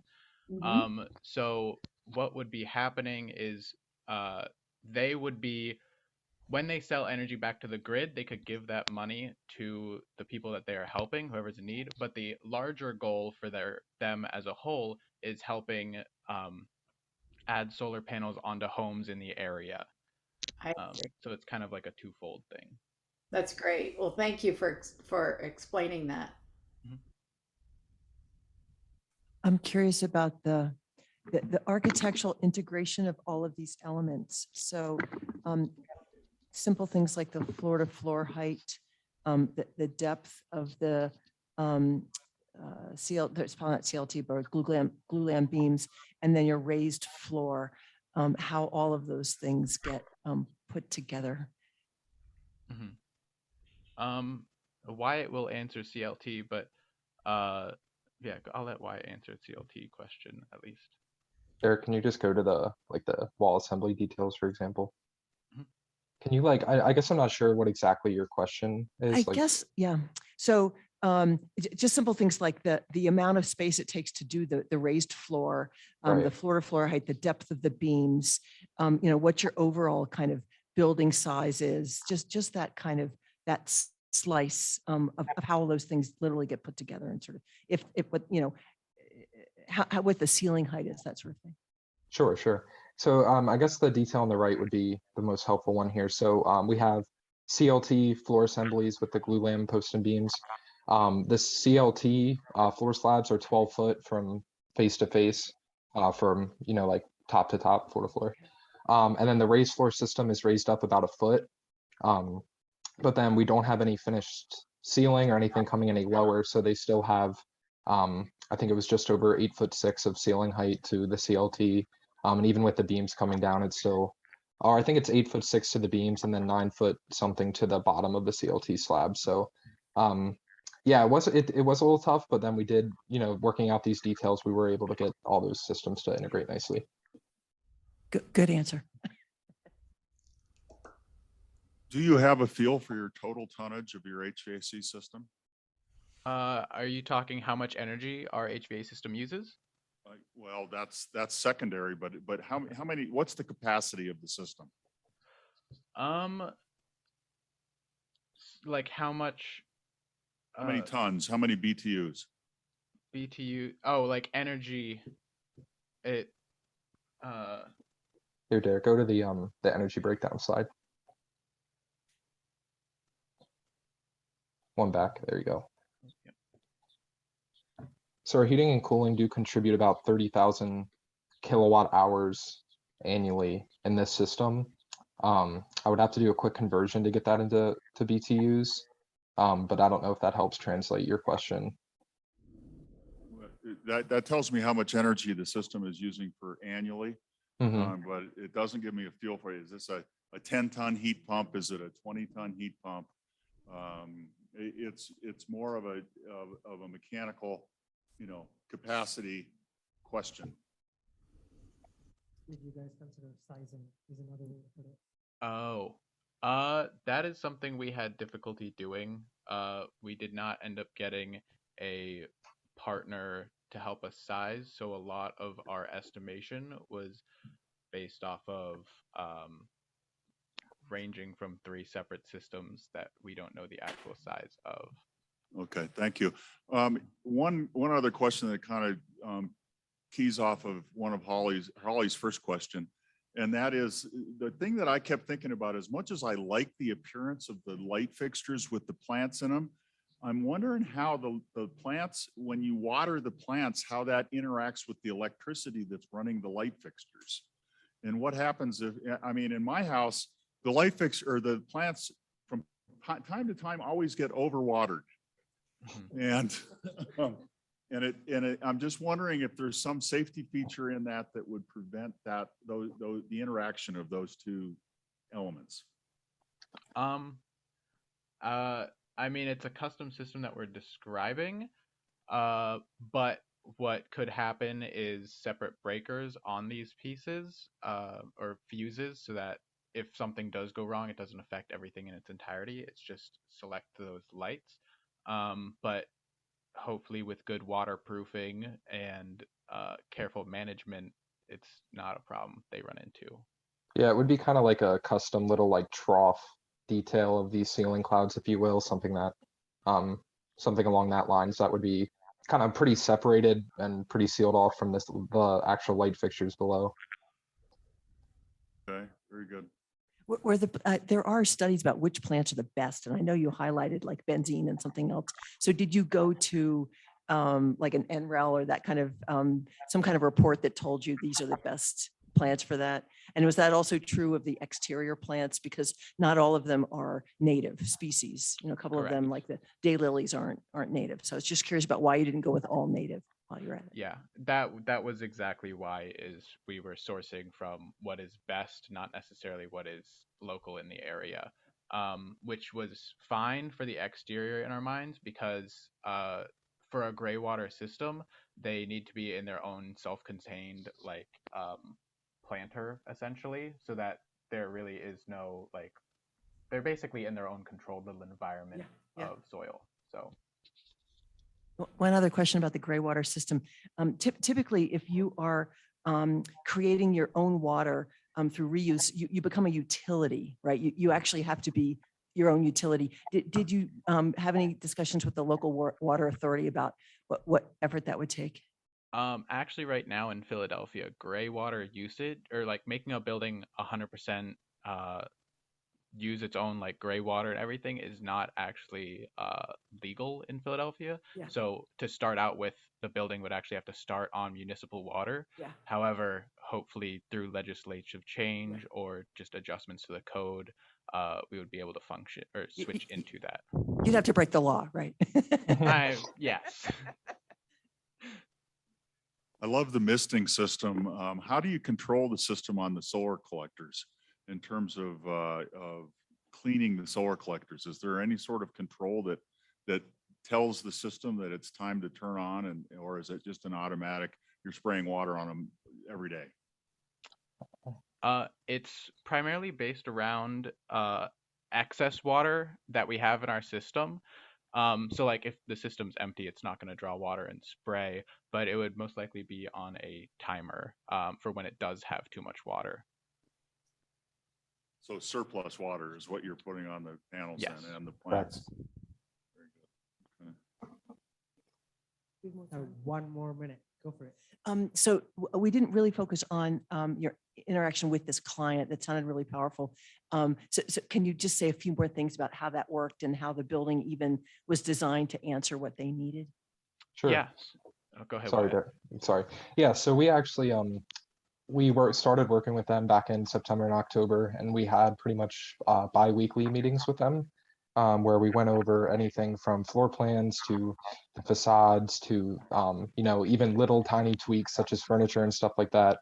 But we had the pleasure of working with them almost bi-weekly through the whole 6, 7, 8 months of this project, and you know, really getting their input every step of the way, and you know, sort of helping them see how all these systems will integrate and make their building, you know, this really unique net positive building in Philadelphia. So I hope that answers your question. Any chance they'll get built? Yeah, so we are working with them and hope to continue working with them throughout this summer after we graduate, to move this into further development, further documentation, and hopefully into construction phases. We are currently actually planning to pitch it to the Philadelphia Housing Authority, which currently does have some ownership on the land that this site is on. So we do have a pitch plan to them to help this move along forward. That's a great answer. And thank you, Wyatt. That's the end of the questions too. Thank you, guys. Thank you.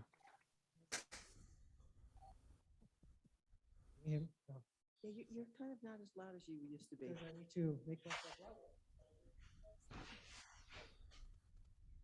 Am I loud enough? No?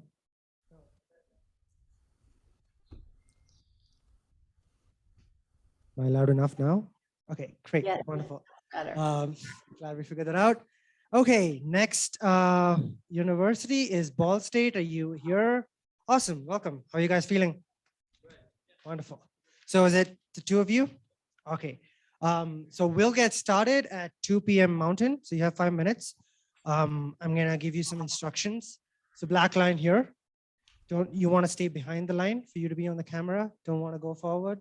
Have 8 minutes of presentation time. I'm gonna stop you on the dot. That's your timer. It will buzz when it's at 8. So far, Penn College is the only college that's set off the timer. No issues. If you stop it, if you set the timer off, you got to stop. No extra time. What else? You don't need to control the screen. We'll give you a slide advancer. Yep. And did you want the mic just like this, or did you want the? Yep, you want the stand. Where do you want to stand? Do you want to share?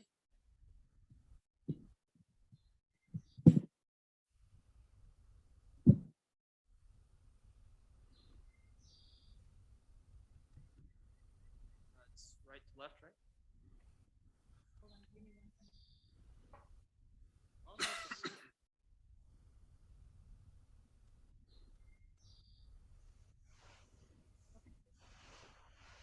Go ahead and practice.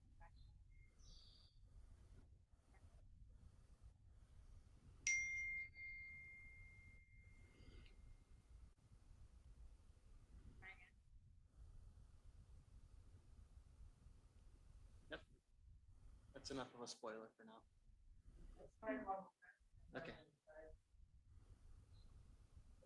Yep. Okay.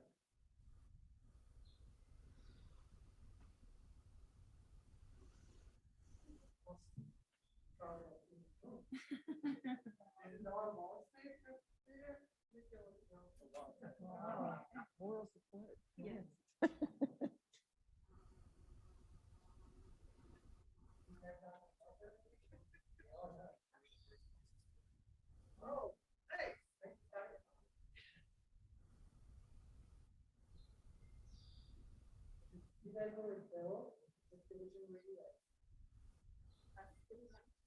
New housing, sorry. I was talking about the room. I like it.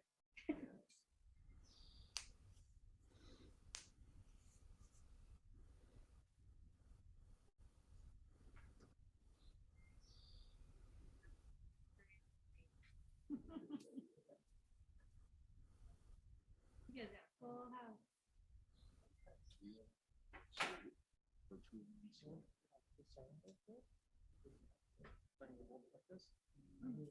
We're done.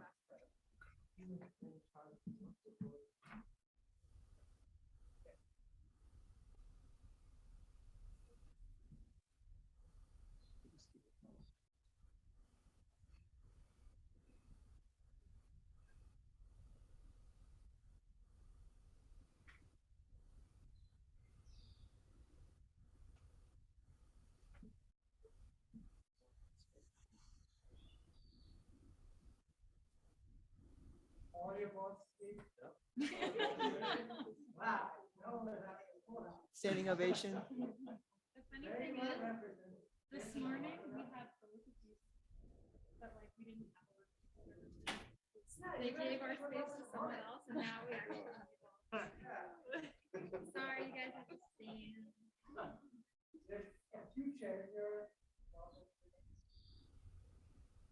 Standing room.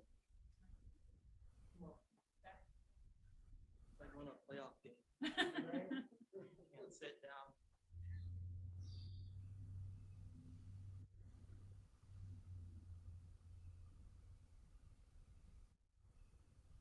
Local, tell a joke.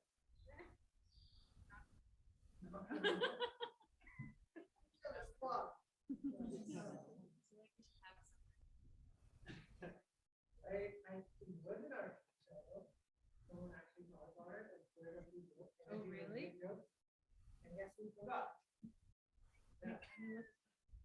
On Teams? Hey. We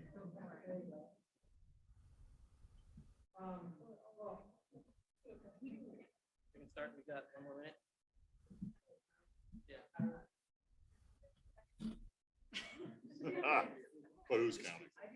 But if you want to start, whenever you start talking, I will start. I'll wait. I'll wait. We might have more Ball State. Are you sure? I don't know. Got another van full. Okay.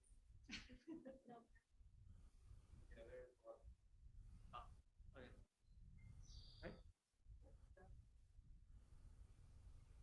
We're good? Yeah. Hi, everyone. My name is Yadi. Hi, everyone. My name is Yadi. This is Hyperion Zhang, along with Morali Shakati and Ryan Rufer. We are Team Rhyme from Ball State University. So to give a little bit of context, we are designing an office building in the Indianapolis neighborhood of Twin Air. That's better. A little bit of Twin Air history is that it was an industrially focused neighborhood up until the late 90s. In the late 90s, those industries have since moved out, which created a decreasing population as well as it lowered the income of those families. SEND, which is the Southeast Neighborhood Development CDC, proposed their LOVE goals, which are livability, opportunity, vitality, and education, in an effort to kind of combat this.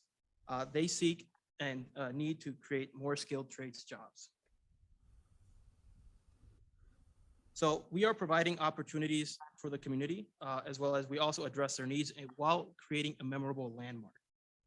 Landmarks, as shown on the screen here, such as the Twin Air Drive-In Theater, the Community Justice Center, and the Twin Air Plaza, what we're striving to be. We're striving to be more than just a community center. We want to be a memorable landmark.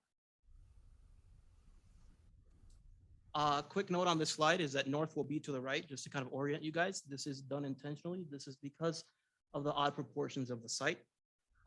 So when beginning the search for the appropriate site, we looked at numerous sites. Among the selection criteria, we looked at the site's proximity to its amenities, its ability to create walkable urban space, the accessibility to vehicles, and the ability to design for a community gathering space.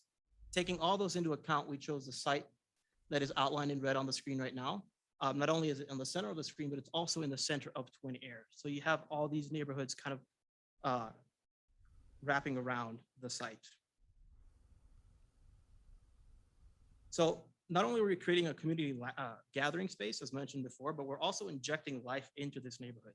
This image shows a bit of an overview of our project. It shows the overarching roofs serving as not only the structure, but it's also a unifying piece of the project. The purpose is, as mentioned before, is to create a community gathering space. The buildable form is led by the shape of the site and its building codes. We came up with the program looking for easy access, reachable from every corner, and connecting each other. Programming of the design was developed by the program goals, which are accessibility, community and economic development, spaces for skilled trades to be taught. And then from there, we started to kind of narrow it down, and we created the co-working and the training labs, the office and the classroom, and the lease spaces. This right now on the screen is showing a bit of an overview of the project again, showing what the canopy is doing. It's it's more or less hugging these quote unquote pods to create a more unifying structure. So to summarize, we created goals to create these site plans, which divides the program into 3 sections: retails on the left, education on the right side, including labs, co-working, classrooms, and also the outdoor theater on the lower right side. The spaces are connected with pedestrian circulations through the veranda, the walkway by the street, and also the corridor. So this is a condition of the loading dock. Is connecting the back of the retail place to the traffic going through the site from the back. And veranda place, which is the main corridor that connects the front and back of the site. It also serves as a community gathering place for activities like farmers market shown here. And the lab space provides opportunities for hands-on learning. It's opening to the backside of the parking lot gives easy access to load and unload materials or equipment. It is connected to the Great Hall, a flexible space for co-working and teamwork. And if you want a more private space for that, there's a classroom for you. And this is a retail, which is facing the prominent street. The walkway also provides access to other amenities in this neighborhood. And lastly, we have the open air theater. We created this double screen theater to bring back the memories of the twin air drive-in. So as you can see, the canopy is a really important piece, embracing all the activities happening underneath. But at the same time, it integrates the engineering and technology. So the first section shows that there's a gutter system integrated to the perimeter of the canopy that directs rainwater to the ground cistern to reduce runoff during the rainy season. We're using ETFE material. It's cheap, easy to maintain, and also it's integrated with solar voltaic system. So it turns the entire canopy to energy generation device. And then we're using 3-layer configuration to daylight control to provide visual comfort. So the middle layer can be pushed either up or down to block or allow the sun to come through, depends on the season or the weather condition. Looking underneath the canopy, we have the building themselves. So we're using SIP panels R40, high performance glass of R18 to create a well-insulated building envelope for the Indiana cold winter. At the same time, we're considering using flat ash bricks, recycled metal sidings to lower the embodied carbon in our facade material. So to create great indoor air quality and thermal comfort, we're using those two combination of systems, dedicated outer air system with engineering, energy recovery ventilation to bring fresh air into the building without over or under ventilating. ERV tempers air before it comes into place, which offsets the load from the heating cooling system, which is a ground source heat pump. It's more efficient than an air source in colder climate in Indiana. And finally, we're using VRF cassette split to deliver heating and cooling to different zonings effectively and efficiently. So to summarize, we created design interventions with energy analysis tools, which lowers our ULI from 77 to 25 kBTU per square foot per year.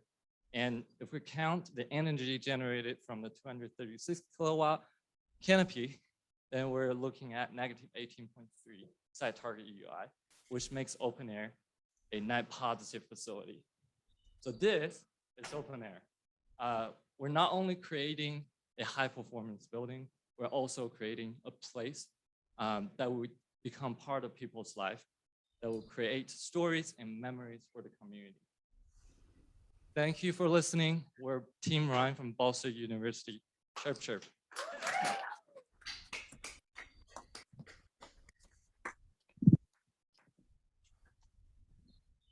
Thank you, Ball State. That was also the loudest cheer I've heard because I could see people don't have place to sit.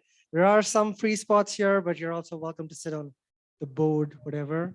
Also, don't leave after Ball State leaves. So do you need a couple of minutes? You good? We're all good. We'll start with Dave first. Oh, I'm blocking the camera. I'm gonna hand the mic to you guys.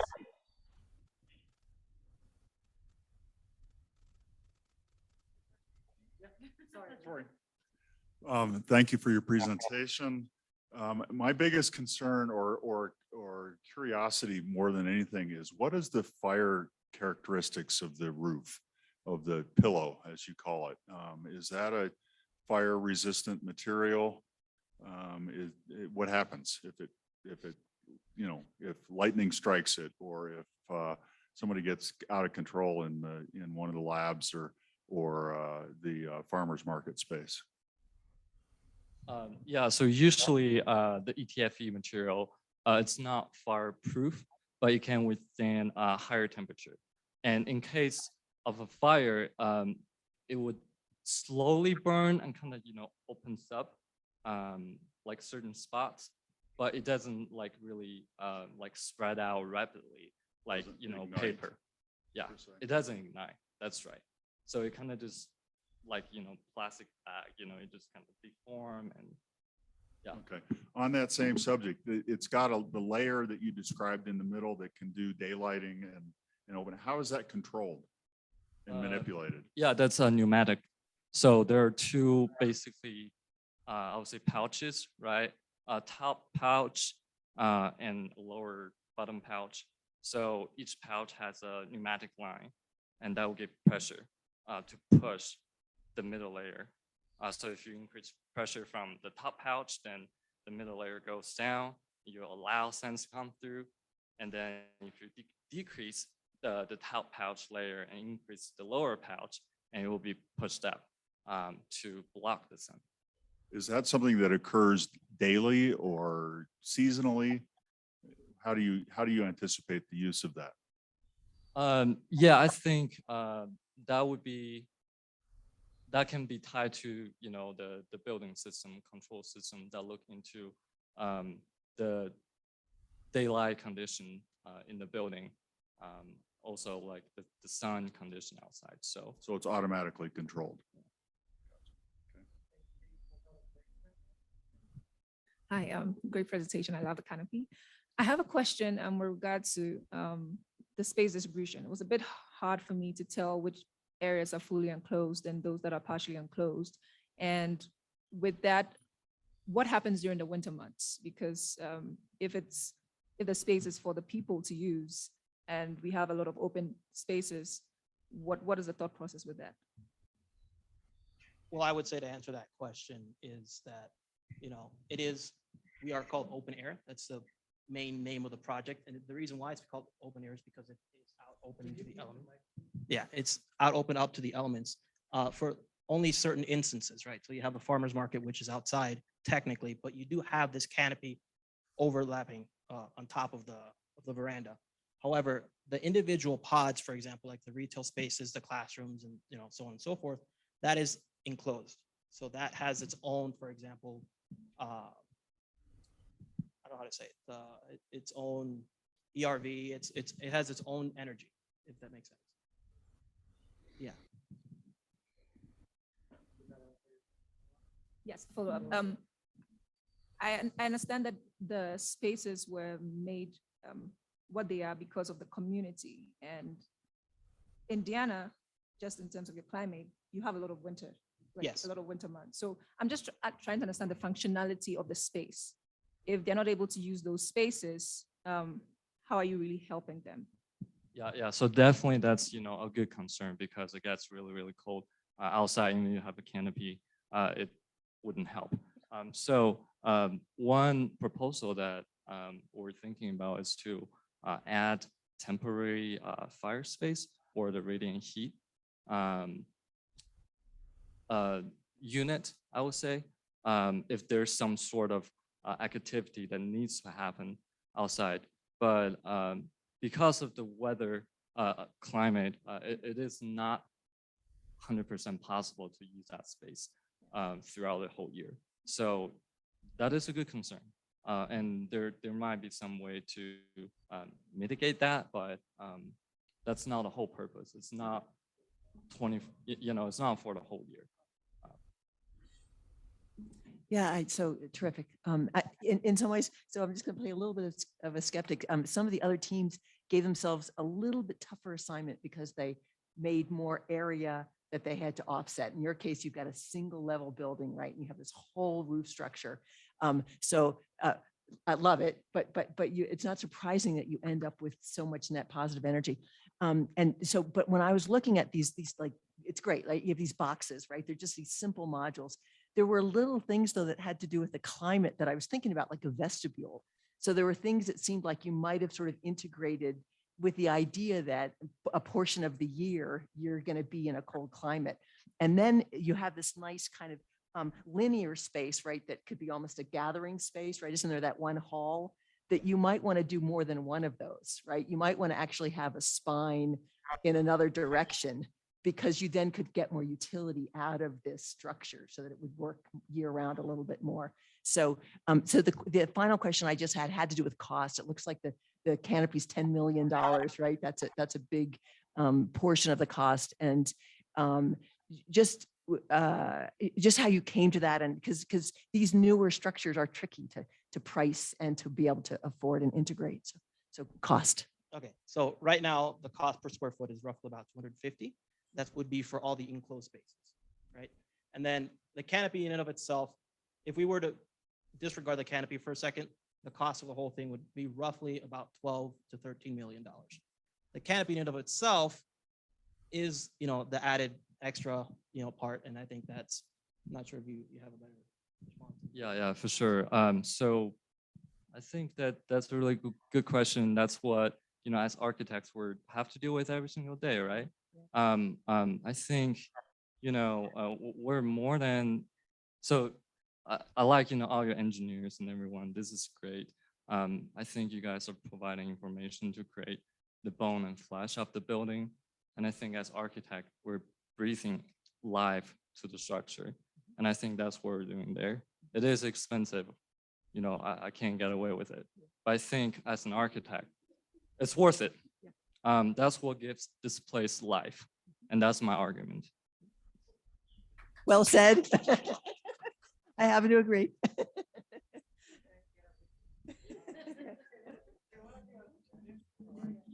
So can I follow up on that, Gokul, if that's okay, if I go next? Because I was interested in the maintenance costs of this very beautiful feature. I got to tell you, I want one of these on my house, even though it wouldn't really fit in my neighborhood. But you talk about a focus on the community. You talk about an educational purpose. You taught, the one example you gave about the women who weld or lady welders, I just loved it. But how did you think about the future costs and is this canopy more expensive to maintain, and then how would that translate to the occupants, the users, the people who decide to take up this space?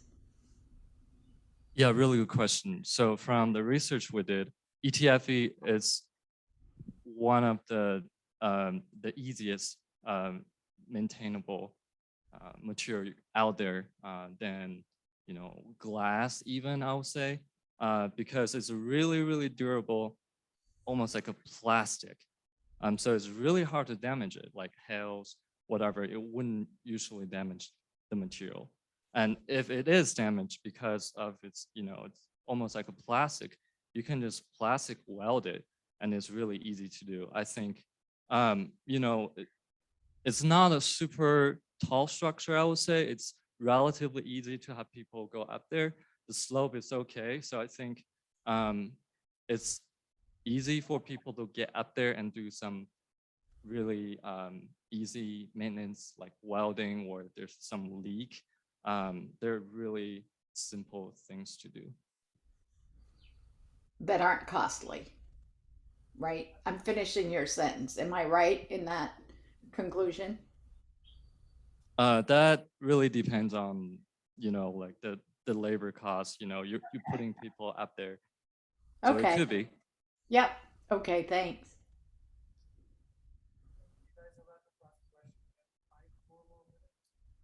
What about acoustics of the pillow in a driving rainstorm? If there's a farmer's market or a presentation going on in the outdoor theater, have you guys taken a look at the acoustical effects of that roof? Yeah, we have not taken a look at that yet. And just to add on to how about natural disasters and just the effect on the structure? Did you look at that, tornadoes and? Yeah. I think one of the reasons we're using ETFE is for that purpose, because it's really durable. Material itself is durable, and if it is damaged, it's relatively easy to repair versus if you're using a glass, it will be more difficult. I'm sorry if you already presented this, and I apologize if I don't remember, but are those pieces modular or is it one big sheet? It's a modular. Okay, thank So, you. Yeah, each pod, I would say, it has own modules. So. Okay. Go back to, let's go back to program. Great diagram. You know, you have these modules and then you have these different sectors. How did you decide, you know, how large, was it basically this is how all I can fit on the site? Did you consider 2 stories? Would that have meant elevator and other things? Like how did you figure maximum, you know, square footage and program extent? So our main concern was accessibility. And then like we wanted to make it accessible to everyone, you know, different age of people. And also like our, you know, all the street, all the pathways, and then verandas. We tried to keep it more simpler, and also connected, and then, you know, no obstruction to any access, like keeping connected to each other and easily accessible. So we didn't go for the, you know, our site also queues, and we had that advantage to go single story and make it, you know, more accessible to everyone. And okay, yeah, and also, yeah, like he explained about the love goals, you know, like education, trainings, and, you know, everything. Like we have labs, classrooms, and the retail space that can, you know, self-sustain, providing leisure space, office space, and then also encouraging the, you know, local farmers to providing our farmers market. Yeah, that way. I have one more question. That's in terms of the embodied carbon of the ETFE. Can you speak a little bit on that?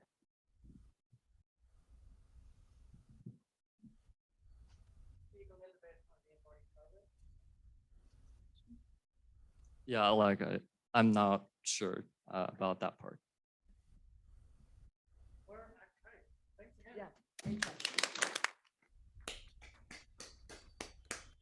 What I said without the mic was we're at time, and thank you again. Ball State, great presentation. We have a long break. We're meeting next at 3:10 when Wentworth Institute of Technology will be presenting with us virtually. So yeah, you guys can do what you want. 3:10 Mountain is our next presentation. Graceland, you'll be our first person to ask our question. Putting me on the spot. Yeah. Putting me on the spot. I'm just putting all of you on the spot. I mean, if they come back with a presentation, I'll be very impressed.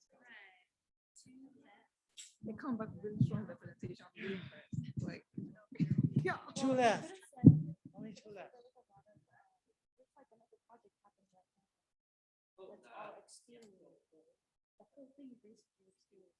Oh, we can't allow that.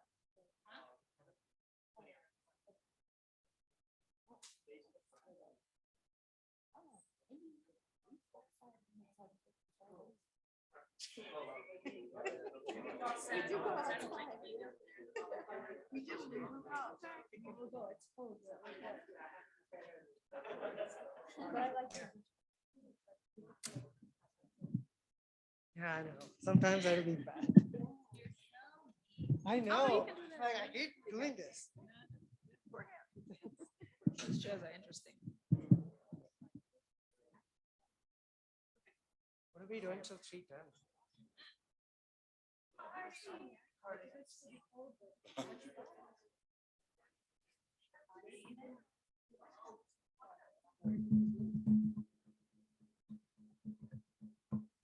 Right, I'm gonna go walk around the building again. Get some air. Walk around. 3:30. 3:10. Maybe let's say 3 o'clock. We go back to That's a little. 310. Yeah.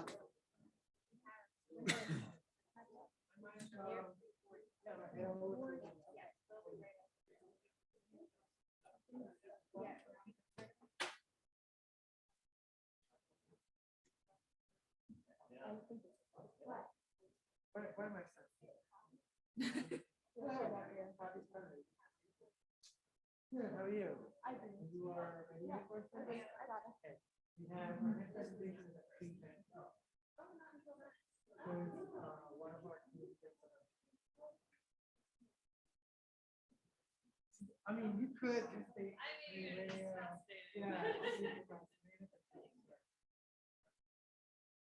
That's the one she's in the video. That's the one she's in the video. Yeah, I know.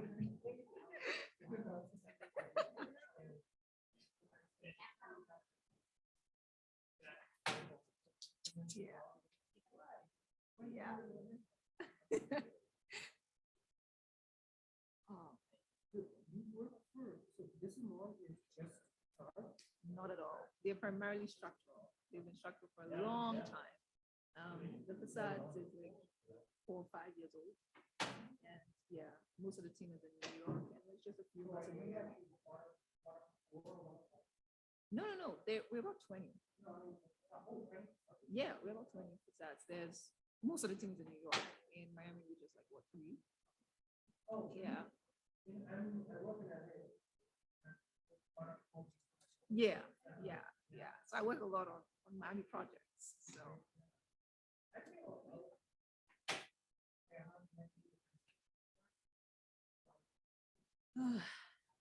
Yeah, I mean, I was remote. So I interned with the company I worked for when I was in grad school during the summer.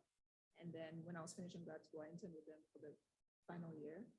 So I've been remote for a long time. Because the office in Chicago does not have a facades team. So I worked with the people in New York and the one person at a time who was here in Miami remote. So that was interesting. And then COVID happened, remote again. Yeah.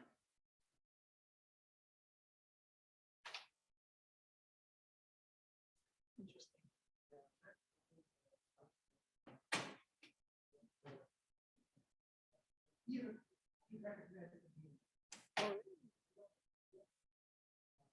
Yeah.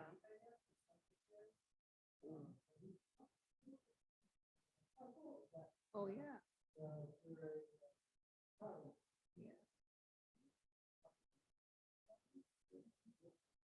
Yes, yeah. So that's what I was going to clarify. I do not, the team does not really do like MEP modeling, so like energy modeling, whole building modeling, but we model systems to understand how they perform. So like, of course, UP, therm, yeah, so that we understand what's happening.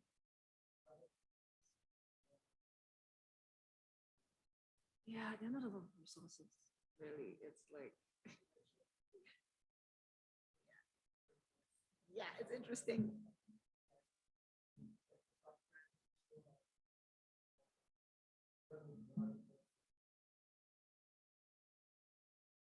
Oh yeah. It's like one license, and then when you need it, you use it. And I remember there was a project we had to work on that we had to use 2D, which is a little bit more complicated than just UP, right? And we had to reach out to like the people because we were not sure how to approach it. And we were like, well, you just do this and do this. It's interesting.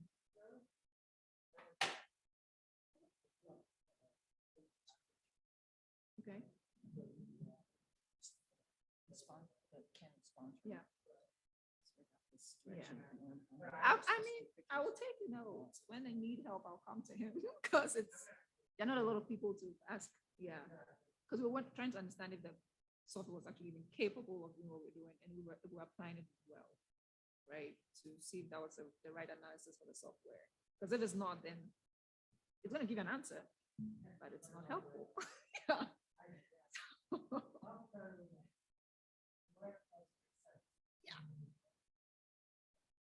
Yeah. So that was interesting. I may go for a walk. I haven't seen the building. So you work for a company in Miami? Yes. I picked up some of that. I That's didn't okay. start paying attention to what you guys were talking about. till Yeah. after. And you do facades, is that? Yes, I do facades. So kind of like what they did in Iran, in terms of redesigning a facade of a building? It depends on which kind of construction. If it's new construction, it's from scratch. If it's a retrofit, it's a retrofit. So the company is primarily structural engineering. They've been there for a while. They're very prominent in New York. In Miami, they're like one of the primary structural teams, right? Like everybody knows them. So are And then you the an facades engineer or team. an architect? I am an engineer. I call myself an engineer because my graduate degree is not in architecture, it's in architectural engineering. So while it does add on some architecture, technically it's engineering. So Right. yeah, so I'm getting my, I hope, So are you PE? I have my EI. I'm working towards it. How long have you been doing it? Well, including my internship, about 3 years. You like it, I'm sure. It's interesting. It's fascinating. I like the design of it. Like, so for instance, these are the things, and I took part in this competition as a student, right? So I understand sort of in a way where some of them are coming from, because you don't think about a lot of things when you're trying to put these things together as a student, because you really do not know. But then as you start to grow and design, you realize that you really have to think about how they're coming together.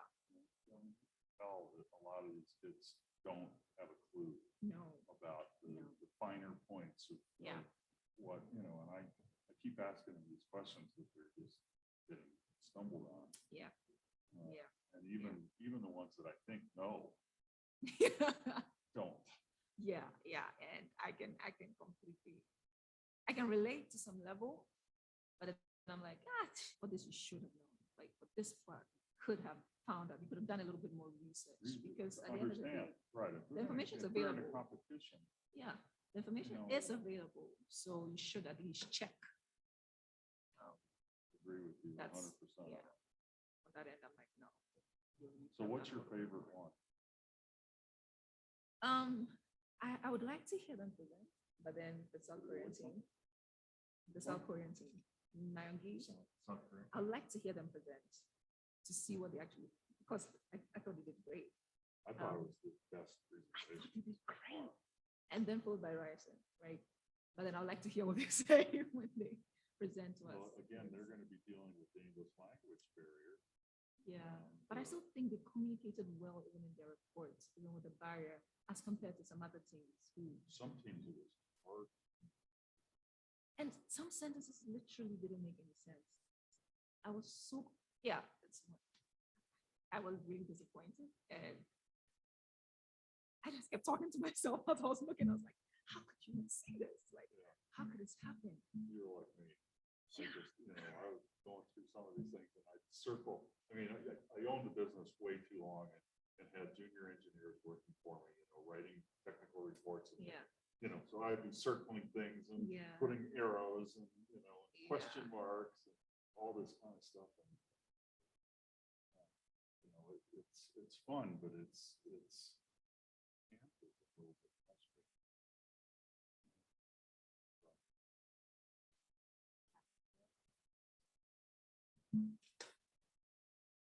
Are we muted?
Will Laura Arison join? Okay, my sister's there.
His presentation's up on the screen.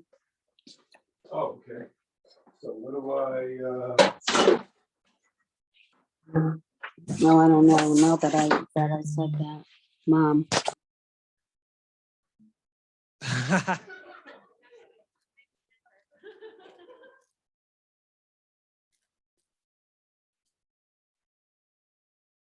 It won't.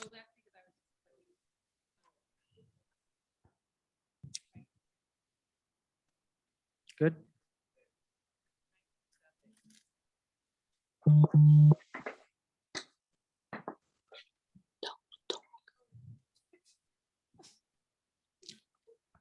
So you could also see, so my camera there, Gokul, shows how many of you are visible. So right now it looks like only the 2 of you are visible. You'll need to come inside.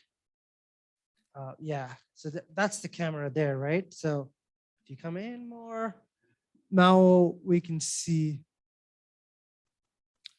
3, 4. Yeah, it doesn't matter. Yeah, decide.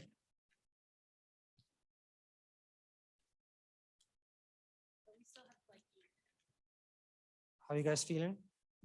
Good? Ready to do this? Okay.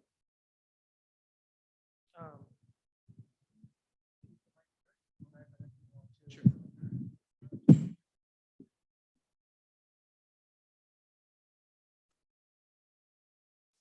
Yeah, we want to be able to see. Where did you go to school? I don't know why. We're having trouble getting on the project side. I don't know.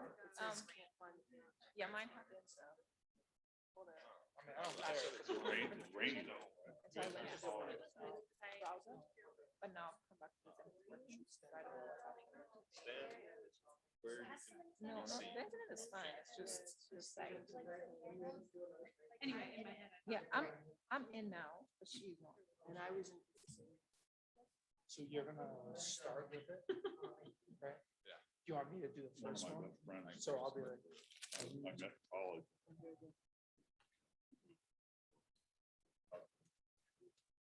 Didn't think you had a head screwed on quite right. You know, so a lot of people who are in the program are but then they're used to the currency, like right, but it's not. Right? And so for them, I just find so the column P, the column has it, and then depending on what it is. Hello, hello. Same thing. 'Cause I kind of keep them at them. Went there for a week. My ex-wife. Saw my. It was sunny. Free. what time of year? Must have been in the summer Yes. or. We're ready. It was amazing. Oh, we We need to were wait for our playing professor. golf at this Yeah, I'm golf sure he course. wants to see it. I don't think I remember the name of it. Apparently it was a golf course that Michael Jordan really loved. I have a question. Literally Okay. another group. Something having to do with, well, your cousin told me on one call, he said the witch is a bitch or something like that. And it has something to do, like it was, I can't remember the name of the course, but it was magnificent course. I'm like, everybody's told me this place is rainy. So in the summer.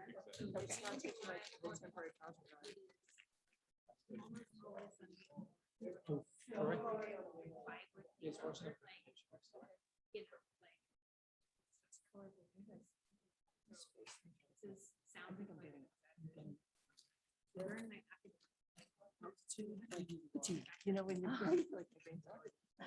So you didn't get to enjoy a good part there. But I got, but like from September to May. we had 10 Yeah, days. There we go. In 9 months. Literally.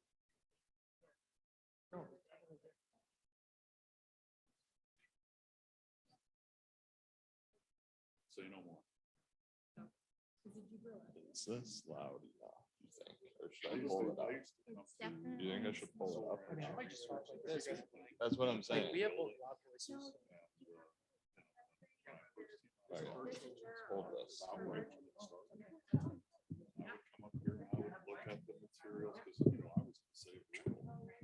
Trying to raise the top like so much. Been trying for a while. Like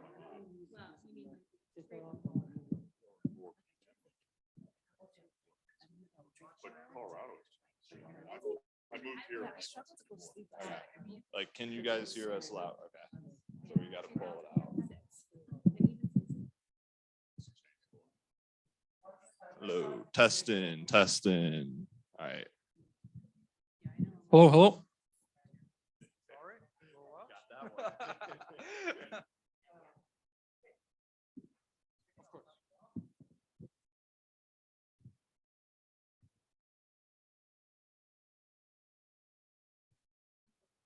So we are actually going to start with Wentworth. Oh, great, thank you. We're actually going to start with Wentworth Institute of Technology, 3 minutes ahead of time. They're okay with it. I'm okay with it. Jurors are okay with it. Janice is okay with it. Yep, she's nodding. Cool. So welcome, Wentworth. Your timer will start when one of you starts speaking. Allison, you've got that. Right. Good luck. How's it going, everyone? We're Soul Centric Incorporated from Wentworth Institute of Technology in Boston, Mass. Our site is located on Sweeney Field, which is on our campus. Our building is 124,000 square feet, totaling 4 floors. Some of the main aspects of our building are we have a thermal wood cladding as our exterior facade. We have a full glass atrium covered with solar panels. And then on the exterior providing shading, we also have solar panels as well, which provide shading to the balconies below, and as well as shading below. I'm Gavin. And I'm Joe. And I'm going to start off by identifying our key design goals for this project. So the first one is to build upon and optimize the building envelope by extending material life cycles and minimizing waste. The second one is sustainable development through prioritizing passive and natural systems. And the third is to place human health and well-being onto our site and into our design through community engagement.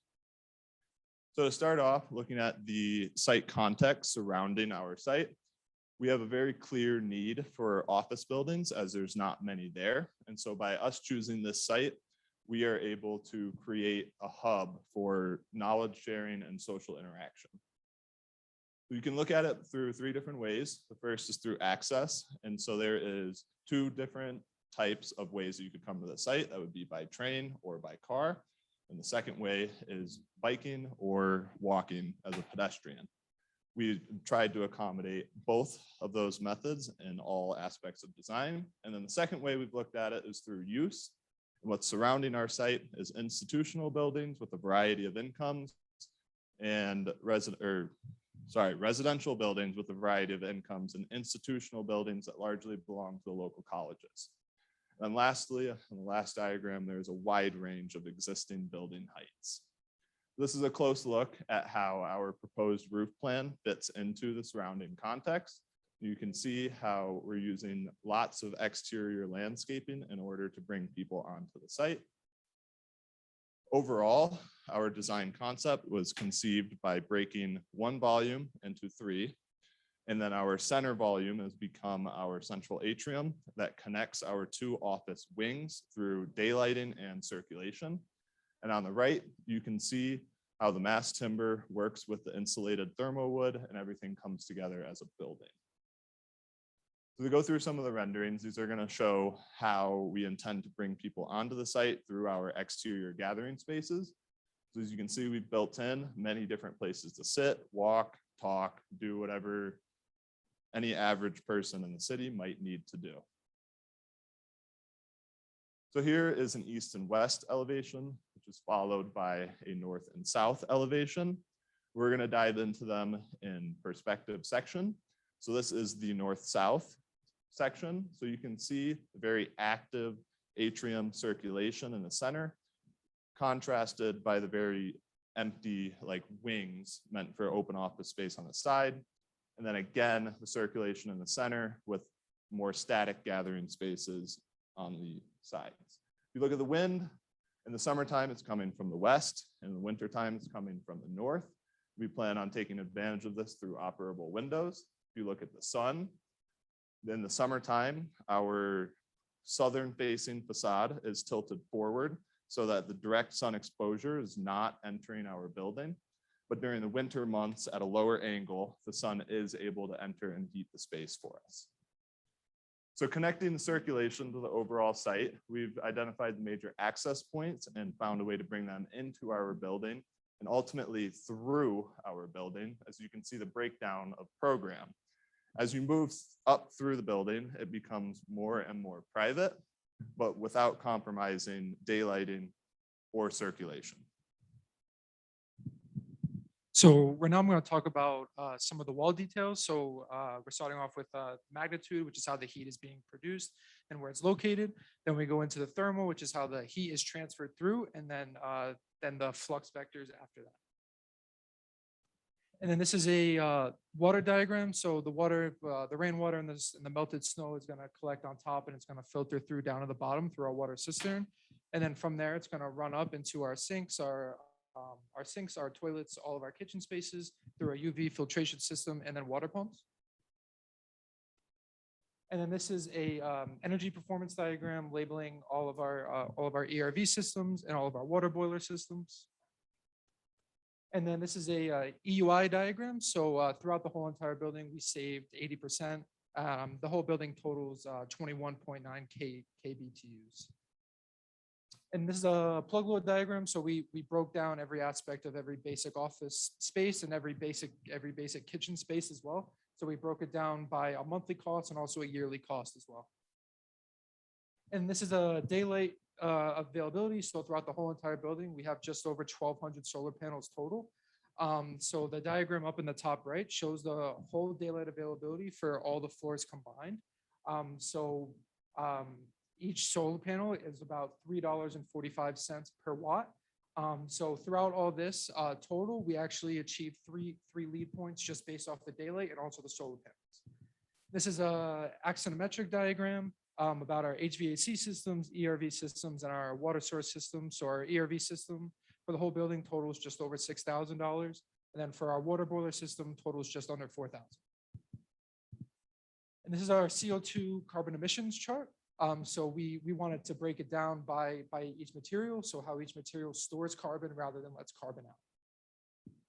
And then this is our mass timber diagram. So we decided to do mass timber. So we have a concrete foundation, power floated slab, wood columns, wood beams connected, and then on top it's everything together. So for the windows itself, we wanted to use triple glazed windows at 1 5 1/16 inch thick, and throughout the whole entire year, we're saving about $550 total with just those triple glazed windows. And then this is how all of our lead points break down. So all the circles here labels every single category. So our building actually achieved a LEED platinum score. So out of 110 points, we achieved 104. This is just the interior rendering of the inside our main entrance. And this is our open office space. We want to have open space with open circulation. This is our bike rack outside. Boston's a big commuting area. This is our balcony. Each office space has a balcony outside. This is our electric car charging ports outside in our parking lot. So one of our main goals was to kind of steer away from all the gas and diesel to go all electric. And this is just a community sitting place. This is just a diagram showing views, working area, vegetation, circulation, and sun areas. Timeline from design phase all the way up to the final construction. This is how everything's going in, where the cranes go, where all the materials are laid, where construction companies go in. And this is just a cost analysis. And that's it. Thank you.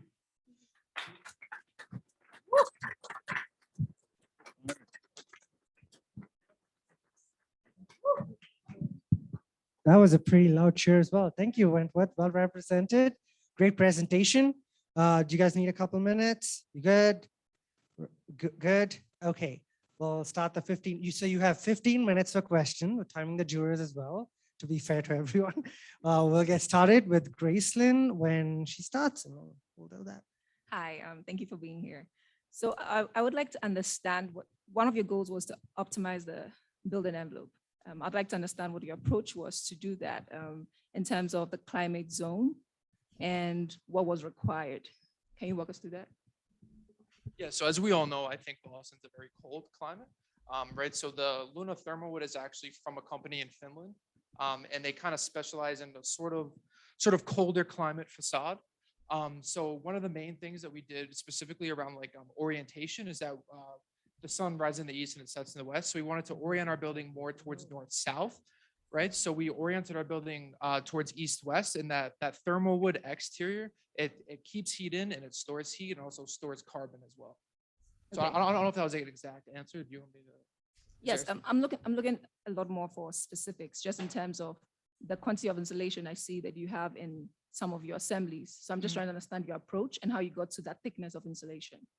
So how we got to the thickness of the insulation? Yes. So we had construction management consultants, and so we also use double studded walls as well.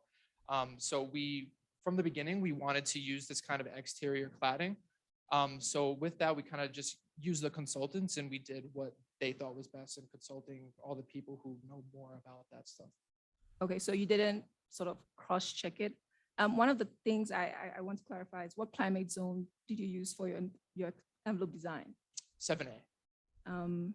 Why 7A? Because that's the climate zone of Boston where we're at. Okay, okay. Just for clarity. 6A? No prompting, no automatic. If you can, so I'm just showing them the climate diagram. So this is actually climate zone map. Boston is right here. Yeah. Which puts it around climate zone 5A. Okay. So it's not 7A. 7A is all the way here, which is pretty different. And so that impacts the requirements for the insulation. Because I see that you have about 22 inches of insulation, which is more than a foot of insulation in one area. And even with that, I want to ask, was there any analysis done in terms of like hygrothermal, and at what point the insulation stops being effective for the assembly? You didn't think that through, okay. Sorry, we didn't think that through.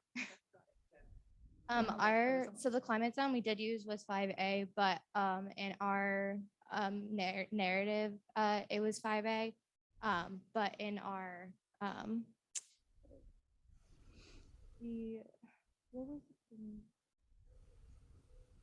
the 2-page summary thing, yeah, I put 7A on accident, so that was my mistake. So, but we did use climate 5A.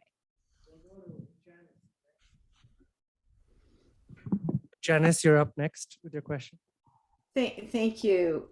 Thank you for your presentation. In your submission, you talked about how you would have AI powered daylighting. Could you give me some detail and background on that and how that would work? Yeah, so the AI would be analyzing the amount of sunlight we're getting in each specific area, and then the shading that we'd use over the windows would be electronically controlled by that AI based on its calculations, and the AI will be able to calculate when the optimal times are to have them open versus closed, shades, and both like opening the window. So for both sunlight and wind. Did you think about just incorporating that into the glass? Into the windows, there are some dynamically shading windows that are available. Was that a consideration at all? We have looked into, like, there's different gases that you can fill a window with to create shading. So that's one thing that we did look into. One of them would be nitrogen gas, but we did not end up going with that system. Okay, thank you. Did you guys consider the carbon effects of bringing in wood from Finland? And is that built into your model? Yeah, so we plan to have all of it prefabbed offsite. So that way, when it's brought onto the site, it's already fabricated and all the walls are already constructed offsite.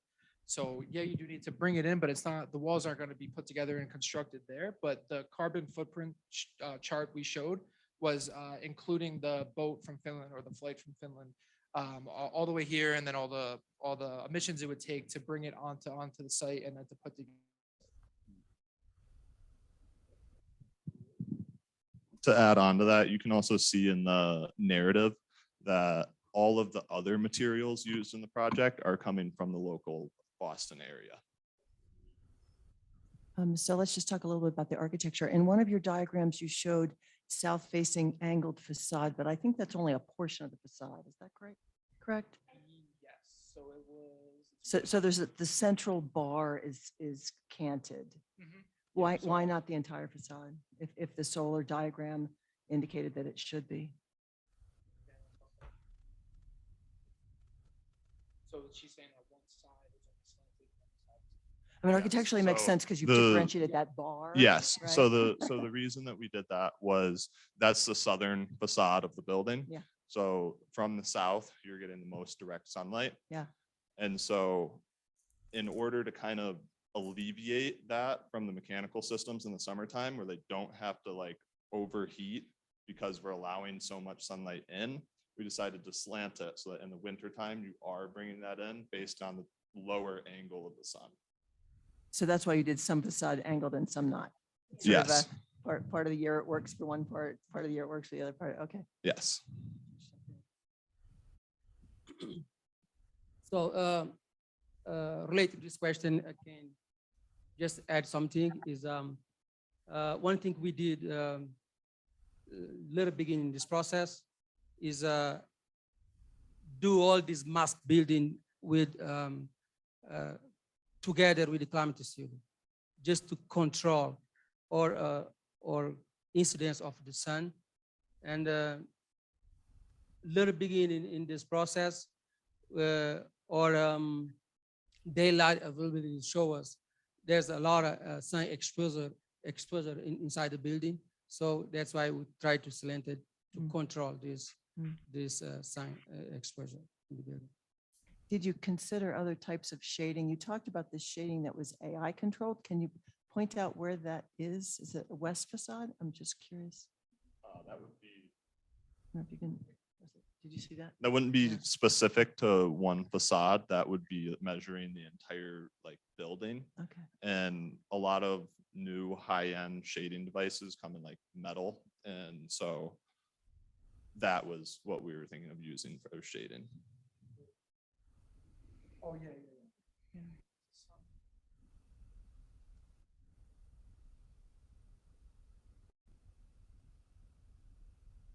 I don't see the shading devices. Maybe I'm confused. Are the shading devices there? Are they just in the window? Are They're they? not visible. Okay. And so let's go to cost. Now I'm that person that I swear I would never be, right? I'm always talking about money. I really just want to talk about the design. But so many of these components are, there's a premium to them. And I loved that you were working with a construction manager, right? This is the closest we've seen to like a real budget, which I love. But is it $200 a square foot for the entire building? Yes, it's 200 square foot per square foot. So it's like $200 per square foot. Yeah, I understand. It just seems implausible to me. I mean, other teams are talking about $600 a square foot, or so it just seems low given all of the technology. That's all. So yeah, that's something you might want to poke at a little bit. Yeah. Yeah, exactly. I mean, it looks like there was support of it, but the consultant that we had actually did this for us. I did like go through a couple of things with him to understand exactly like what he was doing. But all he said was, this is how much each square footage was going to be. And then I said it included with the electrical systems or renewable energy stuff. And I don't think he got back to me with that, but okay. Yeah. I mean, it's tough to parse these things out. You have a question? Yes, I do. So looking through your report, you mentioned that you have lead points of 88, but then in your presentation today, it's 104. I'm just trying to understand, did you keep a scorecard, and How do we arrive at Can those you go numbers? to the slide, actually? So I recently looked up a website that kind of goes through the lead points. So I just did them on that site and got those lead points from that. At the bottom there, I have the URL for it.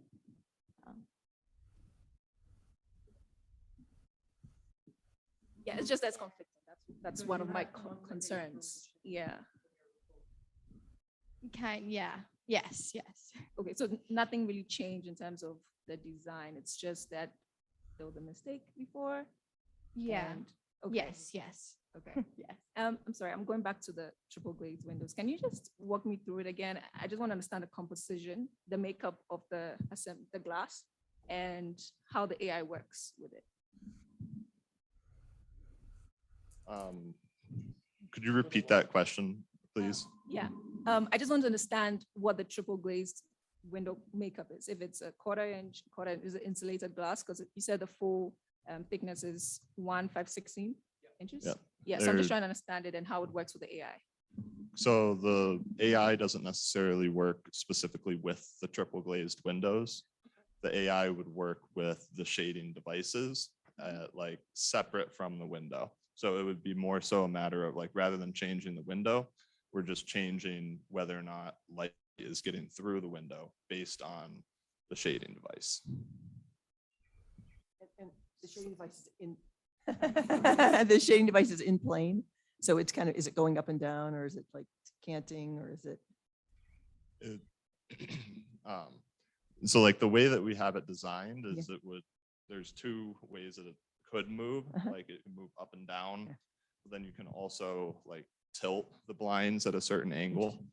So it would work both ways. And that's also why we would choose to use an AI, because so that we can deal with those angles. I think an important thing about that is that similar to the building out here where we all toured yesterday, they have like those metal kind of squares outside as acting as like a shading. But here it's more like a blind where like you put in after construction, right? So these were thought, so like those metal shadings were thought about as part of the construction. These blinds are more of, you put it in after, and then the blinds themselves would be controlled by the AI based on the sun and the shadows. And if it's too sunny, they're gonna close. If it's not sunny enough, then they're gonna end up opening up. By doing that, it also eliminates the need to train your occupants so that like the building will always be shaded properly rather than having to like teach everyone that works there how to do it properly. I'm glad you've got that slide up on the screen there that you have right now. I don't understand the pictures on the bottom. Is that the structure that forms those lines all through it like So that? this was done in a thermal program that I used. I pretty much just took the top portion of our building and kind of laid it out of how heat was being transferred from that original like wall. And oh, sorry, say that one more time. Oh, yeah, it's a thermal 2.0 or thermal 8 point something. But that's what I used, and this is how I got those. I just put descriptions down at the bottom so people could try to understand exactly like what I was trying to intend to do.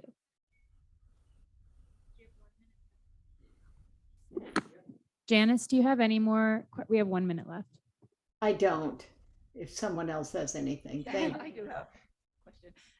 If you go back to the slide with, I'm just trying to understand, do you have skylights on the roof? Because it was, yes. And then you have the green roof as well. I can't go back to the slides. Because Yeah, I'm gonna go back to the proposed. Quickly. Okay. Okay, yeah.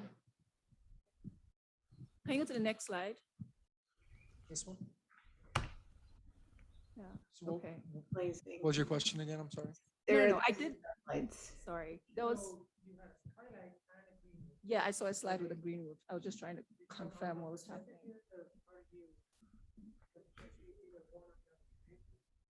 Yeah, so it's not a green roof, it's just solar panels on top of a glass atrium. So that the solar panels themselves, they alternate diagonally. So the skylights are so there's gonna be like skylight, solar panel, and then it's gonna be diagonal down. So like this one's a lot, this next one, what was the back one?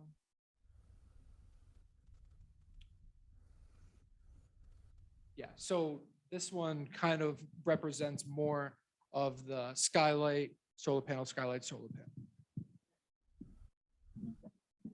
Had to cut you off there because that was your 15 minutes being fair to other teams, but that was enough. Great answering too, guys. Thank you. We have Myongji University from Seoul, South Korea next. I see you guys there. We'll be starting. Actually, we should start right away, right? Oh, no, they're at 5:40, 3:40. Okay. Well, your actual presentation will start at 3:40 Mountain Time. I have some instructions for you if you guys can come forward.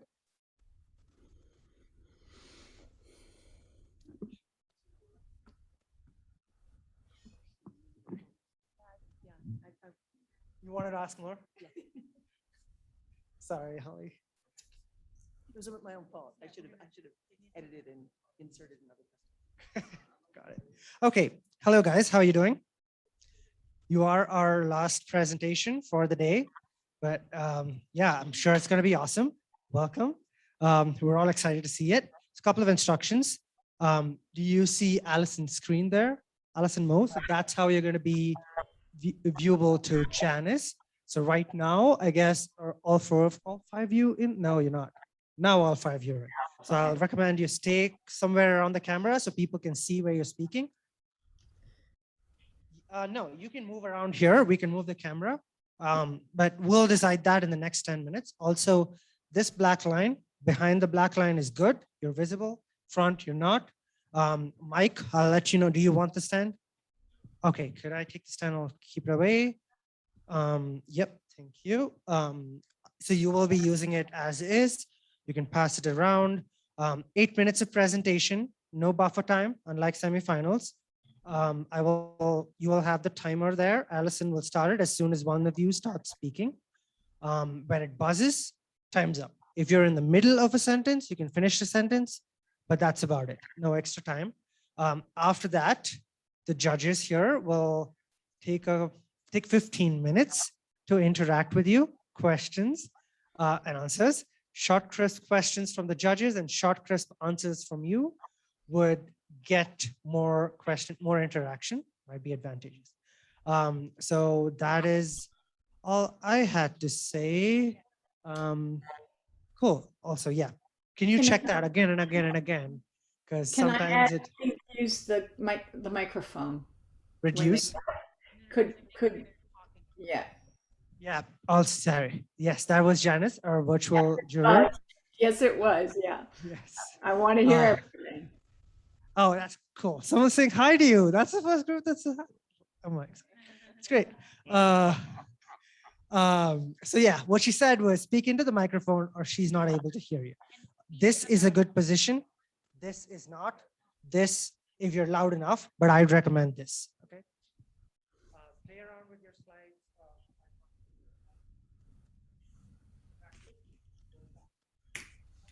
You have 6 minutes to. I mean, if they want to start sooner. You're ready. No, you use F4D.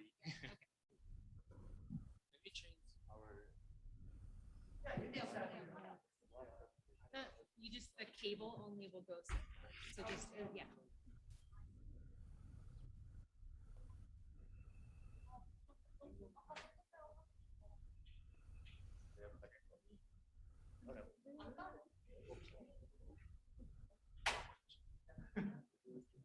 Good. I go last.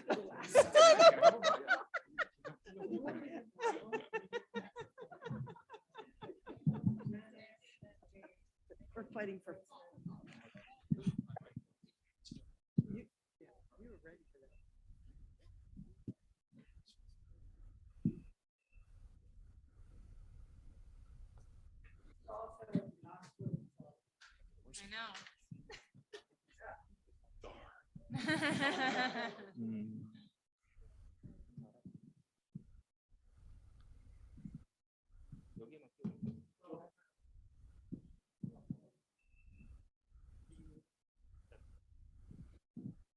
So we will also be having the juror deliberations after.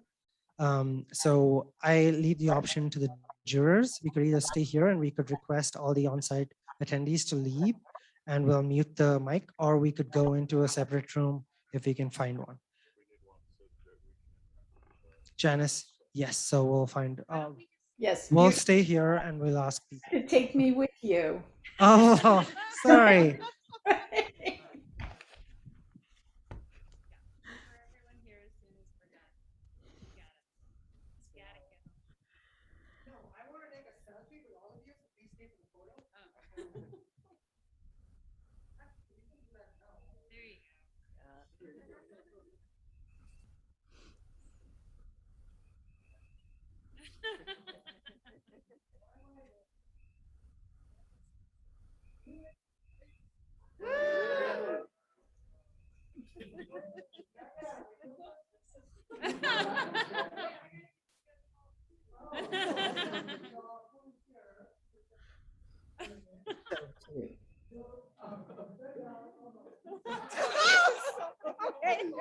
This is the pre-presentation calisthenics.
I know.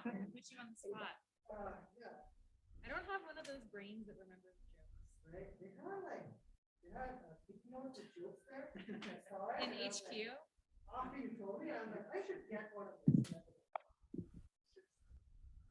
Anybody in the audience? No jokes?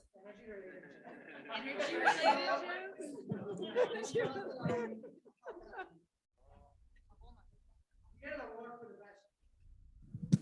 이렇게 하고.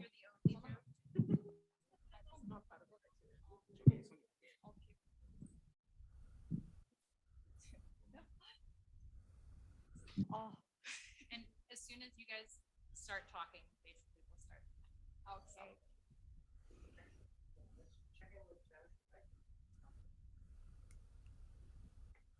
Janice, you can hear us and see us. They're gonna I get going can. here in just a second. I can, thank you. You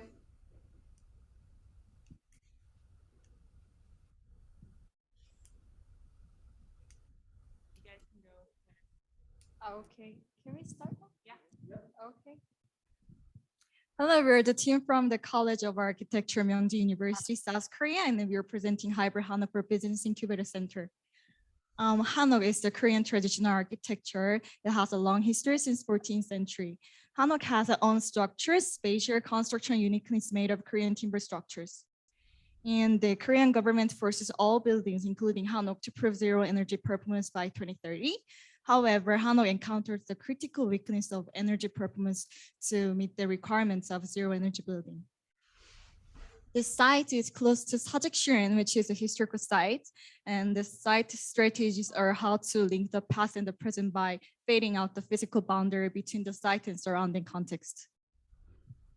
Our team aims diversity of spatial functions expanding from the private share office to urban public spaces to make the boundaryless site.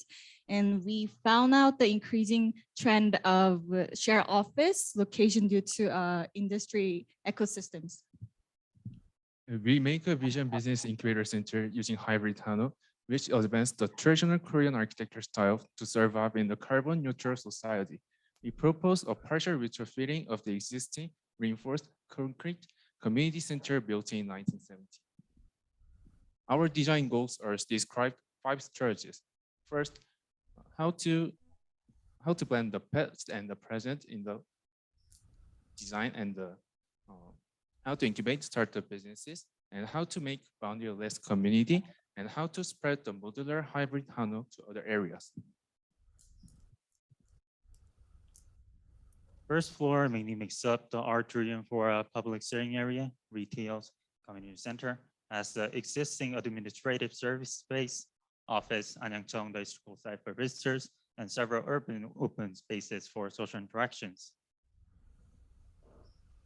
As for the second floor, it has several shared office for small-sized startup spaces and a larger version of a collaborative business incubator.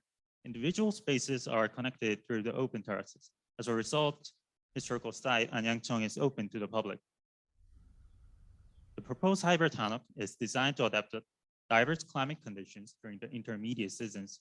It makes use of natural ventilation, daylighting, water collection from eaves, openings, outdoor spaces, double skin facades, and porch pavings. It also has environmental resilience, eco-friendly, flame retardant timber, and seismic resilient structure systems are applied to columns and roof ceramic tiles for occupancy safety, despite the growing frequencies of earthquakes in South Korea. We simulated integrated A-shaped column and C-SIB, which is composite structure and installation panel walls.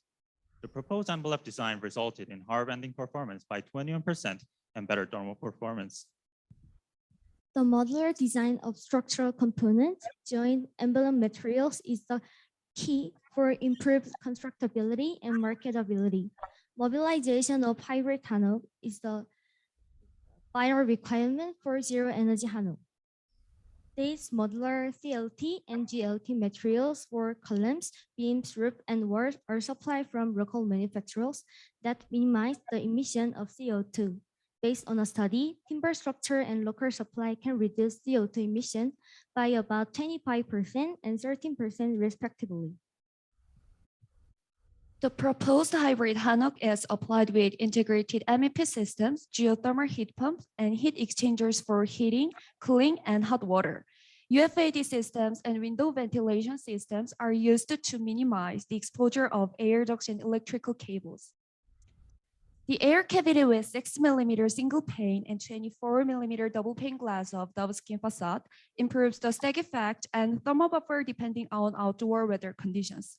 The PV integrated vertical louvers track some positions for maximum solar energy generation. Our walls use honeycomb glass to have lighting performance while blocking external noise. The wall to which CSIP 200 mm is applied has insulation performance of 0.118 watts per square meter Kelvin and is also configured to cope with various external environments such as air tightness against external bedding and sound insulation against external noise. The envelope performance of hybrid hanok office is advanced by 200 mm thick continuous composite SIP to meet 0.1 watts per square meter Kelvin. The double layered thermal break blocks heat flows from terrace to slab and between the roof and cross beams. Our team proposes real-time IQ control using IQ sensors and IQ visualization. Building occupants can access IQ data, predicted mean vote, and air quality index collected and visualized on the dashboard. An excessive amount of daylight in the atrium might cause visual discomfort, so single-axis solar tracking vertical louvers control the adequate amount of daylight and direct radiation. Besides, the underlaid area of shared offices provide more daylight with solar collectors. Considering occupants' comfort and MEP systems, the underfloor air distribution system results in stable temperature and low CO2 in the ppm zone compared to the overhead air distribution systems. BIPBs and BAPBs on the variable envelopes generate about a total of 92 kilowatt-hour per square meter to make it net zero Hanok. Besides, geothermal system can generate additional 41 kilowatt-hour per square meter for heating, cooling, and hot water uses. This hybrid Hanok achieved a site UI 129 kilowatt-hour per square meter and a source UI 187 kilowatt-hour per square meter without renewable energies. Applied 41 kilowatt-hour per square meter for geothermal energy and 92 kilowatt-hour per square meter of solar energy can make -4 kilowatt-hour per square meter for final energy flow. The proposed hybrid Hanok applied with high-performing, passive, active, and energy monitoring system is expected to increase the cost about 30 to 35% compared to the existing traditional Hanok. The hybrid Hanok would be estimated about $4,500 per square meter. However, modular design and construction cost would be expected to cut down the cost by 20%. Additional construction cost reduction would be from energy saving and governmental subsidies by 25% and maximum. The proposed hybrid Hanok aims integrated building performance to compare requirements of zero energy performance and Korean traditional architecture styles. All state-of-art technologies and designs are integrated for this business incubator center. Blending the past and the present in systems and design, incubating startup businesses, spading out site boundary-less community, and spreading hybrid Hanok with traditional architecture style by modular systems. These are our vision and design goals. All students and external partners are working hard. Yes, thank you for listening.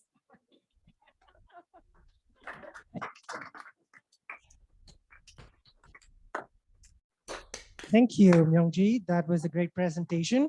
It was also our last presentation for this division. So congratulations for a power-packed presentation. Oh, I was standing in front of the camera. I'm sorry. We have 15 minutes with the judges. Do you guys need a couple of minutes? Are you good? Looking around, we're good. We're going to start with Janice first. Hi, Janice. Okay, hello everyone. I'm very impressed by this project. I have been to Seoul a few times and visited the temple that this is near, and so I appreciate what it is you're trying to do by combining the past and the present. In your submission, you talked about how you wanted to optimize comfort through personal control of temperature and other environmental factors inside the building. How does that align with trying to get to net zero energy? Typically you need to monitor the systems extremely carefully, and the human factor is often a challenge when you're trying to do that. Could you explain that comment and how you plan to achieve it anyway and still give people personal control? Firstly, proper air exchange is a fundamental prerequisite of occupant comfort. So we used hybrid window ventilation systems and ERBs. It is a continuous supply unit designed to deliver fresh air into each shared office. So such ventilators can be integrated into frames of various sizes of office building. A supply air unit eliminates the need for opening windows and ensuring a consistent of fresh air in the office without creating drafts and letting in street noise. So window ventilation systems are expected to minimize the exposure of air ducts and electrical cables, and maintaining traditional Korean Hanok indoor styles. Secondly, we propose real-time IQ control using IQ sensors of IQ visualization. Indoor data on indoor air pollutant are collected from the sensing unit. The collected data are primarily transmitted to the user interface to offer the real-time information on the air quality index. Each visualized data can be stored in office PCs and electronic devices. So, and the stored and collected data is visualized to the occupant through VR systems and wearable device. So, COVID-19, sorry, Korean day 19. COVID-19 spread occurs again. Sensor detected and inform real-time indoor air data to building occupants to take action. Thank you. Thank you. Can I add? Janice, do you have a follow-up or can we move to our next year? I do not. Go ahead and go on to the Okay, one of my Dave, you're up colleagues. next. In the narrative that you guys provided, and my hats are compliments to you, to your group, it was very informative and very thorough. You talked about a double wall construction, I believe, for the atrium part. Can you talk about that a little bit to us and help me understand that? Yeah. The atriums is multifunctional for natural ventilation and daylighting lighting control, and PV energy generation. The air cavity with 6 millimeter single pane and 24 millimeter double pane of the double skin facade improves the stag effect and thermal buffer depending on outdoor weather conditions. Air vents installed on internal and external glass help circulate air to avoid overheating during the hottest season by stag effect, and trap the air as a thermal buffer during the cold season. This process will prevent energy loss in the atrium by adapting the diverse climate of Korea. Yeah. So you're actually circulating air between the layers of glass for the different panes, the single pane and the double pane. Yeah. Very, very creative. Thank you. Thank you. Yeah, I just want to say it was a very impressive presentation and report. I really like the fact that you considered the thermal bridging of the balconies, because not too many people think about that. But then the intermittent assemblies really do not help energy efficiency. And just following up with David's question, that was not my initial question, but it came up as he spoke.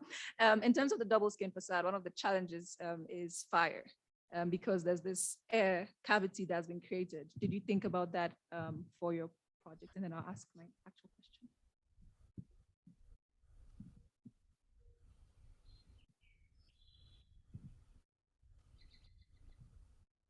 For the fire resistant, our team adapted eco-friendly flame retardant treatment technology that injects liquid sodium silicate. Oh, okay. Yeah. Yeah, I think it's finished. So are you good? Okay, that's okay. And Yeah. question. We have the dry sprinkler, so use and along with the beams. So in the, atrium is we're protect for the fire. Okay, that's good. And now to my question, sorry.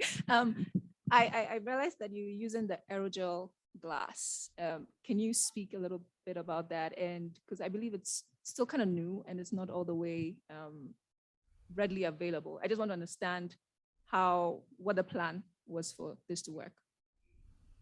So the aerogel glass you used? Yeah.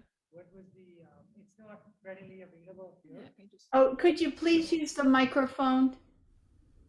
Sorry. I was caught. So the question was the aerogel glass you used, right? It's not readily available. It's a very new product. So can you explain more about that? Thank you.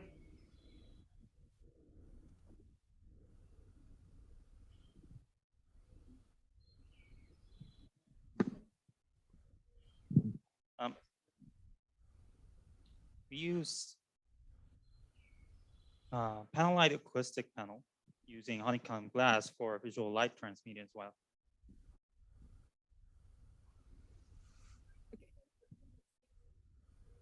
Okay. Yes, I'm just, and in terms of material choice, in terms of the glass that you're using for your facade, you mentioned you're using aerogel glass. I'm sorry, it seems like I'm mixing up my projects. Can you go back? No, go back again. Where you call out, oh, I think it's the last slide, I'm not sure, where you call out all the systems. You have, Last slide. yeah, probably last slide.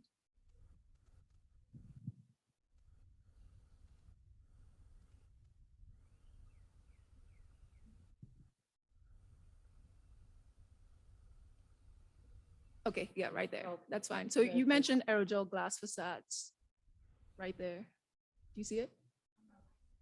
Yeah, I'm just trying to understand. Fourth down. That materials, but we didn't actually. It's out of our research. We just found out that the materials. That's we okay, found thank out. So I would like to better understand the plan and the architecture because there are so many components and everyone sound amazing.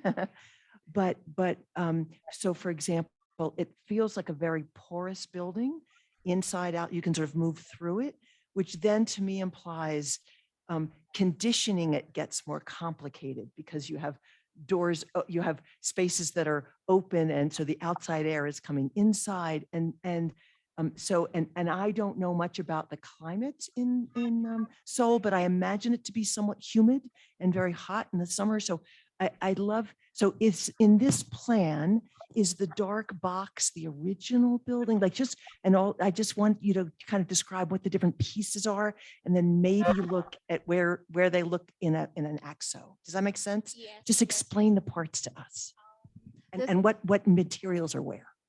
Okay. Oh, that's cool. Okay, this is the first floor, and then all the boxes are made of Korean traditional architecture, which is called hanok, and Yeah. then all the materials are made by wood, Okay. Korean timber structures, and then What are the walls? Are the walls in that case is it a, I think you were using panels in some places? we use the CC walls. CC Okay, walls. and- okay. Okay. Okay. 넘어가고. And I want to explain about Korean climate. Yeah. Climates of Korea. Yeah, good. So Korea climates are similar with 4A US climate zone. And the heavy rain seasons during the June and July. So we have a 4 seasons like spring, summer, or autumn, winter. And so pre-passive strategies in Korea, hanoks have been considered to suit the climate of Korea. So as you can talk that we have a lot of outside spaces. This is called madang, which is really traditional spatial in Korea. So okay, so semi-open rooms with the wooden floor between the madang, which is open spaces of each shared office, is used for an interactive area and intermediate season due to cross ventilation. As you can see, this is all made of the wood, yeah, Korean timber structures, and then the walls, CC walls. Okay. CC walls are comprised of polyurethane foam insulation core between fiberglass reinforced thermoset polymer skins. Fiberglass reinforced thermoset polymer skins are very light to transport, meaning that they are very advantageous for modular architecture. So it can also be produced in longer span of 2.5 meters to 3 meters than typical SIP with OSB panels.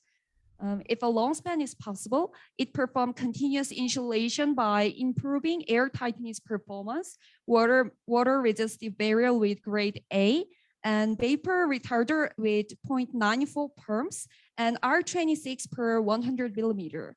Each CSIP is connected with airtight sealing tapes.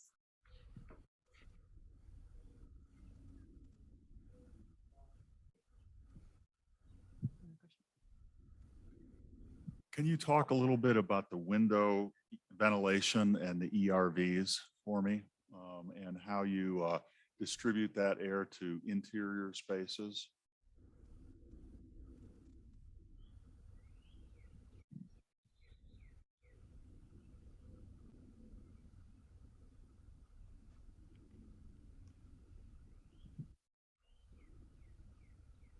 It's mechanical ventilation. I think that's really asked the question. Okay, let me. Yeah, so window ventilation is, as you can see this picture, as you can see these pictures,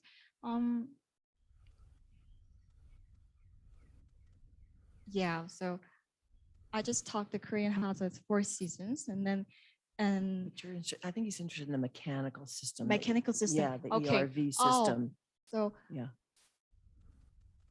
yeah, we have a hybrid window ventilation system to apply to the window. So the fresh air comes to the inside and then what dirty air? Sorry, but that inside of air go throughout to the ventilations. And Are those incorporated into the building construction somewhere? I don't see those in the diagram.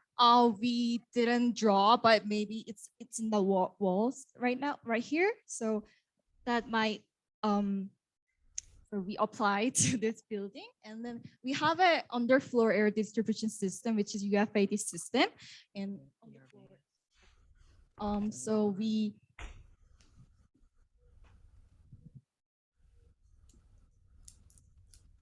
so we apply the air and the sorry.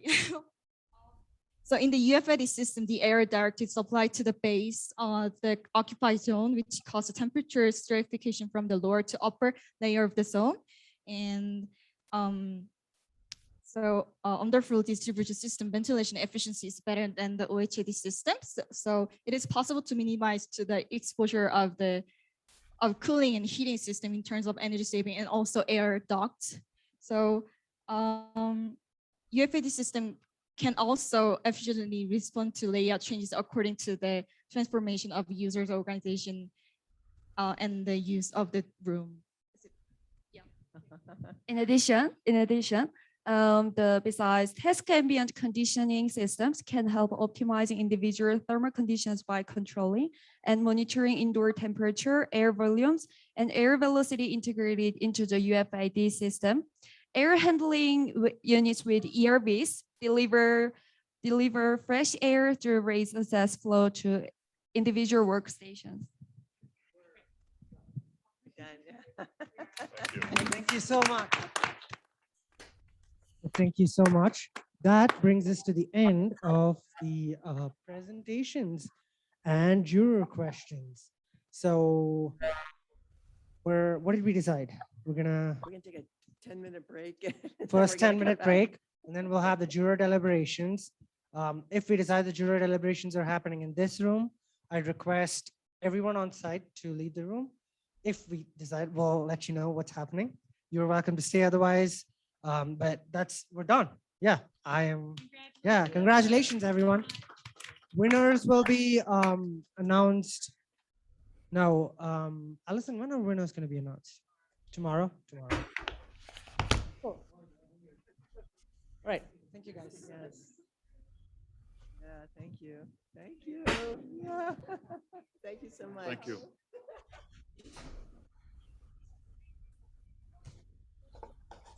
Oh, nice. Oh, great. Good job.